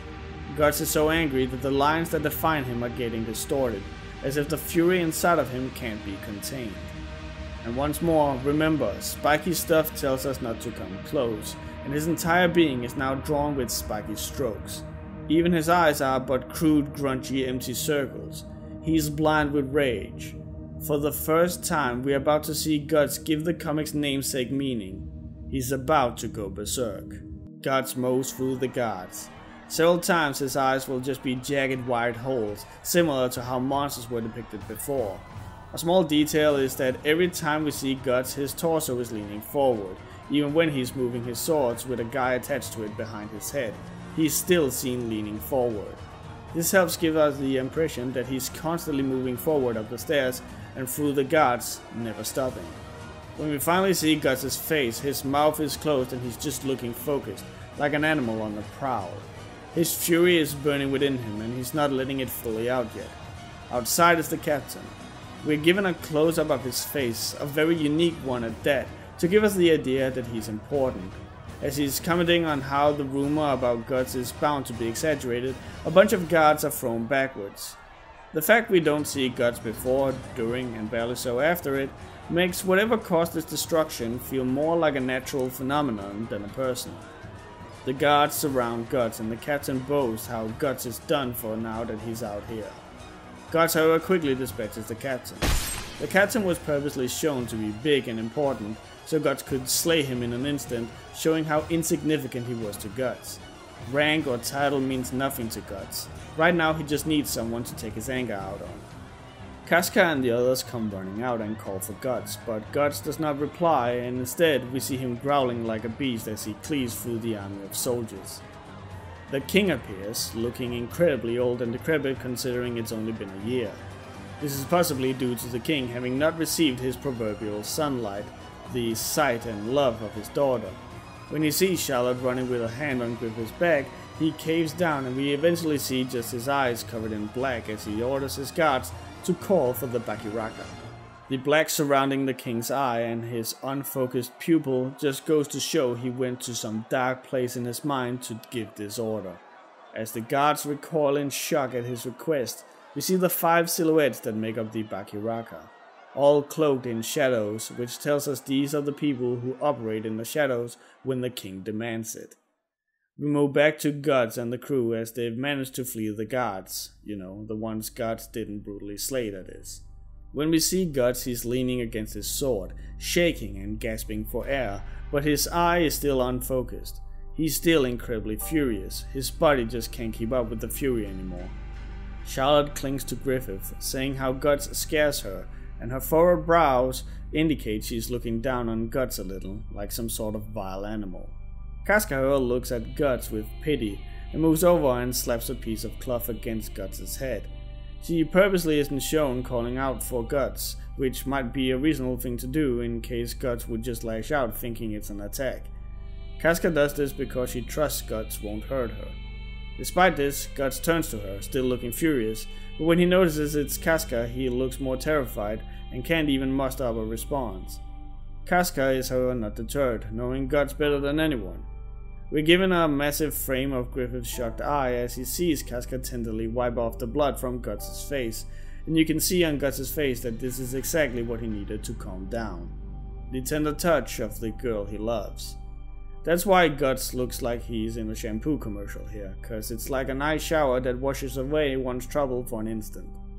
However, we see Griffith leering at him, the helmet making him look extra angry, probably thinking that while he was suffering in that cell for a year, these two were building a relationship. The most dedicated pawn in his hand, and Guts is now taking her away from him. As the crew moves back through the mausoleum, we see a hand in the far end of the frame. It's purposely placed in a way that at first you would be pardoned for believing it's just another statue, and with it being so far to the side, it's telling us perfectly that the owner of this clawed hand is in hiding, which is confirmed when we see the 5 from the Bakiraka standing in the shadows. We move on to the crew moving through the tunnel. Here Charlotte looks at Griffith, who for once doesn't have his eyes open.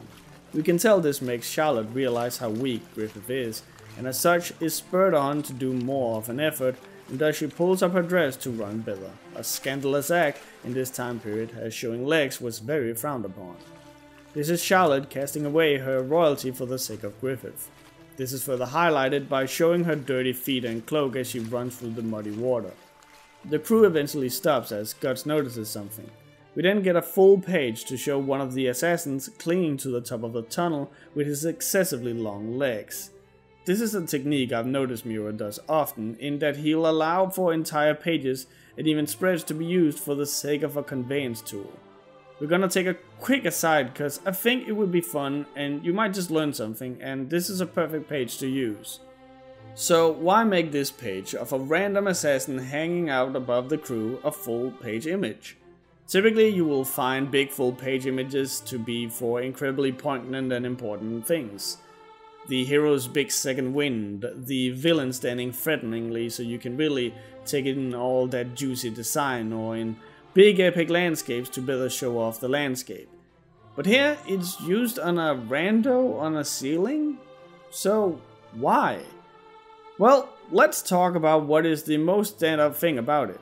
First of all is the assassin's long legs, which are what allows him to climb, and secondly is how high up he is. And just like that, we now have our answer. This is given a single image page to nail home exactly what is happening. If it had been a frame, you wouldn't be able to get this image. If you shrunk it down, you would lose the details of Guts and the crew. If you narrowed it horizontally, you would lose the shock of the assassin's long legs. If you had narrowed it vertically, you would lose the shock of how high up the assassin is compared to Guts and the crew, and heck, you might even have to lose Guts and the crew entirely. So, even if this isn't a big important scene, Miura chose to keep it as a single image page, to not compromise the effect his reveal would have. This is but one of the many amazing things about Miura and his work, his unrelenting insistence of never compromising. Anyway, with that out of the way, we can continue. After the assassin swings down and attacks Guts, he spins back up and crawls back away into the shadows. There's a form of decompression here to nail home how exactly the assassin is moving, to make it more off-putting. You can almost picture it in your head. After being attacked once more by an assassin from the water, the smallest assassin crawls out of a hole and takes aim at Griffith with his blow dart. We see Charlotte noticing the assassin, and then a close-up of Griffith and Charlotte reacting. From this we can tell she noticed that Griffith was the target, and thus she blocks the dart. This action seems to shock even Griffith, and in the next frame he continues to be wide-eyed as he looks at Charlotte fall to the ground. After all, Charlotte was his ticket to the throne, and now she just fell over, possibly dying. The long-limbed assassin drops down again, this time only been given a frame, because this time we have already established his impossibly long limbs, and his height compared to the crew is no longer of importance. The assassin wishes to bargain for the princess, as they'll be killed if any harm comes to her. Once offering this bit of humanity, the assassin's face is revealed, no longer being a faceless monster but a human like everyone else. Yet we do see the ugly side of his face, as we see the ugly side of him as he admits he's worried about Charlotte's safety, purely because his own life depends on it. The crew agrees to the trade, and as Charlotte is carried away, she reaches out a desperate hand for Griffith one last time, wishing to be together forever with Griffith. Guts, Jidou, and Casca looks on with pained looks, realizing that Charlotte is but a child who got caught in the crossfire of the mission. Meanwhile, Griffith seems to think long and hard before he mouths a response. We don't know what it is that he says, but it's enough for Charlotte to let him go. Once Charlotte's been safely escorted out of there, the fighting continues. Another assassin shows up, this time the big burly one who is throwing javelins at the crew. To give us an idea of how hard he's throwing the javelin, we get this completely vertical frame where we can trail the javelin all the way from the top to the bottom. Once more, in instances like this, we need to think of frames like a photograph, and in this case, the javelin is moving so fast that in the instant it would take for a camera shutter to close and take the picture, the javelin has moved that massive distance. Furthermore, because we don't see the crew in the frame, and in the next frame we only see them at the very far end of the hallway, it helps give us an idea that the javelin still has some airtime between it being thrown till it hits the crew, and thus we can establish it's being thrown quite the distance. When the next javelin is thrown, we don't even see it being thrown, we only hear the sound, truly establishing how far away it's being thrown from. Guards manages to block this as well, and we see Jidou noticing something. He then claims to have an idea. Extra attention is being put on Jidou's eyes here, to establish that his idea came as a result of him observing something as he's wont to do. The team puts out their light, leaving them in complete darkness. We establish that the javelin guy can't see them either, by having him look into the pitch black darkness. Jidou in the meantime looks calm and composed, even with the background completely gone, showing he too finds himself in complete darkness. Once he throws his knife, we only see that and no background, showing he is throwing it into the darkness, that is only lit up once the knife collides with the wall. He does it again, this time illuminating the javelin guy. This prompts Jidou to throw both of his knives, and we really get a feeling of how fast the move is, as we both see his hands being drawn back and in the throwing motion in the same frame. The knives disappear into the darkness only to find their mark in the javelin thrower's throat. Jidou yells for Pippin to hit the wall with his hammer, causing sparks to fly, illuminating the area, which is enough for Guts and Casca to take care of the remaining two assassins. Once more, we see the drastic difference in Guts and Casca's kills. Guts is violent, vicious and bloody, whereas Casca's stab is precise, calculated and clean, once more proving that Berserk's violence is very much controlled and not just a guy wanting to depict gore for the fun of it. Anyway, the crew gets attacked by the last assassin, who releases a gas that prompts Pippin to yell out for the others not to relight the torch. The assassin then knocks her bracelets together, setting the gas ablaze, causing the crew to run for their lives. As they do, the flames engulf the other assassins, showing there's no sentimentality among them, and they'll gladly burn their own without a second of hesitation if need be. As the crew runs, Griffith seems to notice something and bobs his head to indicate what he saw. I like how even when Pippin looks, it's not immediately clear what it is that Griffith noticed, making it reasonable why was Griffith noticing it and not everyone else. When Pippin notices the light coming from the cracks at the top of the tunnel, he swings his hammer at it, causing a massive hole which the fire flies out of. When asking what happened, Pippin, surprisingly talkative for once, admits the same incident happened at a mine he used to work in, and thus he knew the fire will always gush upwards to a wider space. This will also explain why Pippin was the one who recognized the explosive gas, as those are not uncommon to find in mines. Once Pippin mentions that Griffith was the one who noticed the hole, we can see a small smirk on Griffith's face, and Guts reciprocates the smile with one of his own, acknowledging that despite Griffith's bodies being wrecked, he's still making himself useful. Even Casca seems to notice this. Back at the castle, the king is killing the lady assassin. A thing to note is that the king, who before would typically be in an elevated position to everyone else, is now seen almost exclusively below or at the same height as everyone else, showing his fall from grace. It is not until he promises Charlotte he will not let any more harm come to Griffith that he is finally shown as a big and powerful man once more. His hair even seems to get less spiky, and he looks a million times more healthy than he has prior, looking more like the old king. However, once Charlotte is brought away, he calls for a guard to summon the Black Dogs. and while doing so, he looks worse than he ever has, showing that the calm, reserved king we saw earlier was but a facade, and he is truly much more vile and wicked than at first assumed. As the king is escorted away, the guards are left talking about how much of a disgrace the black dogs are. Especially the leader, Wild, gets the captain's blood running cold, and immediately see why in a frame I cannot show on YouTube. But essentially it's Wild with a bunch of women around him while cloaked in darkness. The ladies all seem weak and passed out, writhing in ecstasy. Wild's silhouette is big, too big, and the more we see of his face, the more he looks like an animal.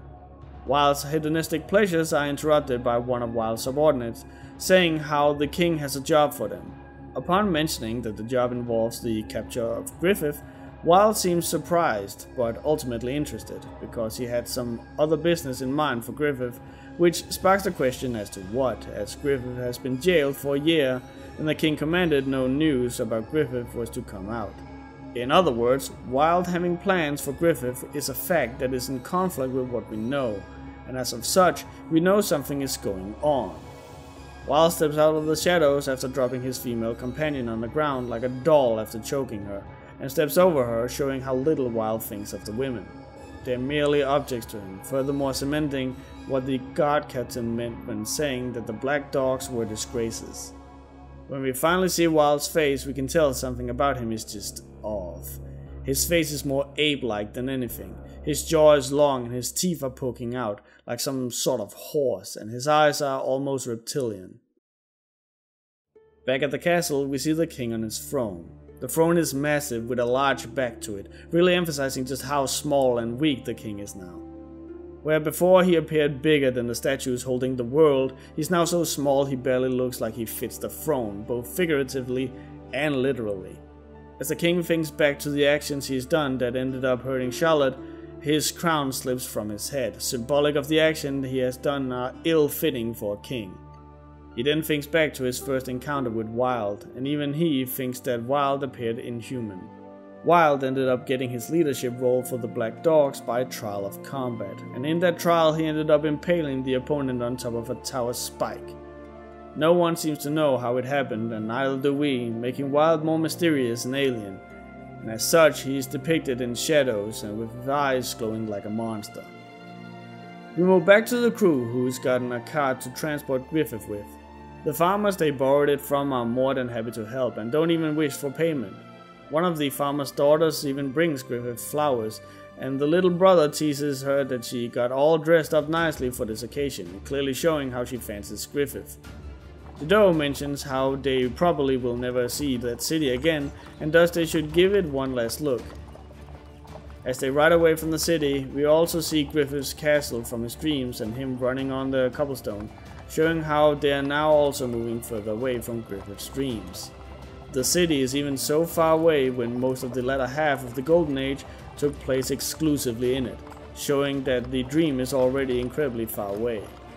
Casca realizes this as well and grabs a firmer hold of Griffith's shoulder, much likely pitying him. We also see Guts turning his head. Whether he noticed Casca's grab or not, we don't know. Back at the farm, Wild and his dog show up, killing the family and violating the sister, establishing that these people are indeed as big monsters as the king and captain both said. The dogs catch up to the crew, parading the dead family's dismembered body parts around on their spears in a scene that's been widely criticized online as of late. And honestly, I think that's unfair, especially now where we've seen what led up to it. No one, not even the messed up king nor his men, are rooting for these people. The comic has done everything in its power to establish that it does not condone this in any shape or form. Casca's even seen furious at this, and Dido says they are the worst of the worst, and these latest actions are even worse than his imaginations. Yes, this is messed up and sick, but it needs to be established that the comic says so as well. It goes out of its way to point a spotlight on it and go, this is bad, this is the worst we've seen, to the point where even some of the worst people we've seen in the comic are frowning upon it. Dido brings up how they can't pop a trap at the bridge with how close the dogs are. Guts thus decides to try and hold them back in a way that almost makes the Golden Age arc come full circle.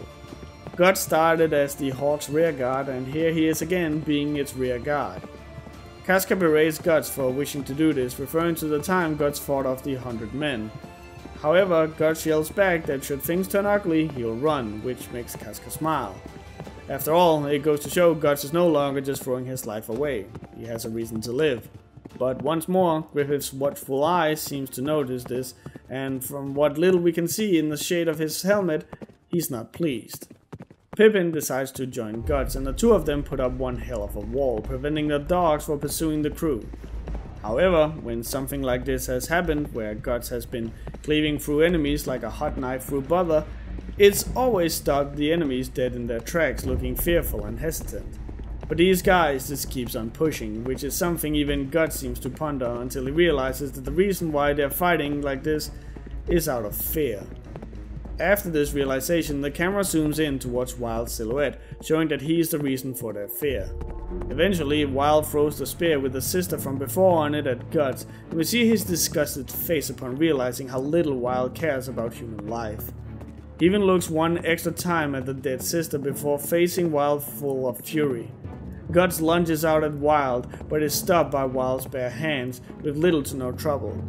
It's then we see Wild's face, all drawn with very crude ink and grungy line art, showing how twisted and wicked he is.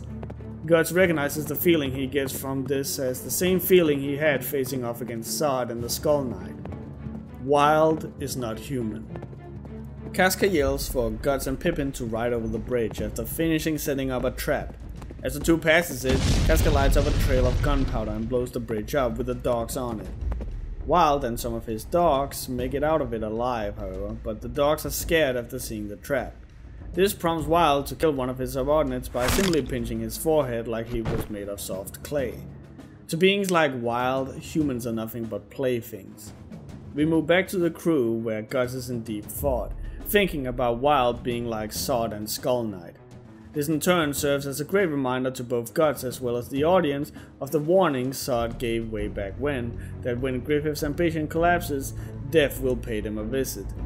This is a perfect example of the narrative structure for massive plot points, as it's been set up and now it's being reminded to us before the payoffs that'll come later. Thanks to this reminder, we now have it more on top of our mind, as we would probably have forgotten it a little with everything that has happened since. Anyway, realizing that Zod might be onto something, especially now that the likely scenario happened where the untouchable Griffith's ambitions have indeed collapsed, and Guts is now facing off yet another inhuman being, death might actually be at his door. And we see this realization through the imagery of Zod's hand reaching down from up high, down to crush Guts. However, Guts is snapped out of it, as well as his despair, when Casca calls out that they've reached their destination. And sure enough, boulders start falling down onto the dogs, crushing them. We see how this danger excites Wild as he smirks from ear to ear as he dodges through the stones. Next, Casca signals for a fire to be lit, which kills several of Wild's dogs, but Wild once more seems unscathed. Thanks to his men dying, we were able to see how alien Wild is. His men are reference points, and so when Wild brushes off what kills his men, we know he's not like them, and how much more powerful than them he is. Finally, the crew reaches the last checkpoint where they bump into the remaining members of the Hawk, with special focus given to Caucus and Gaston, as they are the ones we know. Thanks to this, we know it's not just some random army, seeing that the Hawks no longer ride around with a big banner. The Hawks charge at the dogs and Guts challenges Wild to a fight. Wild confirms Guts' fears by saying he's been in talks with Zod and that Zod mentioned Guts. Wild then finally unsheathes his weapon, which is a massive big tree log. Guts loses his temper and rides in, clashing with Wild, which spearheads the rest of their respective armies to clash as well. While this happens, Griffith is looking on with his sharp eyes. He witnesses the clash of the two armies, how the Hawks have prepared and planned, with everything from ambushes to traps, to delegating minor sub-leader roles to other soldiers, and the plan seems to work. Griffith's cunning and smart planning has become obsolete. The one thing he had when his body was taken away from him is no longer needed. As some of the members of the Hawk take Griffith away, he just lays there and stares at the fight far away with longing eyes. It's clear he wishes he could be there with his men, but he can't. Casca notices this, but has to swallow her pity and help with the fight. Back in the fight, Guts and Wild are fighting, riding through the battlefield. As they ride, men from both sides are caught up in the crossfire. The fight between the two is at a level where just getting close for normal people is deadly. As the fight progresses, Guts and Wild seems to be even in the amount of hits they land on one another. However, Wild seems superior in how little he seems to be exerting himself. Meanwhile, Griffith is being hidden away, which we can see on his face displeases him. He notices a sword laying next to him and tries to pick it up, but instead it just falls to the ground. Once more we are given a full page image, this time of Griffith sitting in darkness in his dirty clothes and cape, his weak hand resting on the ground as he just stares at the sword that he failed to pick up. This is the moment it truly hits Griffith just how weak he is, that he cannot even pick up a sword.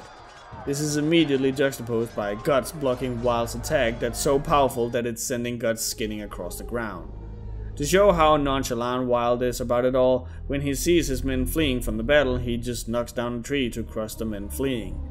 The betrayal does however agitate Wild, and so he chooses to transform.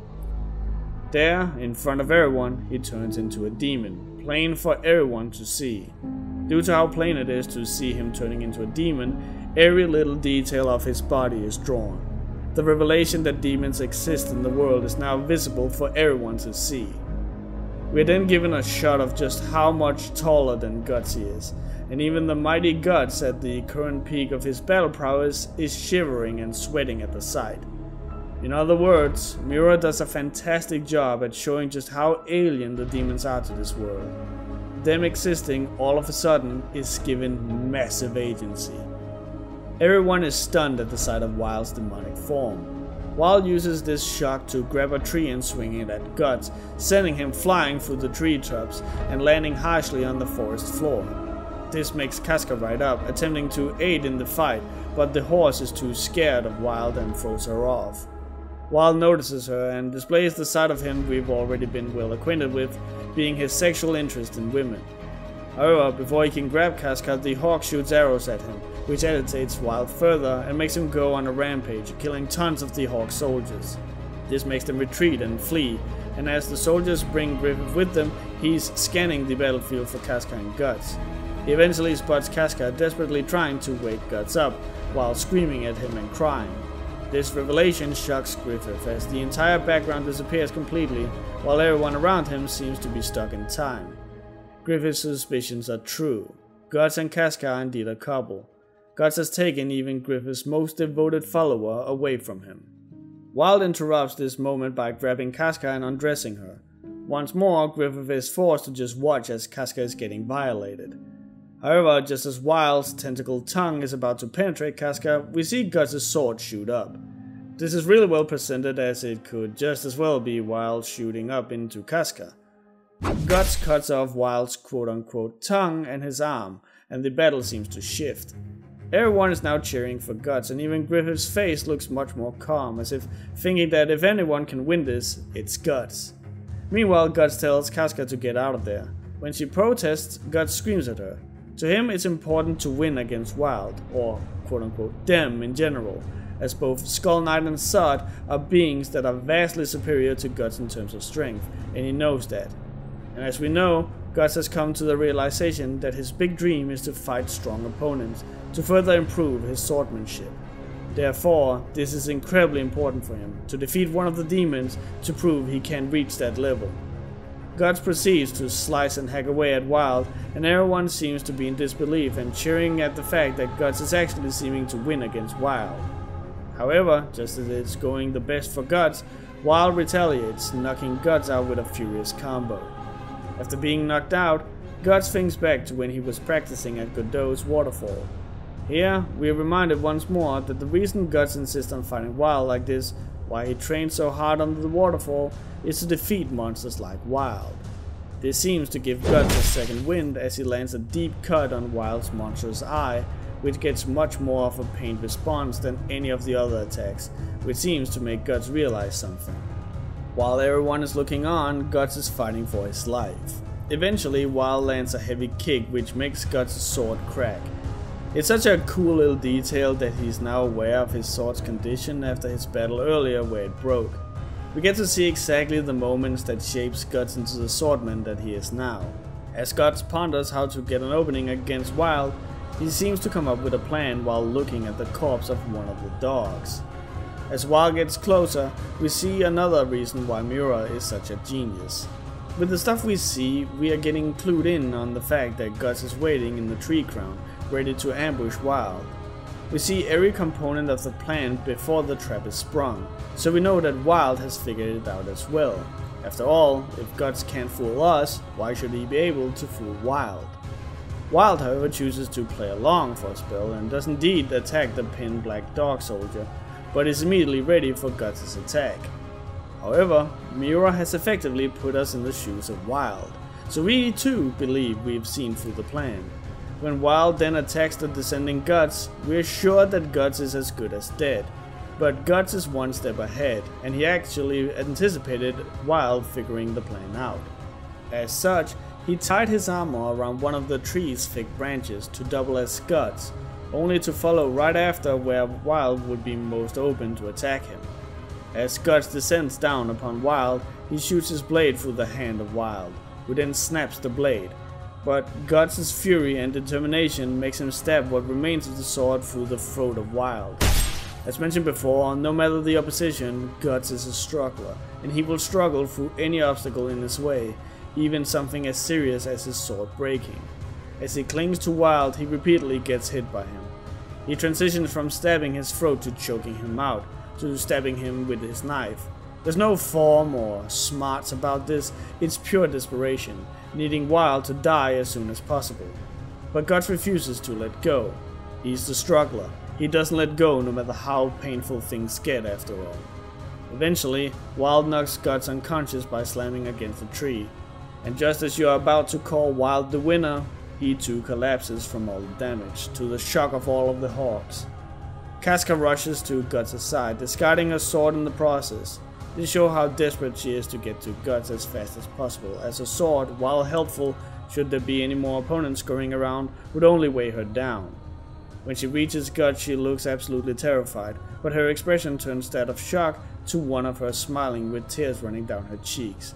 And we see what made her smile like that, which is a small thumbs up from Guts to show that he's alive. The next chapter opens up in Charlotte's bedroom. There's a stark contrast to the forest we've just been in, with primarily white colors being used, as well as straight and organized lines. Miura does a stellar work in contrasting the different worlds, between the prim and proper posh society that Charlotte's in, and the dark and cold forest that the Hawks are in. After waking up, Charlotte immediately questions Anna about what's going on with Griffith. Most of the scenes you can see Anna either not saying anything, shown by the voice bubbles with nothing but ellipses in them. By using voice bubbles with ellipses as opposed to nothing at all, you are being told that time passes and it's not just a quick moment captured in the frame. Anna actively has time to respond but chooses not to. The reason for her being quiet is her struggling with whether or not to tell Charlotte that Griffith is still being pursued or not. But the look at Charlotte, with her eyes appearing sunken in due to fatigue, due to the defiant lines under her eyes, she decides to spare Charlotte and instead keep her in blissful ignorance so she can relax.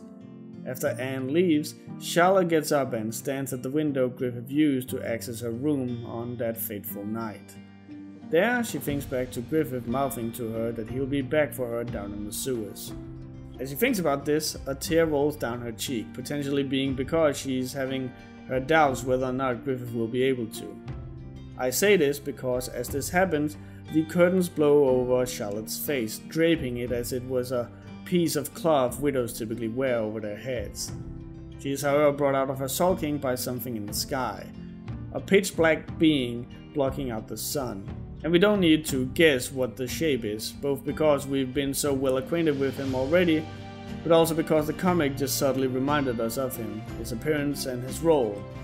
As such, we know for a fact that the dark silhouette in the sky is Sod.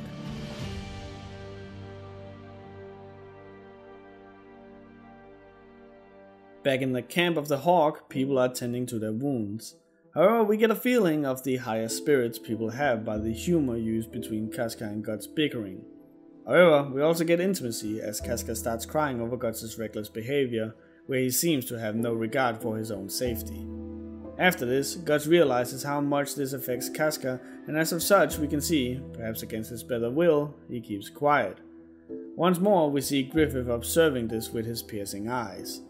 Once patched up, Judo and Casca both leave Guts and Griffith in the back of the horse carriage to tend to their wounds. Before Casca leaves, however, she smiles at Griffith, welcoming him home, similar to that of a loving wife. However, we see this is mostly an act, as Casca and Judo walk away from the horse carriage in silence. They are both deep in thought, and Casca is the first one to speak, asking how Griffith is. Judo, having a crush on Casca, tries to talk around the topic, using words to devalue his opinion, so even should he say something harsh, he'd be able to fall back on the opinion that he doesn't know what he's talking about. However, when Casca turns and faces Judo, asking him please, he decides to respect Casca more than his interest for her. He then admits that Griffith is in such a bad state that he will neither be able to stand nor hold a sword ever again. As Casca gets these news, we see Casca in great detail, showing how these news affects her entire being. We also see a frame of just the hawks, with no text on the frame, showing us how this revelation doesn't just affect Casca, but the entirety of the band of the hawk. Casca shivers, and we see her about to speak, but all we get is an "oh" before she turns and continues to bark orders at the hawks.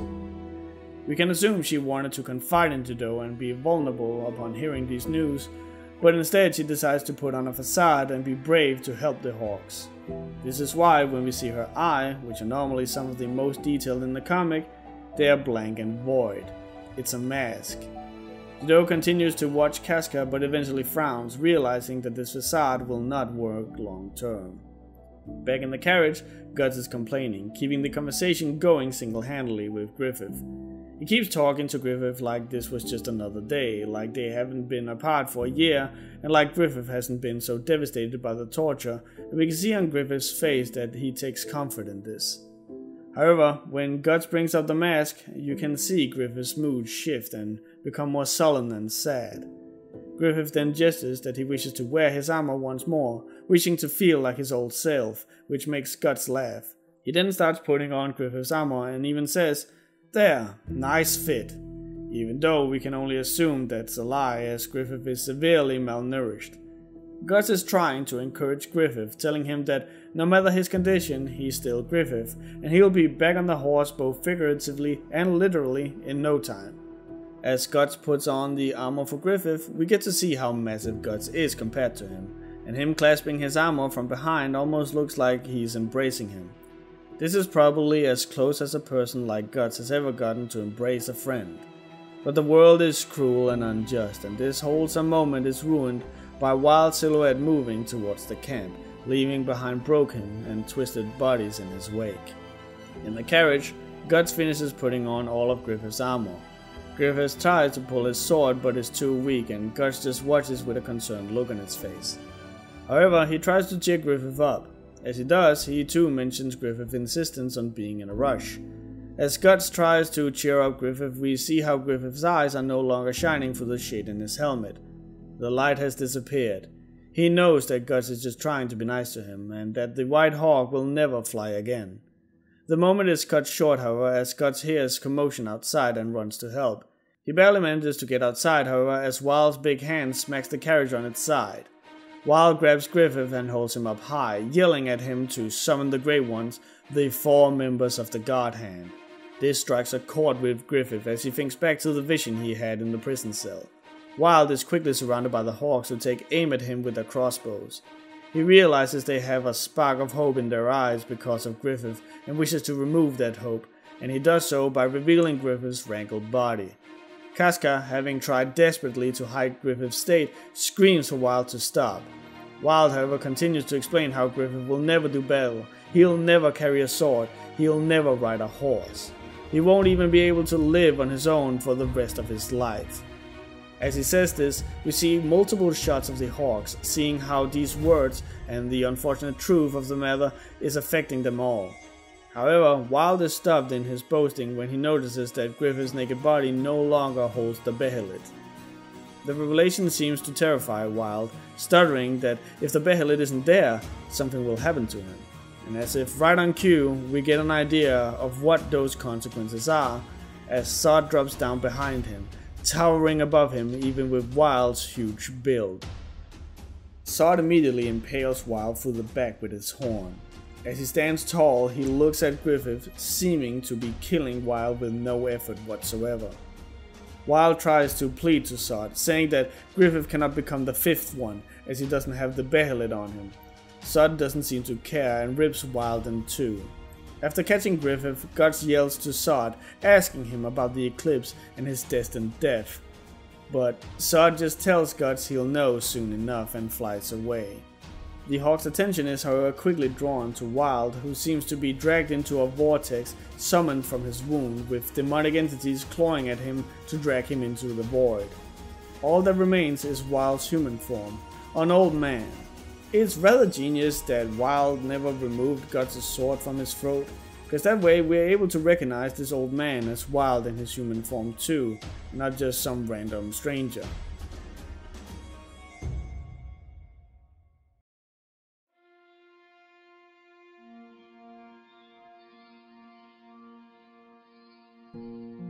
The chapter and volume ends and a new one begins. This one is started with beautiful fields and skies, looking very similar to the place where Guts was first recruited into the Hawks. We see all the Hawk members gathered, facing Casca, and it is clear we are about to have a meeting. No one is saying anything, and everyone's faces are sad and seeming in deep thought. Guts is sitting away from the band, observing. He looks at the carriage with Griffith inside, telling us both that Griffith is not there amongst the soldiers, but also that the topic in question surrounds Griffith. Caucus, the most verbal of the band, is the first to speak up. Casca can respond to Caucus' questions about Griffith's state, so Judo answers in her stead, saying that Griffith can't talk. As the grim reality that there's no second wind for the band of the Hawk, that the dream is dead, the band starts weeping and shaking. Caucus draws his sword and smashes it against a rock, breaking it in a mixture of frustration and a sign that he will not fight again. He falls down, strength having left his body, and mutters, "So now it's... this is..." and then nothing. No one can bring themselves to acknowledge that the band of the Hawk is dead, and the dream is similarly so. Only the wind announces the end of the fight, meaning that only the quiet was what told them that truly it was the end of the band of the Hawk. It's interesting how we get to see the 5 stages of grief come in the exact right order too. First, we get Caucus in denial that Griffith is in as bad a state as they fear. Upon realizing Griffith is indeed so far gone, Caucus gets angry and frustrated. And now we're in the bargaining phase, where the Hawks try to instill Casca as the new leader.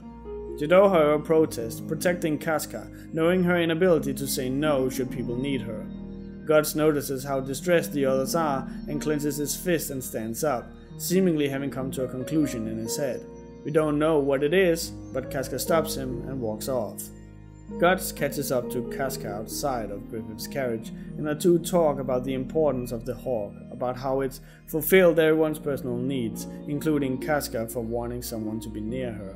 As they talk, we see Griffith wake up and notice the two sharing a tender moment together. Afterwards, Casca goes into Griffith's carriage to change his bandages, similar to that of a caring wife. Casca changes Griffith's bandages, but she can't stop her hands from shaking. While this is happening, Griffith is just staring at her. When he notices her shaking, he gets up and falls on top of her. The intent is ambiguous, but the portrayal gives us an idea of what it might be. Griffith is trying to have sex with Casca, trying to steal her back from Guts, but he's too weak to do anything, and instead just lays on top of Casca where she embraces him while looking away, perhaps ashamed she can't bring herself to push him off of her. Outside, Judo and Guts are talking about what to do from here. Judo mentions he's gonna be starting a group of thieves, because that way he can take care of Griffith. Guts tries to tag along to offer his assistance in helping take care of Griffith, but Judo shoots him down. Instead, he asks Guts to continue his journey and this time take Casca with him, even if he has to drag her. We see Judo's pained face as he finishes off by saying, "If you don't, she..." It's once more up to interpretation what he's about to say, but my assumption is that he's worried that if Casca isn't removed from the situation, she's going to work herself to death. We don't get an answer, however, as the conversation is interrupted by Gaston and the others from the raid group wishing to join Guts wherever he may go. Guts laments this as he ponders that his place has always been amongst the band of the Hawk, but that he only noticed these things when they're done and gone. We move back to Casca sitting outside Griffith's carriage, clenching herself and making herself as small as possible. Her heart is pounding and she's close to crying. We don't know what's going on in her head, but when Guts calls out to her, she darts up and stutters his name. Whatever was going through her head, it's safe to assume it involves Guts, as his reaction is normal for people who feel like they've been caught doing something bad. When Guts asks what's on her mind, she starts crying, but we can tell from the rest of her face that she didn't mean to. The brave mask she's putting on is cracking. Eventually she caves in and tells Guts that she can't go with him as she falls to her knees.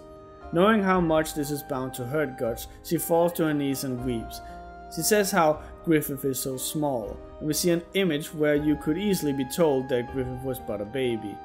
Even the stuff we get to see is given a ton of white space on each side, really making him small. Casca cries, saying she cannot leave Griffith's side. As she does, we get a shot of Griffith laying in his carriage, where he's now looking big, showing how big of a burden he is and how big a hold he still maintains over Casca and Guts. Guts is about to say he too will stay behind, but Casca stops him, not wishing for him to give up on his dreams and ideals. Casca then brings up the time they were at the stairs of Primrose Hall, where they heard Griffith's speech to Charlotte about who Griffith would consider an equal. We see this waking up Griffith as he listens in on their conversation, for the first time realizing they heard him and understand why Guts left. After hearing this, Griffith hallucinates himself as the young shiny knight enters his carriage. The healthy Griffith puts down his sword and points to the castle, while the boy version of Griffith runs past him, saying they are not done playing yet, that the sun hasn't gone down yet, effectively telling Griffith that he hasn't reached his goal yet and that there's still time. But panic starts setting in on Griffith's face as he is unable to pursue the young Griffith, running into the light, leaving him behind in the darkness. Back in the real world, the horse carriage starts moving, and we see it being steered by Griffith with the whip in his mouth. Guts gives pursuit while repeating, "God damn it," over and over again, realizing everything is falling apart all at once. However, Griffith's horse carriage hits a rock and sends Griffith flying, and we move on to pitch black darkness. In the darkness, we see Griffith awakening from his slumber. He is sitting upright, in fancy clothes. The windows gets opened by a very ladylike Casca. We can see that Griffith is having trouble figuring out what's going on, as Casca is talking about how they don't get visits from their old friends much these days. On the wall, we see a crest, that of the Band of the Hawk. This is Griffith dreaming about a nice and quiet life, the life he could have with Casca if he chose to settle down. The fact his face remains somewhat hidden in shadows reflects the state he's in after the torture. The cloth on his legs is even draped over his hands as well to keep both warm, a common thing to do with people who can't control their limbs. This is the nice and relaxing life he could have with Casca if he gave up on his dream of a kingdom. A nice house, a beautiful wife, even a son called Guts and a dog called Pippin. But, just as Griffith is thinking to himself that this peace and quiet isn't so bad, something pops up in his food. The egg of the Emperor. The behelit that won't let him abandon his dream. Griffith opens his eyes and it looks like he's soaring through the skies. Maybe everything was just a bad dream. But then he realizes the sky is the reflection in the water he's laying in. He turns and realizes his arm is horribly broken. But instead of wincing, all he can do is laugh. Laugh at how far he's fallen. Laugh at how miserable he is. Laugh at the joke that his life has become. Griffith then notices a piece of sharp wood sticking up from the water and tries to impale his throat with it. He goes through with it but ultimately can't do it and instead just cuts the side of his throat open. His body drops into the water and he bites his teeth together in a truly agonized expression. He is so weak he cannot even take his own life. As he cries, we get this amazing shot of Griffith in the water on his knees on the right with the sun on the left, slowly being covered with clouds. His dreams is so far away and he cannot give pursuit anymore. But just as everything is the most hopeless, just as his ambitions have crumbled to dust, the Behelit returns to him, just like it's been told it would. The way he holds out his arm with the Behelit hanging from his wrist almost looked like he's holding out his hand to receive something, perhaps a gift from God. As Griffith thinks back to Sod and Wilde's words about the Behelit and its importance and function, we move back to Guts, who thinks to himself whether or not he was the one who drove Griffith to this point. While frustrated with his inability to figure out what to do, he stops dead in his track as he notices something. We don't see what it is before moving on to Casca and the rest of the band of the Hawk giving pursuit as well, and they too stop and stare at the display in front of them. The Eclipse. As Griffith stares at the Eclipse as well, blood from his broken arm runs down and covers the Behelit, and we see its eyes slowly start to open. Griffith is brought back to reality by Guts yelling as he rides towards him. Realizing Guts is coming for him, he starts panicking, crawling backwards. We don't know why, but we can assume it's because he does not wish for Guts to see him like this, to be pitied by Guts. After all, this is effectively gonna put him below Guts. This wish seems to be the catalyst that finally finishes the Eclipse and summons all sorts of naked silhouettes. Guts doesn't know who they are, but by the way they send a shiver down his spine, he knows they're dangerous. As Guts charges to Griffith's sides, you gotta appreciate how Guts is depicted similarly to a villain. Griffith is fearing Guts at this moment, not because he's going to hurt him, but because if Guts touches Griffith, he fears he will never be able to pursue his dream again, as his dream ultimately comes from wanting a place to belong. And sure enough, the moment Guts touches Griffith's shoulder, the last little piece of his ambition crumbles, and all hell breaks loose. Literally. The Behelit's face turns into a horrible face, crying tears of blood and screaming. The scream seems to tear fabric in space, leaving Guts and the Hawks with the sky covered in horrible faces, as well as the ground they are standing on. Meanwhile, we move back to Rickard riding with a caravan. The caravan gives Rickard some special medicine, noticing how Rickard is ready to keel over at any moment. As Rickard leaves, we move inside one of the caravan carts, where a familiar silhouette from one of the first chapters has a talk with an old lady who tries to peek into Rickard's future. What she sees shocks and terrifies her. The silhouette suggests they should stop Rickard from going, to prevent the terrible calamity that's about to happen from occurring, but the old seer says that it's impossible to change fate, which is another major theme of Berserk. The small silhouette flies outside and comments that the eclipse looks like a hole of which gods or devils may be peeking through, and it's finally revealed that the silhouette is Puck, the fairy that Guts meets later on in his adventures. This helps instill in us the idea that fate is a very real thing, and it's starting to take hold. Back inside the hellscape, the band of the Hawk are all losing their minds with terror. Corcus looks at the faces on the floor, and we see that it's actually alive. Corcus blabbering in fear makes Casca finally snap, screaming at him to shut up. Casca tries to get the band to create a tight formation to recapture control of the situation. Guts admires Casca for a moment before trying to lift Griffith up. Then he notices that Griffith is crying tears of blood similar to that of the Behelit. Before they know it, they are surrounded by the dark silhouettes of the creatures. The creatures yell out that it's time for the Great Nocturnal Festival, a feast that happens only once every 216 years. Furthermore, they scream that they are coming, the supreme beings of the world. And with that, we see one of the faces rise amongst the hills. Remember how size and height has always been used to determine strength and power? Now look at the size of this woman. This is a god, and you immediately believe it. The woman rises, almost as if being hoisted by an invisible rope.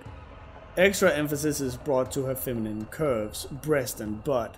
She's a woman who oozes sex. Once she is fully risen to her feet, she even touches herself and moans as she summons black wings that end up forming her outfit.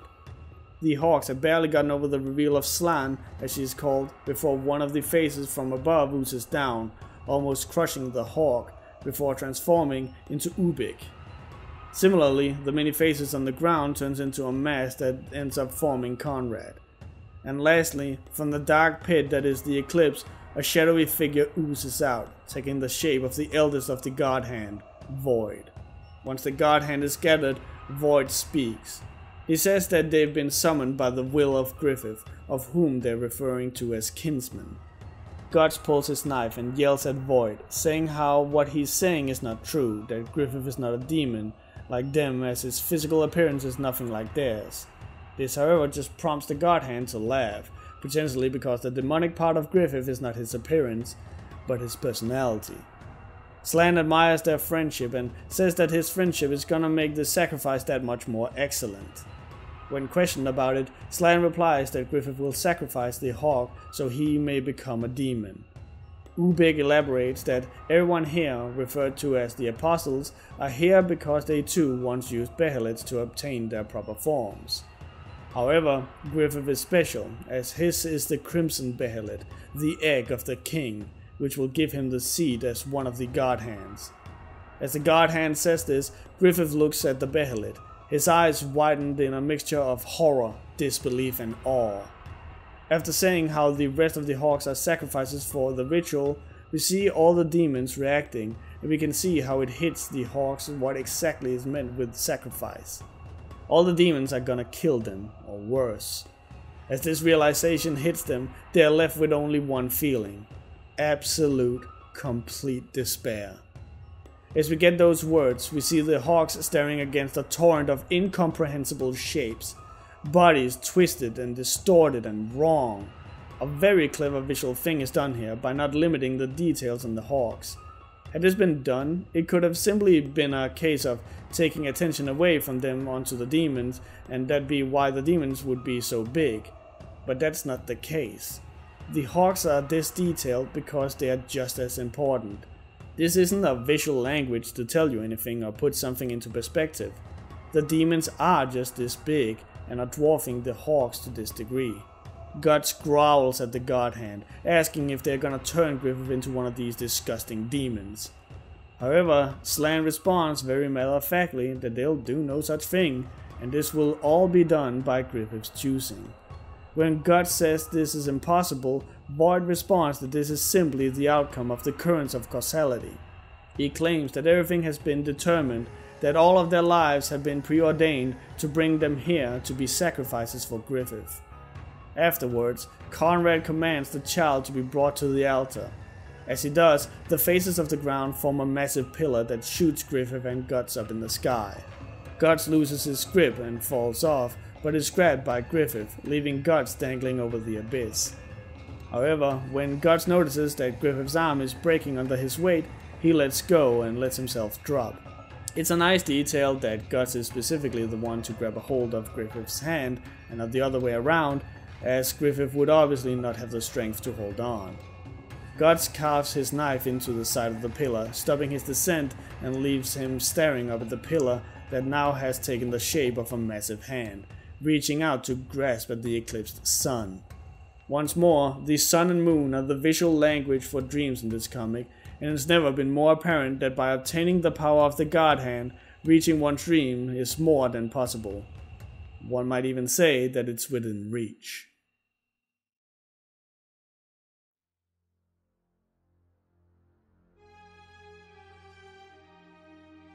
Void asks if the reason Griffith is afraid is because he's standing before extraordinary beings such as them, or because he fears the future he will follow.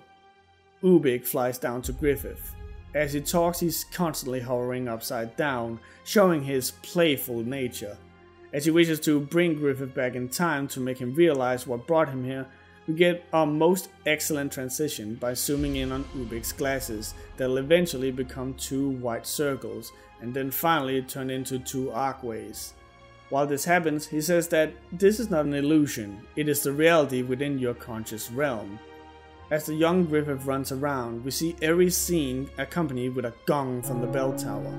The entire sequence is given a very dreamlike feel, with no one but Griffith's face being discernible and with a vast array of different shots, most of which disorienting you as to where you are.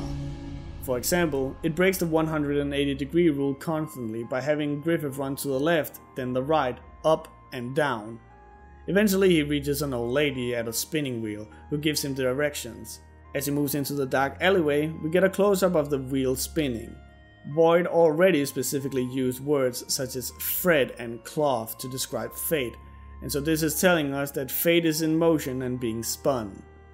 Eventually, in the darkness, Griffith finds himself standing on a pile of corpses. He screams and trips, covering himself in the blood from the pile. The old lady comes up and Griffith exclaims how horrible it is that they're all dead. The old lady says she knew they were dead from the start. Griffith lambasts her for lying to him, but the old lady simply says, "Was it a lie? This is the only road to the castle. There aren't any others." This is reflecting Griffith's mentality.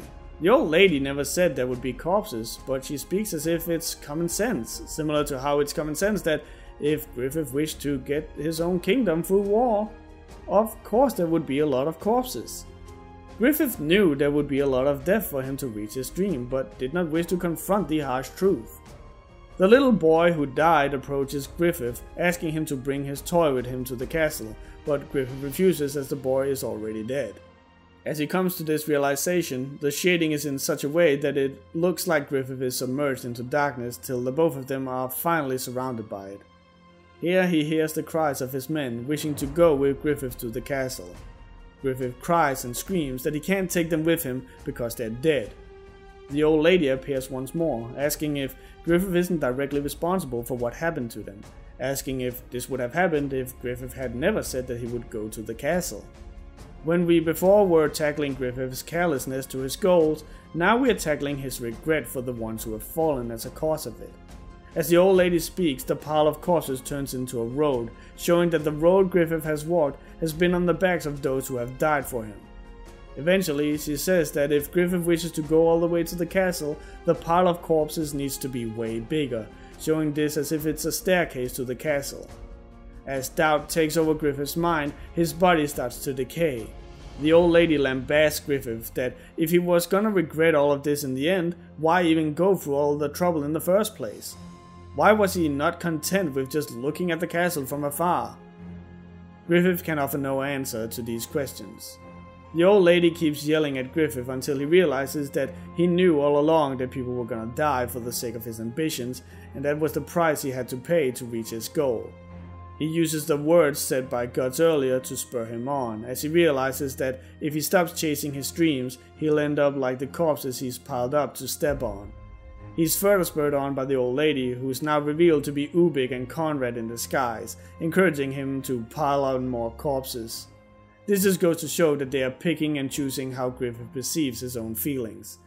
Griffith picks up the dead boy and sets off towards the castle, realizing that unless he continues on the path that's been laid in front of him, he'll never reach his dream. The little boy is symbolic of his memories and wishes of his men, believing he's doing it for a greater reason than his own selfish ambitions. And once he comes to that realization, we return back to the hellscape where Ubik exclaims that the him he just saw is what Griffith truly is. Slang continues the delusion by saying how the hawks looking up at Griffith is a sign that they are willing to give their all for the sake of Griffith's dreams, even letting themselves die for it. Void takes over, saying that if Griffith can still see the dream before his eyes, then he should chant that he sacrifices the band of the hawk in his heart, and in return he shall be given black raven wings so he can fly higher than any summit. The choice to mention his wings is probably intentional, as it indirectly tells Griffith that he'd no longer need a pile of corpses to reach his goal, he'd simply be able to fly. As we've already established, Griffith is impatient and he does feel remorse for those who have fallen beneath him, so a fast way to his goal that wouldn't cost him 1,000 more lives, of course he would take it. We even get a shot of his face where we see his glazed over eyes and puckered lips, almost as if he's in ecstasy, seduced by the promise of greatness. He is however woken up by Guts screaming his name. Decompression happens as we can see the slumped over Griffith straightening his back and then turns to look at Guts, giving him a completely tranquil smile. He's come to a conclusion, a realization. In his head he says, "Yes, among thousands of comrades and tens of thousands of enemies, You're the only one. You're the only one who's made me forget my dream. A sentence that is both heartwarming and bone-chilling. As he comes to this realization, we see a shot of Griffith and Guts, both caked in blood but smiling and laughing arm in arm, shoulder to shoulder. They were equals, even though the corpses were still there. As long as Guts was there, he could manage. And before he realizes it, the words, "I sacrifice," have left his lips, and the hand clenches around Griffith, smiling at Guts. Void wastes no time and conjures the band of sacrifice that shoots out in a million projectiles, hitting the different members of the Hawk various different places, branding them. Caucus, with his big head, symbolic of his arrogance, gets branded on his head. Pippin, with his strong arms, symbolic of his physical strength, gets branded on his arm. Jido, with his fast hands, gets branded on the palm of his hand. Casca, leading with her heart and compassion, gets branded on the left side of her chest. And lastly Guts, refusing to show his vulnerability and sticking his neck out for others all the time, gets branded on the neck.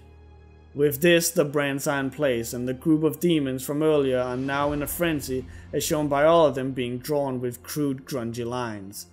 Energy is flying through them as they descend upon the Hawks. The next chapter begins with all sorts of close-ups of the different demons.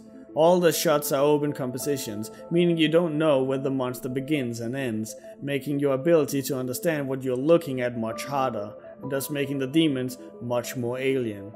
As the demon starts picking the Hawks off one by one, the violence is turned to 11. People are ripped apart in impossible ways, and gore that was only very rarely seen before is suddenly on full display. These demons are in a league of their own in their cruelty. Casca, in shock, can only stand there in front of the massacre and watch. There's something amazing with shots like this, despite the grotesque violence on display. Casca is drawn in very much the same way as normal, but the demons are drawn in a much more realistic style. The clash in tones makes the demons stand out more as something that does not belong in the same world as Casca. As the carnage continues, Void explains that the brand of sacrifice engraves the skin of those who are selected to be demonic offerings and will stay there until the branded has died. Guts tries to break into the place where Griffith is. With us getting the frame of Guts first putting his hand on the wall and then the stab, we can tell this is a slow motion. His heart is not in it because so much is going through his mind. We can even see his face with his eyebrows furrowed. He is hurt and distressed. The God Hand taunts him, telling him he cannot do anything to stop this. Furthermore, they remind him that this is not something that Griffith can be saved from, as this is something he wanted. When they try to remind him that Griffith indeed said he would sacrifice the White Hawk, Guts snaps and screams at them to shut up. He does not wish to accept the truth and slams the knife so hard into the wall that it snaps, nearly hitting Ubik. Once the knife is broken and Guts cannot keep his mind occupied with the stabbing anymore, he is forced to confront the reality. He falls to his knees and stares into the hundreds of faces looking back at him. Guts is however snapped out of it as a wave of demons approach him. Guts puts his hand on the wall one last time and grips his broken knife tight and grits his teeth before lunging at the demons, furious and frustrated.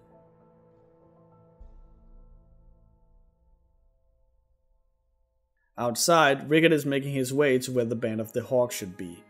However, after reaching the top of the hill, he is met with a shocking view of a massive black tornado. This is what the hellscape looks like from the outside. As he tries to move closer, he is stopped dead in his tracks when a familiar face is seen battling the fearsome Nosferatu's sword. This confirms a theory we have had thus far, that whoever Skull Knight is, he is against the God Hand. Sword confirms this further by saying how the Skull Knight has been their foe for a millennium. Skull Knight in turn replies with a sense of familiarity of Void, even going as far as to predict what Void would typically say, and we know for a fact it's true as we've already heard it being said. Inside, the slaughter continues. Casca is about to get attacked, but the demon is stopped by Pippin. Casca is still frozen in fear, is picked up by Jido, who refuses to go back, understanding that Pippin is sacrificing himself so that they may live. As they ride off, Casca looks back and we see Pippin get overpowered by the many demons. Meanwhile, Caucus is fleeing, trying to survive, but everywhere he turns a new danger, a new demon, and a new fallen comrade is waiting for him. Eventually he starts laughing, hysterically, leaking from every orifice. His mind is broken, further emphasized by him running into pitch-black darkness. After running for a while, he eventually bumps into a blonde beauty. She lures him in by showing her naked body, but once there, she transforms into a hideous monster, and Caucus's fate is left up to your imagination. It's interesting to note that this monster is the very first monster we see Guts kill in chapter 1. We move back to Casca and Judo fleeing on horseback. Casca is wondering if this is a result of all their killings, or if it's because it is indeed Griffith's dream. However, she refers to it as a nightmare. As they flee, more and more monsters appear, attacking the two of them. Judo, however, shields Casca with his body, getting more and more wounded in the process. Casca is ready to admit defeat, asking for Judo to turn around so they can at least fight alongside the other hawks and die beside them. Judo, however, yells at her to be quiet before saying, "Struggle. Keep struggling, and struggling until the end of ends. Then struggle some more. There's no fighting just to die. That's what I'd say if I were him, right?" The him in question is obviously Guts. Once more, the theme of struggling is brought up, this time in more direct words. A demon ends up taking out the legs of the horse, and they are attacked by a separate one with long, sharp tendrils. Judo uses his body to protect Casca. As Casca pleads for Judo to get off of her and save himself, he looks only at her, stealing his resolve. Eventually, he is impaled by the tendrils, sealing his fate. Before he goes out, however, he grabs the tendril and throws a knife at it, blinding it and giving Casca a chance to kill it. It should be stated that the normal, precise and clean cuts Casca would typically do are now replaced with the same vicious and bloody attacks that we know Guts for. There's no more technique, no more skill. After the monster is dead, Judo asks if his last knife hit, and Casca lets her know that not only did it hit, it also killed the demon, wishing to give Judo hope. But Judo knows better and asks for Casca to go on without him. Casca gets furious and yells at him, but Judo can only reply with a smile. Judo knows that his time is up, so he wishes for his last moments to be spent close to the woman he loves. As they walk, he laments his inability to say what he has always tried to say to her. Instead, he has to settle for telling Casca that she cries a lot. And with that, the last strength leaves his body, and Judo dies in Casca's arms, leaving her alone with an army of demons coming for her, and nothing but ultimate despair as her companion.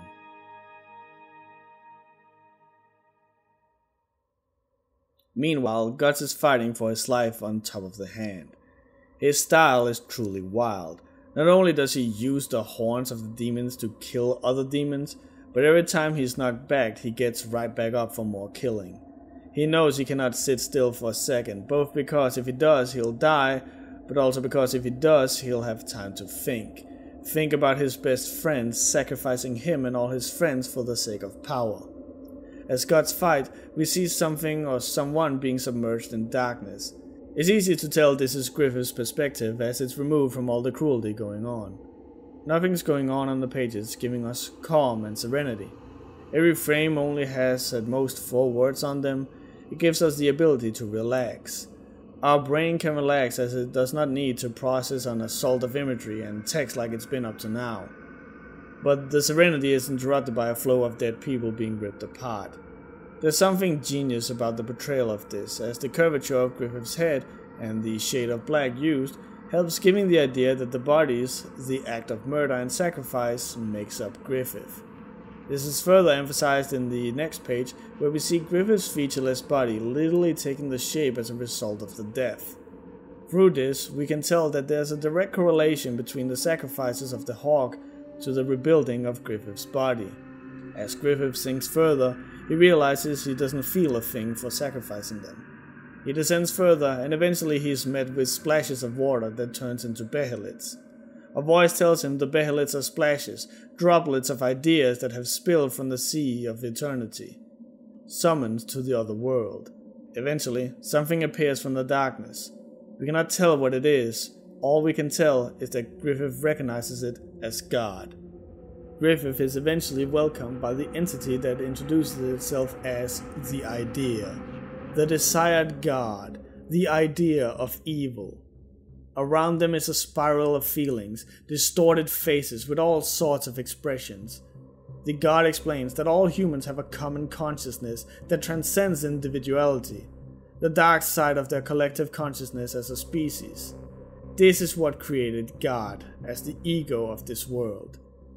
Griffith is in disbelief, but the god simply replies that while it may appear as hell, this is just the surface of the multiple layers of the consciousness. The god explains the reason for its existence is because humans decide a reason for pain, sadness, life, and death. Thanks to this, God has dictated the ongoings of the conscious world. As it continues to explain, it's important to note that at one point the spiral becomes a double helix, similar to that of DNA. This is purposely done, as the god explains that it's influenced the lower levels of humans' consciousness and merged blood with blood to create a lineage that would give birth to Griffith. To set the stage Griffith would act upon, God manipulated history and created context. The double helix that looks like DNA is in other words on purpose, not only because this darkness is part of every human, but also because God has manipulated people's lives and bloodlines to bring Griffith into existence. God explains to Griffith that he has no orders or guidance for Griffith. All he should do is act in his own way, as whatever Griffith would do is the will of God. To this, Griffith only has one request. He wishes for wings. Outside, Guts is continuing to fight. Everything around him and in front of him are speed lines. Is Guts attacking or is he being attacked? Does he get hit? We don't know because Guts doesn't know. The man is completely lost in the fight. Guts falls from the hand and lands in a sea of blood, and he quickly realizes it's the blood of his fallen comrades. Guts panics, screaming for anyone. Judo, Pippin, Caucus, any one of the raiders. He's about to call out for Casca, but stops himself, afraid to get the answer. If she doesn't answer, it would probably mean that she is dead. Gaston shows up, mentioning how everything has seemed off ever since they first bumped into Sod. He however soon dies when a demon pops out from within him, exploding his head in the process. Guts is left with Gaston's corpse when he notices Pippin standing tall on a hill. However, when Guts gets close enough, he realizes something is up. Once he gets close enough, Pippin's empty corpse is ripped in two by the slug count. Guts barely manages to dodge and as a result trips down the hill. Once he re-emerges, he finally gets a good look at everything around him, and he sees how all the demons are parading the body parts of his fallen friends around, almost as if they are having fun with them. But before he can get truly mad, he sees the demons hoisting up the unconscious Casca. She's naked and clawed up, but what makes Guts truly snap is the bleeding groin, indicating that Casca has been violently violated. Guts snaps, his entire being now composed entirely of speed lines. Once more, the speed lines doesn't just mean he's going fast, but rather shows the movement of energy. Guts' fury is so palpable and real that his entire body feels like it's burning up. He dives in, slashing left and right, with demons similarly drawn with speed lines. They are unclear and it's hard to tell what shapes they have. Guts also bleeds from all over, as if the blood is exploding from within. What he gets attacked by, or if it's just the blood he's been submerged in, we don't know. Guts has turned into a wind of destruction, and we don't even see the sword cutting through the monsters, we just see him getting ripped apart. Eventually, Guts just turns into a black silhouette amongst other silhouettes. He's now no longer any better than the demons around him. As he gets closer, a demon finally manages to bite a hold of Guts' arm, but before the demon can penetrate Casca with its horn, a hard thump halts everyone. Even Guts gets some of his pupils back, showing he regains a little bit of consciousness again. We then see blood getting sucked from the ground and trail up the arm till it reaches the middle of the hand where a black bird is sitting.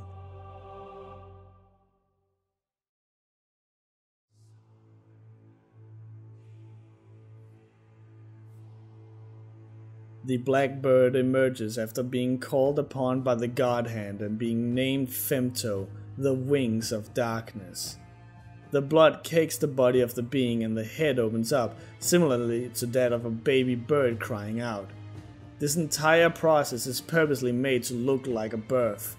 Femto, Griffith, leaps up and descends in front of Guts.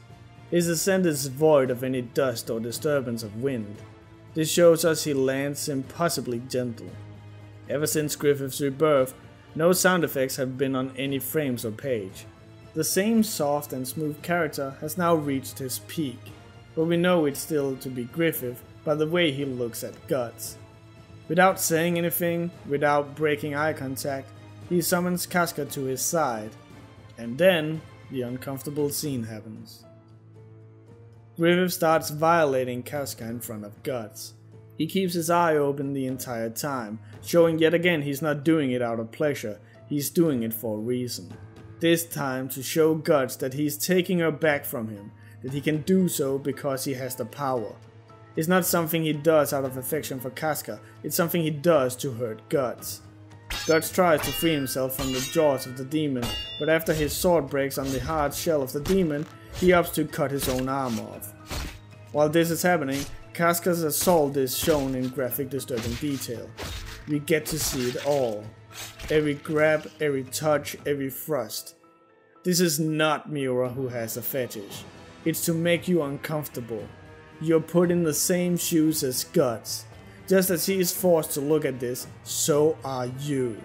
Had they skipped the whole thing, it would be a bad thing, but it wouldn't leave you disgusted in the same way. In this situation, we are a person with our morals in place and not at all a sick person who should jump in front of a truck. We are suffering together with Guts.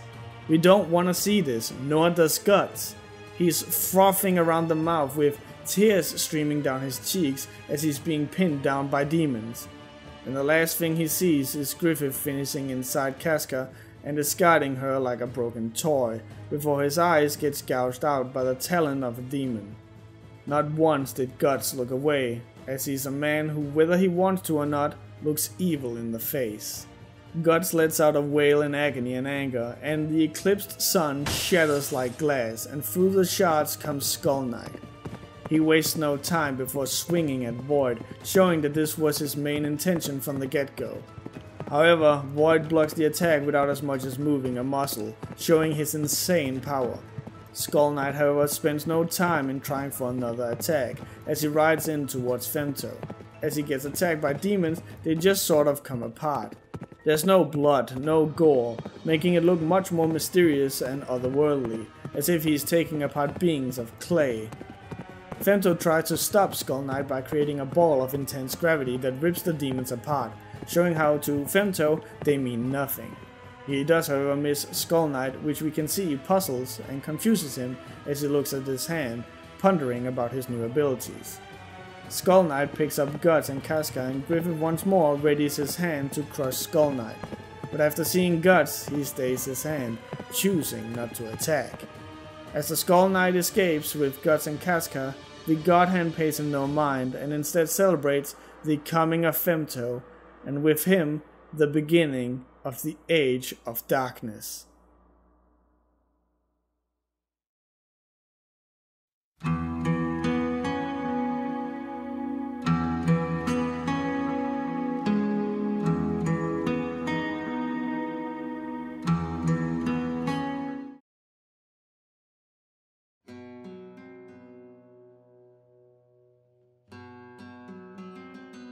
As of writing this, Berserk has become a widely debated topic as people have rediscovered or discovered the comic for the first time with the launch of the video game Elden Ring.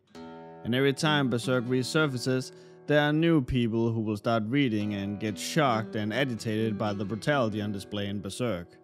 Besides the gratuitous violence that comes as a result of combat, there's also just a lot of sadistic violence with corpses of men and women being paraded around like trophies. Sexual violence also plays a big role with R-word and the threat of it being thrown around rather often. And honestly, even for me as a big Berserk fan, I feel it's a little much at times too. But the difference is that I also understand why it's there, and try as some people might to claim otherwise, it's not Miura who's a sick and twisted perv who gets off on it. And that is because the comic actively condemns it. given, when you first read Berserk, I wouldn't fault you for maybe having the thought that it's just gore galore, and sometimes just perverted fantasies made manifest, because when Miura first started Berserk, it hadn't perfected its balancing act by any means, and would oftentimes trip into being too violent to the point where you can't help but roll your eyes at it. And even though it gets better with time, it's a slow and steady process. For example, Casca getting violated by Griffith is specifically done in front of Guts to hurt Guts. Griffith knows that Guts and Casca are a thing, but he wishes to take that away from Guts to prove his superiority. Casca is but a means to this, in the same vein as the rest of the Band of the Hawk are simply just means for Griffith to obtain his dream. So yes, in this instance, Casca is just an object for Griffith, but that works because that's how Griffith sees her. Where the comic fails, however, is properly exploring how this affects Casca at first. As a result of this feels more like a thing where the reader is supposed to ask, how does this affect Guts, rather than how does this affect Casca. This does get improved later on, however, but it still needs to be said to show that I and others are well aware of the missteps of the comic. And that needs to be established for this next part, because if people claim the comic and Miura condones this violence and fetishizes it, then they've clearly not paid even a little attention, purposefully or otherwise. Berserk is over the top in its violence, gore, sexual violence and disturbing imagery, but at no point does it condone it.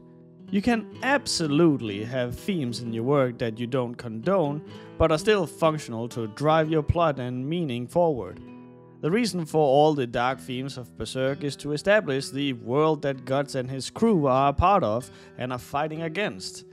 Even at the early chapters where Guts is acting the most out of character, at no point does he attack those undeserving in any real way.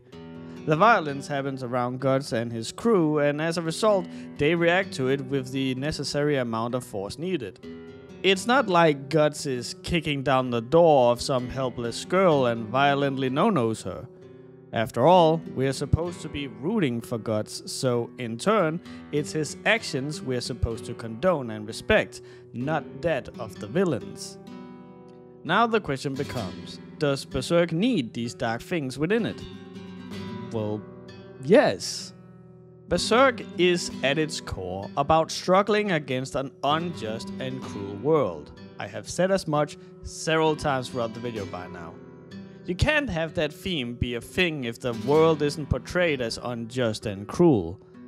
Nothing against Marvel, but if every villain was quirky and fun and nothing terrible ever happened, the core theme of the story would simply not exist. Sometimes the world is unjust and cruel, and sometimes you will meet irredeemable people in your life. Sometimes everything will feel like it's against you. But that's where Berserk teaches us to struggle against it, to fight even when we are at our lowest, when we are faced with these terrible, horrible, unimaginable evils of the world. Because we can only change things as long as we fight for it, rather than pretending that it doesn't exist. It's uncomfortable, yes, but it needs to be there for the sake of the comic's story and themes. Themes that are very much the opposite of whatever some trigger-happy people are all too eager to dismiss and make up their own. People who will say Miura condones the violence when almost every character winces and is shocked by it, and when Casca actively ponders whether they are in hell as a result of it. People who will say Miura gets off on the sexual violence despite it only ever happening at the hands of the most vile and reprehensible characters of the comic, and is depicted as exactly that. It's not like the victims turn around and are suddenly like, hey, I actually kind of enjoyed that, because that would be them condoning it. So, are you not allowed to complain about Berserk? You absolutely are. Berserk is not everyone's cup of tea, nor is it perfect. The comic shows on the very first page what you can expect when it comes to sex and violence. But saying that the comic and Miura condone this is disingenuous. You don't have to read the comic if you don't want to. No one is forcing you to. And if these dark things make you feel bad, or you would rather read something that makes you feel happy and joyful, then there's a plethora of comics for that very thing. but just know that no one who's worth listening to are cheering the villains on as they molest or kill innocent people. No one who truly loves Berserk is reading it for the moments where Guts cuts people to pieces. No, they love Berserk for moments like these. Because at the end, Berserk is about fighting for those moments. To be kind when the world is cruel, to appreciate the world's beauty when the world is chaotic, and to enjoy the bonds you have when the world is trying to tear them apart. Claiming otherwise is honestly just people not paying attention, or ignoring it for the sake of a pre-established agenda. Claiming you know what the author is like and believes in from cherry-picked moments is incredibly disingenuous. It would be akin to saying the writers of Superman or Spider-Man condone crime just because it exists within the comics, even though it is actively being fought against. Berserk is dark because not every story needs to be happy and lighthearted, and because it is sometimes in the darkest moments, in the deepest darkness of people's minds, that we find the things hidden away that we need to bring to light.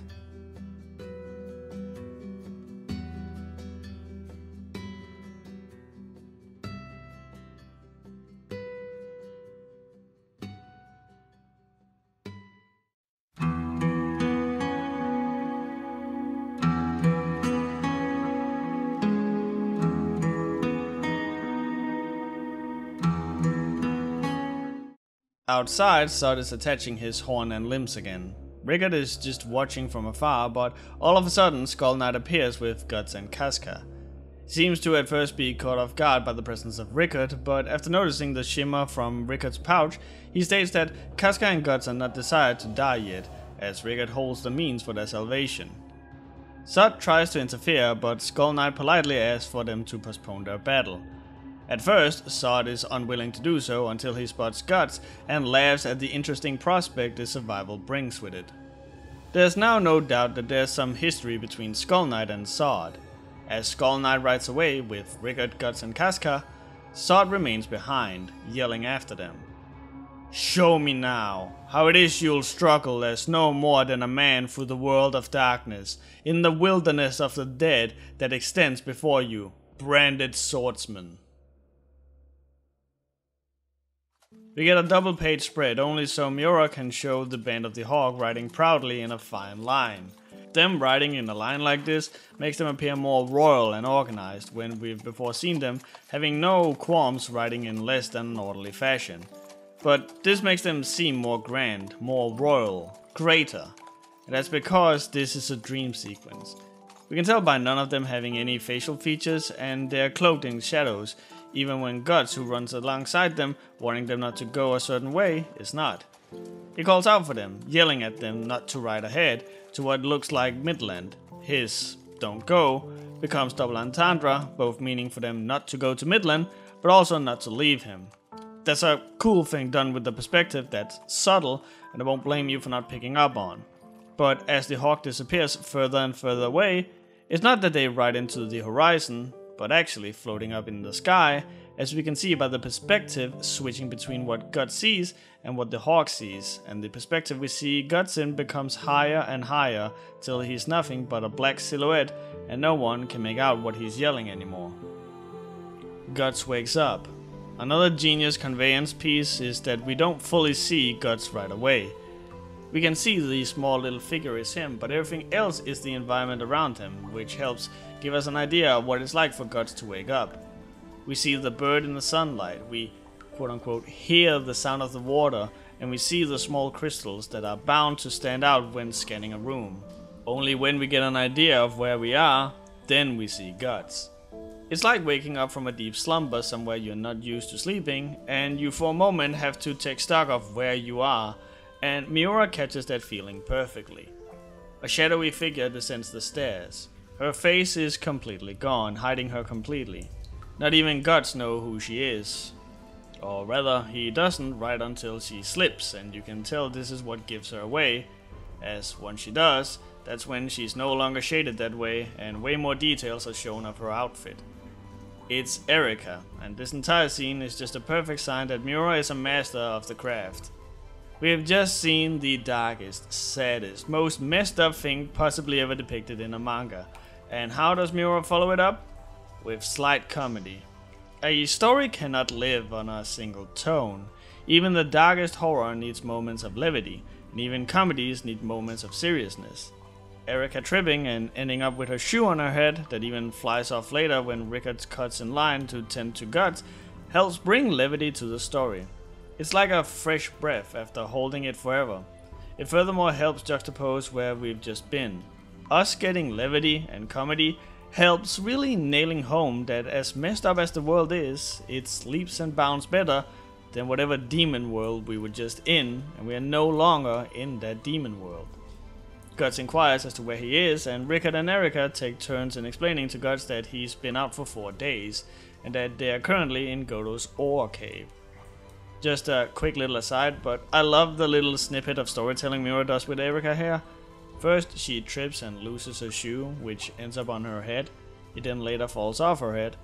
Then, when talking to Guts, we can see her wiggling her bare foot around behind herself, and then before the scene can end, we see her put her shoe back on.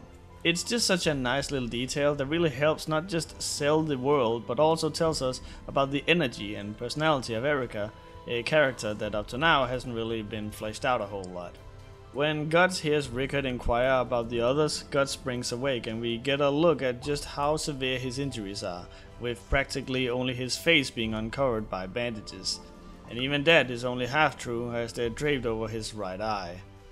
When Rickard asks for Guts to lay back down, Guts grabs him and yells at him where Casca is. We can see Rickard hesitate, not only because this is his first time seeing Guts like this, possessed with the spiral eye, having figuratively taken some of the darkness from the demon world with him, but also because he can't bring himself to tell Guts about the state of Casca. We even see him averting his eyes from Guts, fearing his reaction when he will come to learn the truth. Erika, being younger and a little more ditzy, and having not known Casca from before, doesn't pick up on the severity and casually points her out as she's standing in the water. When we see Casca, she looks gorgeous, more so than usual. She's covered in light, the wet tunic clinging to her feminine body, and with a face looking like she's at peace. A far cry from how she looked in the hell they were just in. We can tell on Guts' face that he can barely believe his eyes and rushes to her side. But when Casca notices Guts, she wraps her hands around herself, protecting herself, and keeps her back to Guts. This is obviously not what Guts would expect from Casca, and so he reaches out towards her, which sparks a shriek from Casca. She finally looks at Guts, and all he can see is pure utter terror. Guts is shocked, and you can see him talking to Casca as if he believes she's making a joke. But the truth is much scarier, in that he doesn't know what's going on. Him talking as if Casca is just acting is him basically throwing a dart at a board, hoping to hit what's going on dead on the mark. But eventually, Casca bites Guts' hand and flees, hiding behind Erika. The proud warrior is gone. The stand-in captain for the Band of the Hawk has been reduced to a scared, frail girl who will hide behind even children. Rickard explains that Casca doesn't recognize Guts nor Rickard, and the only person she seems to trust is Erika, a girl. Upon this, you can almost see the realization hit Guts.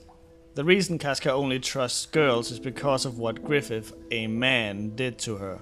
Guts reaches out for Casca but stops himself, realizing that doing so will only bring the girl he loves more pain. Instead, he walks out of the cave. When Rickard calls to Guts, he turns and we see a trail of blood run down Guts' cheek instead of a tear. It's pretty cliche now, but if anyone ever earned it, it would be someone whose eyes was gouged out just 4 days ago. The symbolic meaning of the tear is that it's much deeper, much harder, much more painful than a regular tear. This isn't just Guts' body crying, it's his entire soul. Guts doesn't heed Rickard's words about staying in the cabin, and instead moves outside where he dashes off, looking like a wounded, scared animal. The name of the chapter is Awakening to a Nightmare, a perfect name for a chapter all about feeling like you just woke up, only to find out your whole world has changed. Guts continues to sprint, fleeing, not from anyone in particular, but from the situation he's in. Much like doing exercise can help keeping negative and stressful thoughts out of your head, Guts flees, not wishing for reality to catch up with him. But it's a losing race, as images of the hawk pops up in his head. As he runs and the memories overtake him, less and less focus is being put on where Guts is actually running, losing himself to the memories. Where he's running is no longer important, but after thinking of Griffith's face, he wakes up from the memories and the camera shows us what he's left with. A battered body, a cut off arm, and a missing eye. Guts looks terrified and beside himself with grief. He continues to run, and an amazing job is done juxtaposing Guts' running in the bright rocky fields going down to now a dark grassy field going up. This is the turning point of Guts' life. The light is gone, replaced with an all-consuming darkness. The sky is even bereft of stars. Where before Guts was a child and he was looking up at all the stars, they presented all the different ways his life could go. Now there's only one light in the sky, the moon. The moon that up to now has always been a representation of dreams and goals. And now, even the dark skies take over even that, leaving Guts to lay in the grassy field as the rain comes pouring down. As Guts looks to where the moon once was, all he can see is the vision of Griffith's dark body. We can see by the multiple panels of Guts just looking at him that he's internalizing what Griffith did as the cause for all of this, and the anger within him is manifesting. A sharp pain in Guts' neck snaps him back to reality, and he starts hearing murmuring in the darkness around him. We once again don't see what's in the darkness. Just like Guts, we don't know what's out there, and it's intimidating, especially now where we know demons exist. As Guts' eye adjusts, he can see small ghosts hiding among the grass. But before he can act, Skull Knight comes up behind him, letting him know that from now on, this is Guts' world. A place between life and death. We get this great shot of Skull Knight and Guts standing in front of one another. They are just silhouettes on a completely straight line, even though we've seen Guts was before resting on a hill. This is done to show that now Guts and Skull Knight exist in the same world. Skull Knight gives Guts his sword to defend himself against the evil spirits, as he explains to him that the brand of sacrifice attracts the evil spirits to him. He describes it as a torch, tossed into darkness, for them to know where to go to feast. That this is the destiny of those who receive the brand of sacrifice, to die and having every last drop of blood and flesh from his body sacrificed to the spirits. The word destiny sets Guts off and makes him scream out. He screams out that he doesn't believe in destiny, and none of this is as complicated as Skull Knight makes it out to be. For Guts, this is just another war, one where the last one standing wins. As he slashes up the ghosts, he screams at them to tell the God Hand that leaving Guts alive was the last mistake they will ever make, that this is his declaration of war against them. We then get a shot of Femto and Griffith with the monologue Griffith said about dreams repeating itself, but this time now with a different perspective. Should anyone trample that dream, he would oppose him body and soul, even if the threat were... Guts doesn't finish the thought, perhaps to protect himself and his dedication. After all, the cut-off part is, even if the threat were Griffith himself. Guts' dream has been trampled, and thus he will oppose Griffith with his entire body and soul. Skull Knight seems to notice this dedication as well, and once more refers to Guts as the struggler. Once more reiterating that Guts is a struggler for fighting against destiny. Guts was meant to die, and so every day he lives, he's struggling against fate. The ghosts vanish, and Skull Knight says that this is because they found another torch, this time referring to Casca. As they ride, Guts asks who Skull Knight is, to which he responds, "I am the Four of the Inhumans." He also explains the situation to Guts, that the only reason Casca has not been pursued by the evil spirits thus far is because she stayed in the cave, but now she's ventured outside. This makes Guts realize the severity of Casca's situation, that she'll be forced to stay in the cave, perhaps forever. When they reach Casca, Skull Knight says something is wrong, but Guts refuses to listen and runs to her aid. When reaching her, instead of pushing Guts away or fleeing, she looks sick and in pain. She clutches her stomach and kneels. Guts yells at her, asking what's wrong. I love the detail that we've seen this from Guts' right side, so that his missing eye is the one the most in focus, highlighting his inability to see what's going on. It's also extremely powerful and well-functioning storytelling that Casca clings to Guts. Before, she couldn't get away from him fast enough, now she clings to him like her life depended on it. This helps us getting an idea of what she's going through. If she's willing to cling to someone she despised so much earlier, then whatever she's going through now must be infinitely worse. Finally, blood escapes from between Casca's legs and Guts is enveloped in darkness to the point where we can only see his head. Even while Casca is clawing holes in his body, all he can focus on is this, perhaps having an idea of what is happening. And finally, a dark bloody embryo falls out of Casca. Guts looks on in horror as his eyes meet with the embryo's. His eyes are bloody and veiny. Guts, incapable of seeing it as any more than a demon, is ready to stomp it out, but Casca throws her body in front of it to protect it. Skull Knight rides up, being nothing but a black silhouette once more with glowing eyes. He is once more frightening, not because of his appearance, but because of the truth he is about to deliver to Guts. We can see on Guts' face that he has an idea of what the truth is, and it's terrifying him. Skull Knight nevertheless continues to explain that the fetus that's growing at an incredible speed was only just conceived, but was possessed by evil by Griffith. While Skull Knight's phrasing is convoluted and confusing, something Guts even brings up, he does realize through the phrasing what this means. It's never stated outright, but like Guts, we can deduce from Skull Knight's words that the demon baby is Guts' child. As the infant crawls up and starts tugging at Casca's clothes, one would probably think it's out to nurse at Casca's breast, but instead it starts sucking the blood out of her mark. Taking this as a proof that the baby is a demon and not his baby, Guts springs into action and grabs the infant away from Casca, much to her protest. Guts can't fathom her protection for the infant, pondering why she'd go to such lengths to protect what made her this way. However, during their fight, the sun comes up, banishing the ghost, and even the infant disappears in Guts' hand to Casca's utter terror. Skull Knight chimes in that he's leaving, but he will meet Guts again should destiny dictate so. He gives Guts a word of warning, that if he truly intends on hunting the Inhumans, his path will be black, for when you confront those who lurk in the darkness, you also envelop yourself in it.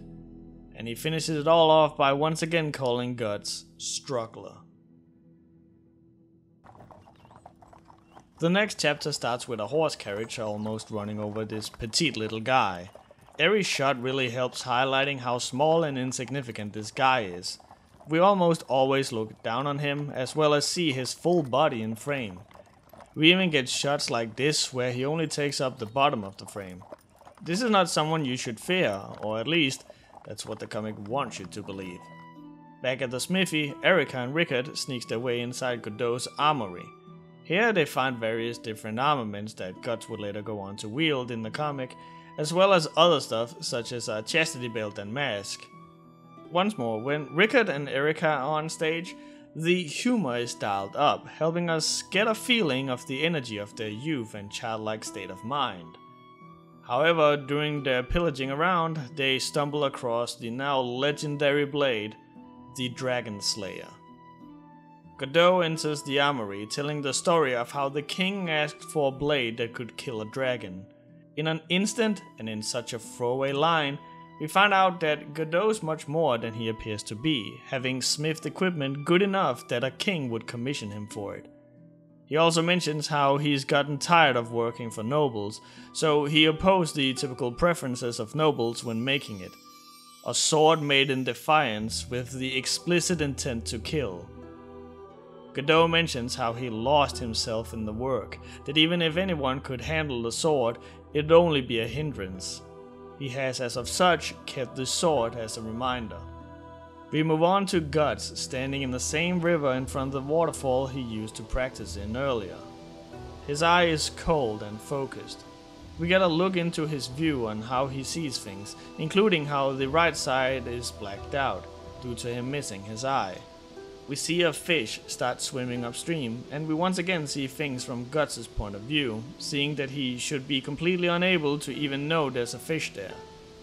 But because Miura is a genius, the page has the sound effects of the water running down the page exactly like the stream that the fish is trying to swim, and at the end there's a small splash sound, which prompts Guts to swing and cut the fish. Without putting a single word to it, we are immediately shown how Guts fights with his hearing to make up for his lack of sight. It should also be stated that there's already a sense of anger shown here. The fish swimming up the waterfall is an old ancient story in Japanese lore about the koi fish that would swim up to the top of a waterfall and through that become a dragon. In this case, the fish is supposed to be Griffith, who reached the top of his ambition and through that transformed into a deific being of his own. I know this is intentional, as the fish could just as well have swam down the stream, which is more common, but Miura chose to have it swim up a waterfall. Back in the cave, Guts announces he'll be leaving. He is also bringing food down to Casca, who he is now locking in the cave like a prisoner, to protect her from the evil spirits.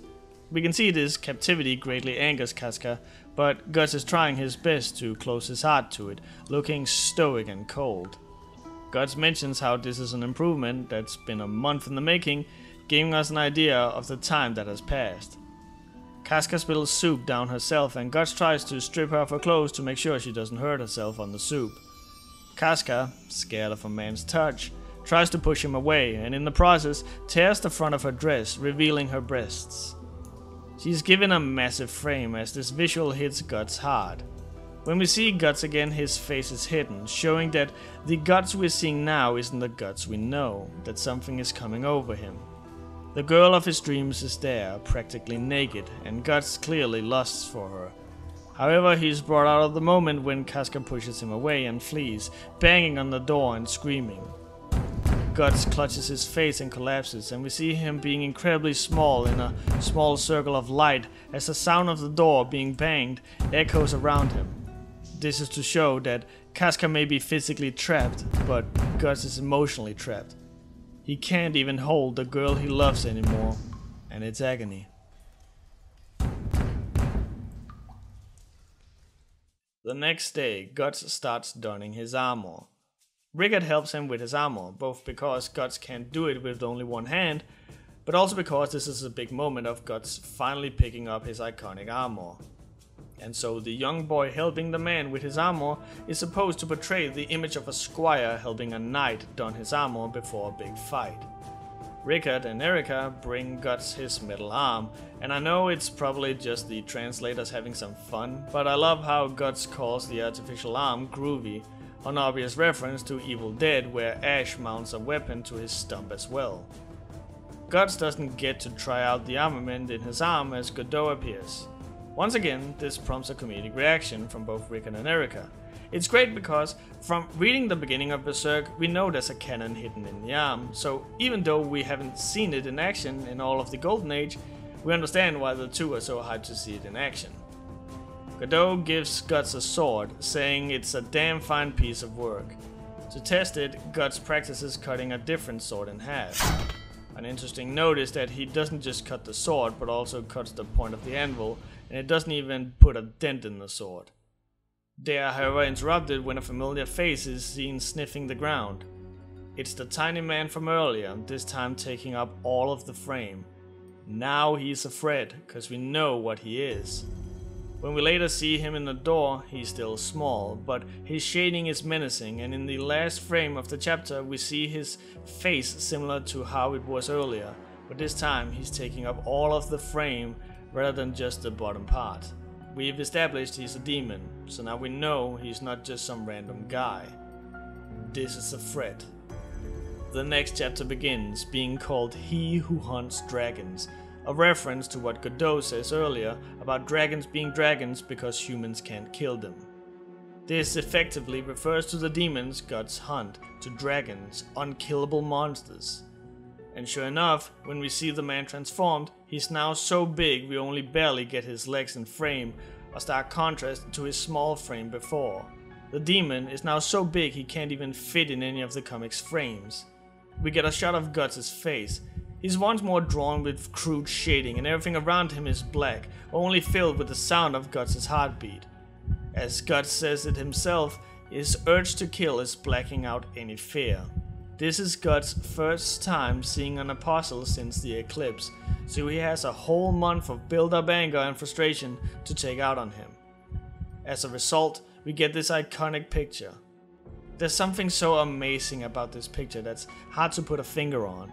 It can be the crude lines and harsh blacks of his cape, but I think what really sells it is that thanks to the folds of the cape and the lines of Guts, it makes it look like there's an explosion of force from the middle of the picture. You can trace most lines to the point of impact. This is hatred and anger exploding from inside Guts, coming to form in the image we see before us. Guts lunges at the apostle, his face blacked out, showing us once again that this is just normal stuff for Guts. This apostle is just like any other enemy he's faced, and sure enough he sends the apostle flying backwards out through the door. But Guts feels something when he swings his blade, a response that makes him question whether or not he can actually kill with this sword. Godot seems to realize what Guts is feeling as well, that the sword is not strong enough to kill Inhumans. Lost in the heat of the battle, Guts only realizes when it's too late that the blade has broken. The blade that could cut the tip of an anvil cleanly off broke on the body of the apostle, a perfect indicator of the power Guts is up against. The entrails of the apostle grabs Guts and throws him into the armory. Inside, we see from Guts' point of view how the rims around the frame starts turning black, showing how Guts is close to passing out. He however gets back up on his feet, aims his arm at the apostle, and blows it back with the cannon inside of the arm. I love the little detail that there's too much gunpowder in the arm, causing Guts' shoulder to pop out, showing that even for him, this new equipment is a learning process. But it's when he's clutching his shoulder that he finds the weapon that surpasses even the cannon. The apostle writhes in pain, but is called to by a calm, "Hey." No exclamation mark, no follow-up, just that, "Hey." And before I can respond or we can see what's going on, a blade carves through the apostle's head, sending it flying backwards. The blade doesn't even cut clean through, but the power in the swing is enough to send it flying backwards through the wall. Guts quickly follows, and we get one of my absolute favorite shots of the manga. Guts comes through, Dragon Slayer held above his head. It's given a double page spread so we can really just feel how absolutely dumb huge the sword is, and when Guts swings it, he even clips the top of the doorway with it in the same motion he carves cleanly through the apostle. This isn't a blade, it's not even a hunk of metal, it's a force of destruction. The apostle caves in on itself, leaving a sea of blood and guts. We get a close-up of Guts forming a wicked grin, and then a big shot of Guts holding the Dragon Slayer, with the demon's guts still hanging off of it. His face is distorted in an evil grin, and the side of it is even cloaked in shadows. He looks evil and vile. Also, a fun detail, Miura even remembered to show the cut-through top of the doorway to the armory in the background. Guts hoists the sword up on his shoulder, and Erika clings to Rickard. The always smiling and joking Erika is now suddenly scared and terrified, saying how Guts is scary. Rickard looks at her and then Guts, understanding what she means. The raid leader Guts is gone, and in his stead is now the black swordsman Guts. We get the quote from earlier about dragons again.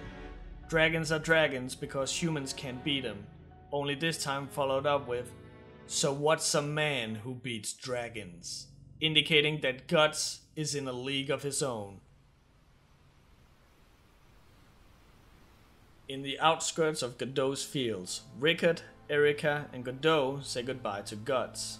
Rickard wishes for Guts to stay, saying that he should focus on being there for Casca now that the Band of the Hawk is dead.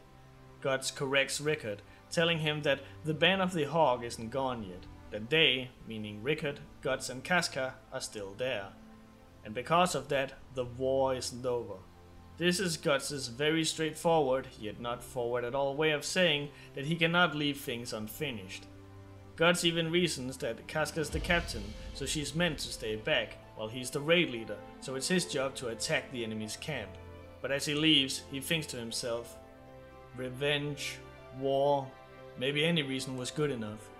But one thing's for sure, right now there's some dismal rage inside of me, and that's all there is supporting these 2 feet. It pushes me to walk forward. And the Golden Age finally ends with Guts walking forward into the darkness, purposely made dark and not your typical light, as Guts is descending into a world of darkness, a path Griffith and his dreams set Guts on, and that gave birth to the only true Black Swordsman and one of the greatest characters ever written in any comic, Guts.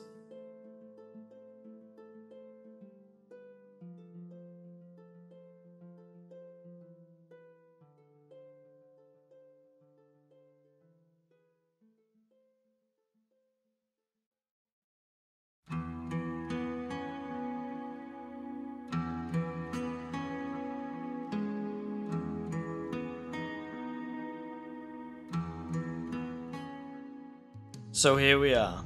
It has probably been about more than half a year that I have been working on this video.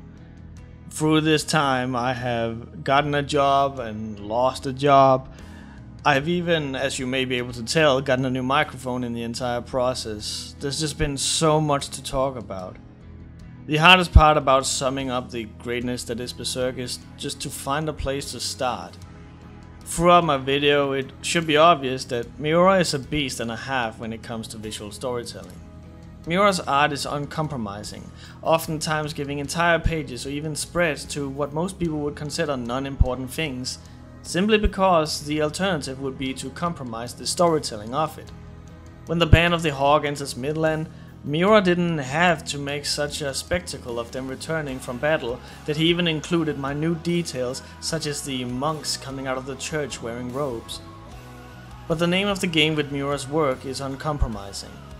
You would have gotten a feeling of splendor by just doing a bunch of smaller frames of various parts of the festival, but by putting it in such a big spread, it helps giving the feeling that the Band of the Hawk is getting cheered on by all of Midland, and by making so many minute details, it helps selling the setting way more. Nothing is up to interpretation. This might as well be a photograph that Miura took from Midland himself and decided to show us. Miura's art style is also just very unique, and he experiments with unique ways of storytelling through it. Whereas some comics might stick to a typical storytelling formula that is true and tested for comics, Miura would do unique things with Berserk, seeing it being a comic more as a tool rather than a limitation. Things such as when Guts is sitting at the campfire after leaving the Band of the Hawk and everything around him is pitch black, highlighting the fear and loneliness of Guts.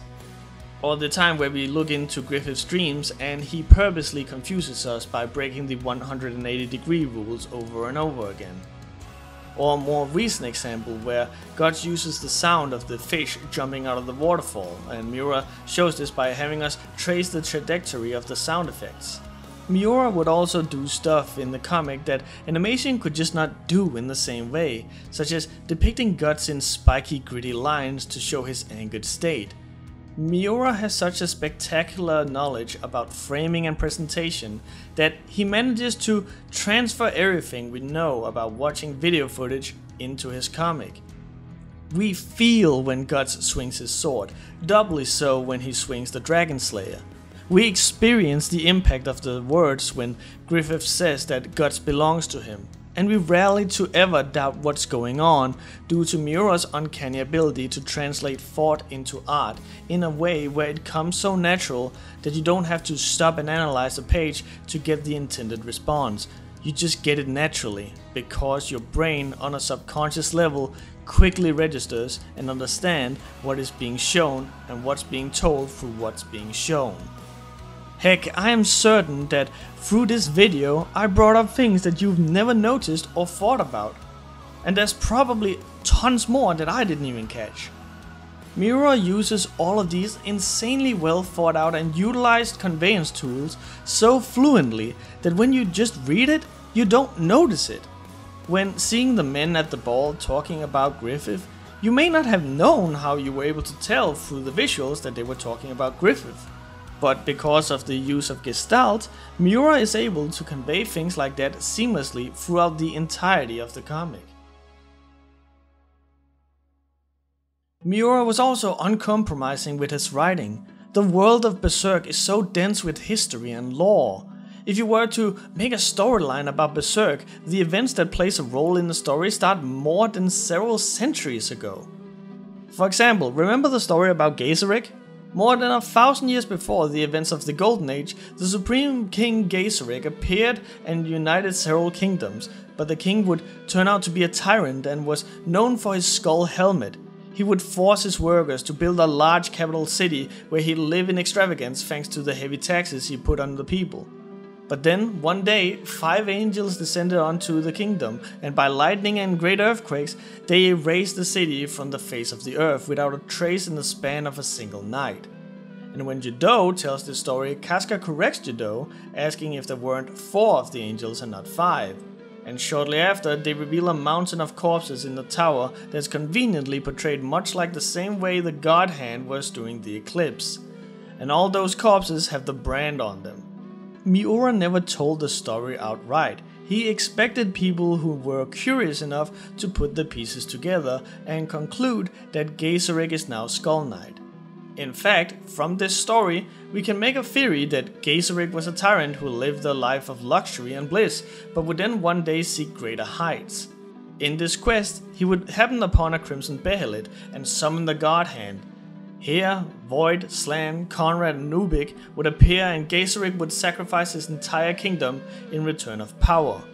We've already seen how Griffith's Hawk armor would go on to shape his Femto armor, so it's not unlikely that Geyserik's Skull armor would go on to become his Skull Knight form. This could also explain why Judo and Casca are in disagreement with the amount of angels that descended, as it was first 4 and then when Geyserik joined them it was now 5.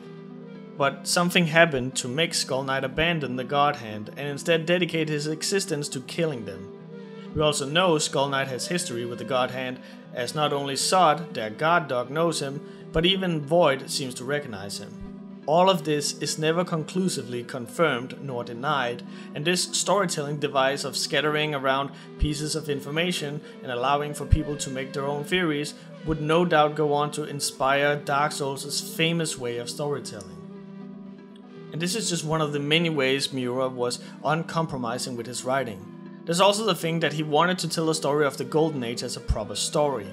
Miura didn't wish for it to be just another flashback, as he found that flashbacks only gave information, not connection. He wanted us to connect with Guts, understand why he is so tormented, and why he's so passionately furious at both the Apostles and no less the God Hand and Griffith. And he nailed it better than any other writer has ever nailed it, with us getting one of the longest prequels in comic history that served as its own self-containing story, to the point where almost all animations of the comic have focused around the Golden Age. Miura even managed to recontextualize the beginning of the comic. When we first see Guts, he's extremely violent, evil, sadistic, and just a horrible person, a far cry from the Guts we come to know. Well, with the way the Golden Age ends, we see Guts is still dealing with his anger and he's descending more and more into darkness. So when we see him in the beginning of the comic, he's lost himself to his anger and thirst for revenge. When he downright tortures the slug count, he's not just doing it because he's a big apostle, but because the slug count was there during the Eclipse and was one of the apostles who took down Pippin. Obviously, when you initially read Berserk, it's still gonna come across as kind of cringe how edgy Guts is at the beginning, but when rereading the comic, you get more of an understanding of Guts and can better empathize with how he is. And speaking of the Eclipse, if you ever want an example of how uncompromising Miura was, look no further than the Eclipse. During the many chapters of the Eclipse, as the various members of the Band of the Hawk were killed off, reader numbers would drop quite significantly. People were really upset with Miura killing off the characters people had come to know and love, and were also very much against what happened to Casca. But even Miura's editor understood that Miura didn't do anything by half measure, and trusted him to continue, and even have Casca's trauma and mental state stick for hundreds and hundreds of pages, understanding that to quickly remedy it would belittle the horrible experience he had been through. Miura wanted to tell this story not worrying about what was popular or how much it upset people. If he skimmed on any one of these details, we would have lost an integral part of what made the Eclipse so powerful, what made Griffith such a hateable villain, and what made Guts such a sympathetic character. And speaking of characters, they are more fleshed out and deeper than what you would expect from other comics. Judo at no point says out loud he has feelings for Casca, and only at the end do we hear his thoughts about her, but we're still never doubting that he has feelings for her. This happens because we deduce his thoughts and feelings from what he says, how often he says it, and the way he says it, as well as how he acts. Him constantly considering Casca, always having an eye on her, and even how he reacts when he thinks someone has wronged Casca. Griffith especially highlights how deep Berserk's characters can be, with people still to this day debating whether or not Griffith actually did something wrong or not. Some people believe that Griffith was simply manipulated into doing what he did by the God Hand, preying on his wish to not make all the sacrifices made be for naught. Speaking of Griffith, Berserk only works because of the dynamic between Guts and Griffith, and their presentation even aids in highlighting various important themes that Berserk has. Griffith is more than a man. He is constantly brought up as being different, above everyone else, and sometimes even too perfect. He is as fragile looking as a posh royal, yet strong and more than a capable warrior. He is polite and well-mannered, yet capable of unspeakable brutality. Griffith's deific nature has been apparent from the very start, and the comic never shies away from showing that, even by putting him in completely white armor with angelic wings, typically backed up by light from the sun or other light sources. In contrast, you got Guts. As opposed to Griffith, Guts is clad in all black, being the opposite of Griffith in almost every sense. Instead of well-mannered, he's crude. Instead of being complicated, he's straightforward. Where Griffith cares about rank and royalty, Guts couldn't care less. When Griffith seems better than humans, almost deific, in contrast, Guts is human to a fault. He's constantly sporting scars and bruises, he's in the trenches, dirty, cussing and messes up. And he's our protagonist. The comic specifically follows the human who fights those things greater than him, to show the power of a single human. Guts doesn't receive a power-up. He's not possessed or inherits any special powers. The Dragon Slayer and later the Berserker armor are more or less there only to keep up with Guts, as we see time and time again, Guts swinging his swords so hard that they break. This helps us relate to Guts. If he, a single normal human with no special abilities, can fight against those odds, then why can't we get through this meeting or take that extra set in the gym? Guts' moniker, the Struggler, is a title most, if not all of us, could take on ourselves in some shape or another. We all struggle with our own imperfections and the cruelty of the world, sometimes bestowed upon us by powers greater than ourselves. Sometimes your boss wants you to do a little extra at work. Sometimes your colleagues don't pitch in to the group project you got going. Sometimes you get horribly sick and there's nothing you can do besides struggling. The relationship between Guts and Griffith also stands out and stands the test of time. As mentioned before, the two communicate and behave very much in the same way as men typically do when their feelings are held back by the masculine bravado. In interviews, Miura would admit of basing both Guts and Griffith on him and his best friend and fellow mangaka Koji Mori, who has taken over the production of Berserk after Miura's untimely death. And he'd kind of changed what parts he would take from who. So both Guts and Griffith share elements of both Miura and Koji, and it's probably because of this that the two feel like they complete one another, as well as why their friendship dynamic feels so natural. Miura is fantastic at making beasts, monsters, and supernatural things, but you cannot deny that he's in a league of his own when it comes to making characters and human emotions. Every character is built with a sense of vulnerability, an imperfection, without making that their core theme. It's subtle. It's not like how several shonen comics will have their protagonist's main flaw be that they're stupid or have anger issues. The characters of Berserk are more nuanced, more down to earth, all with places they excel and places they come up short, and we keep getting tiny little tidbits about the characters, such as Pippin used to work in a mine, which can explain his strong physique and why his weapon of choice is a mixture between a hammer and a pickaxe. There's never a whole lot done with this information. It never gives you a unique flashback to it. It's just a piece of information you get, much like in real life, that you can then trace back and possibly explain some things. Who knows, Pippin could have just as well picked up that hammer pickaxe thing to complement his strength, or it was just the first weapon he could get his hands on. Again, it's very similar to how we can have assumptions and thoughts and theories about characters, because people don't just go on long monologues out of the blue to explain something like this. Speaking of weapons, Guts' sword is a stroke of genius as well.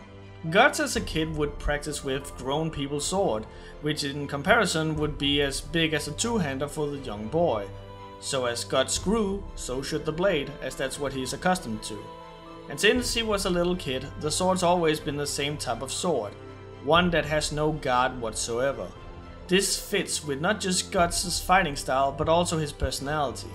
Guts always pushes forward with careless abandon, and instead of blocking attacks, he'll rather power through the attack and retaliate.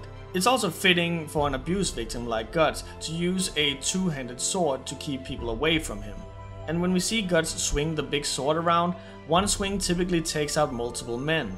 Guts never has a single enemy. The main villain of Berserk is always the evil of the world, so Guts having a massive sword like this, it doesn't matter to him who dies when he swings it, because everyone to him is the enemy. So whether he kills one or multiple people is of no importance to him. And eventually he gets the Dragon Slayer, now completely devoid of any sort of guard. It is at its core a blade on a stick. Should anyone try to deflect the blade the same way Griffith would do with his rapier with the Dragon Slayer, the blade would just slide down the sword and cut the person. The Dragon Slayer is a sign of Guts' refusal to stop moving forward, and an indicator of his self-destructive tendency. One could argue that Guts feels he deserves punishment, feeling he pushed Griffith to where he ended up because of leaving him. There are also countless times made mention of how big and heavy the Dragon Slayer is, reflecting of the weight that Guts carries for being one of the only survivors of the Eclipse. There is a quote I once heard, and it's stuck with me to this day. A man only truly dies once he's forgotten. And while Miura is no longer with us, and his work has been taken over by his best friend, he will never truly die.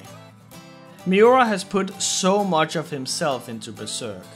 Detractors might say it's just guts and R-word fantasies, but honestly, that's just incredibly disingenuous or shallow-minded to think so. Berserk is one of the most hopeful, inspiring stories ever made. It's the teacher that tells you about the thing you don't want to, but have to hear. With quotes such as, "Even if we painstakingly piece together something lost, it doesn't mean things will ever go back to how they were." And it's not something nice and heartwarming to hear, but it's something people need to hear. But the comic doesn't dwell on these things. It's not pessimistic, it's realistic.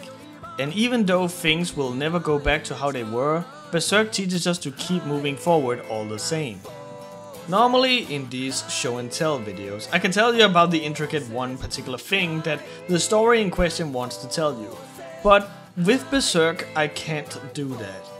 Berserk is not about one lesson or one message. It's about perception and understanding, of acceptance and encouragement.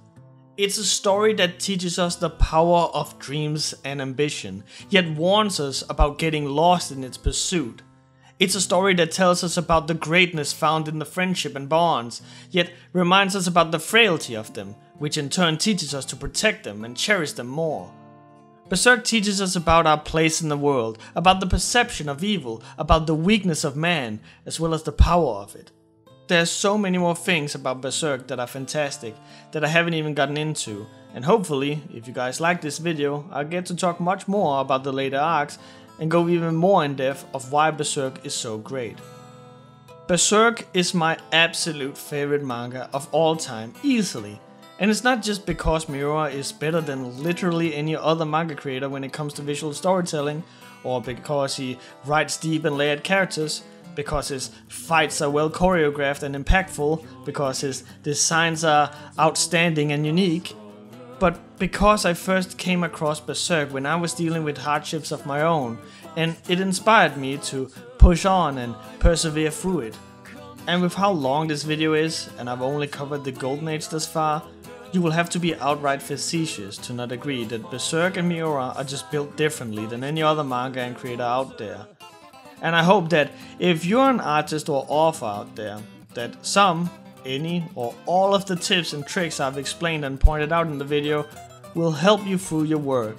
And if it has, I will love to hear what and why in the comment section down below. And if you are not a creator yourself, I hope this video will at least help giving you some lessons in life and help inspire you to keep pushing forward no matter what you're facing. I'll see you guys around. Till next time, keep on fighting, strugglers. Looking back and morning comes, don't find your face in your glass. Take the moonlight by the tail, it's a rainy sight. You're shading. I'm waiting so long. I'm waiting so long. I'm waiting so long. I'm waiting. So they've waiting so long. Come on, I'm waiting so long. I'm waiting so long. I'm waiting so long. の中で溺れたくないこのままじゃ切られない心は明日の光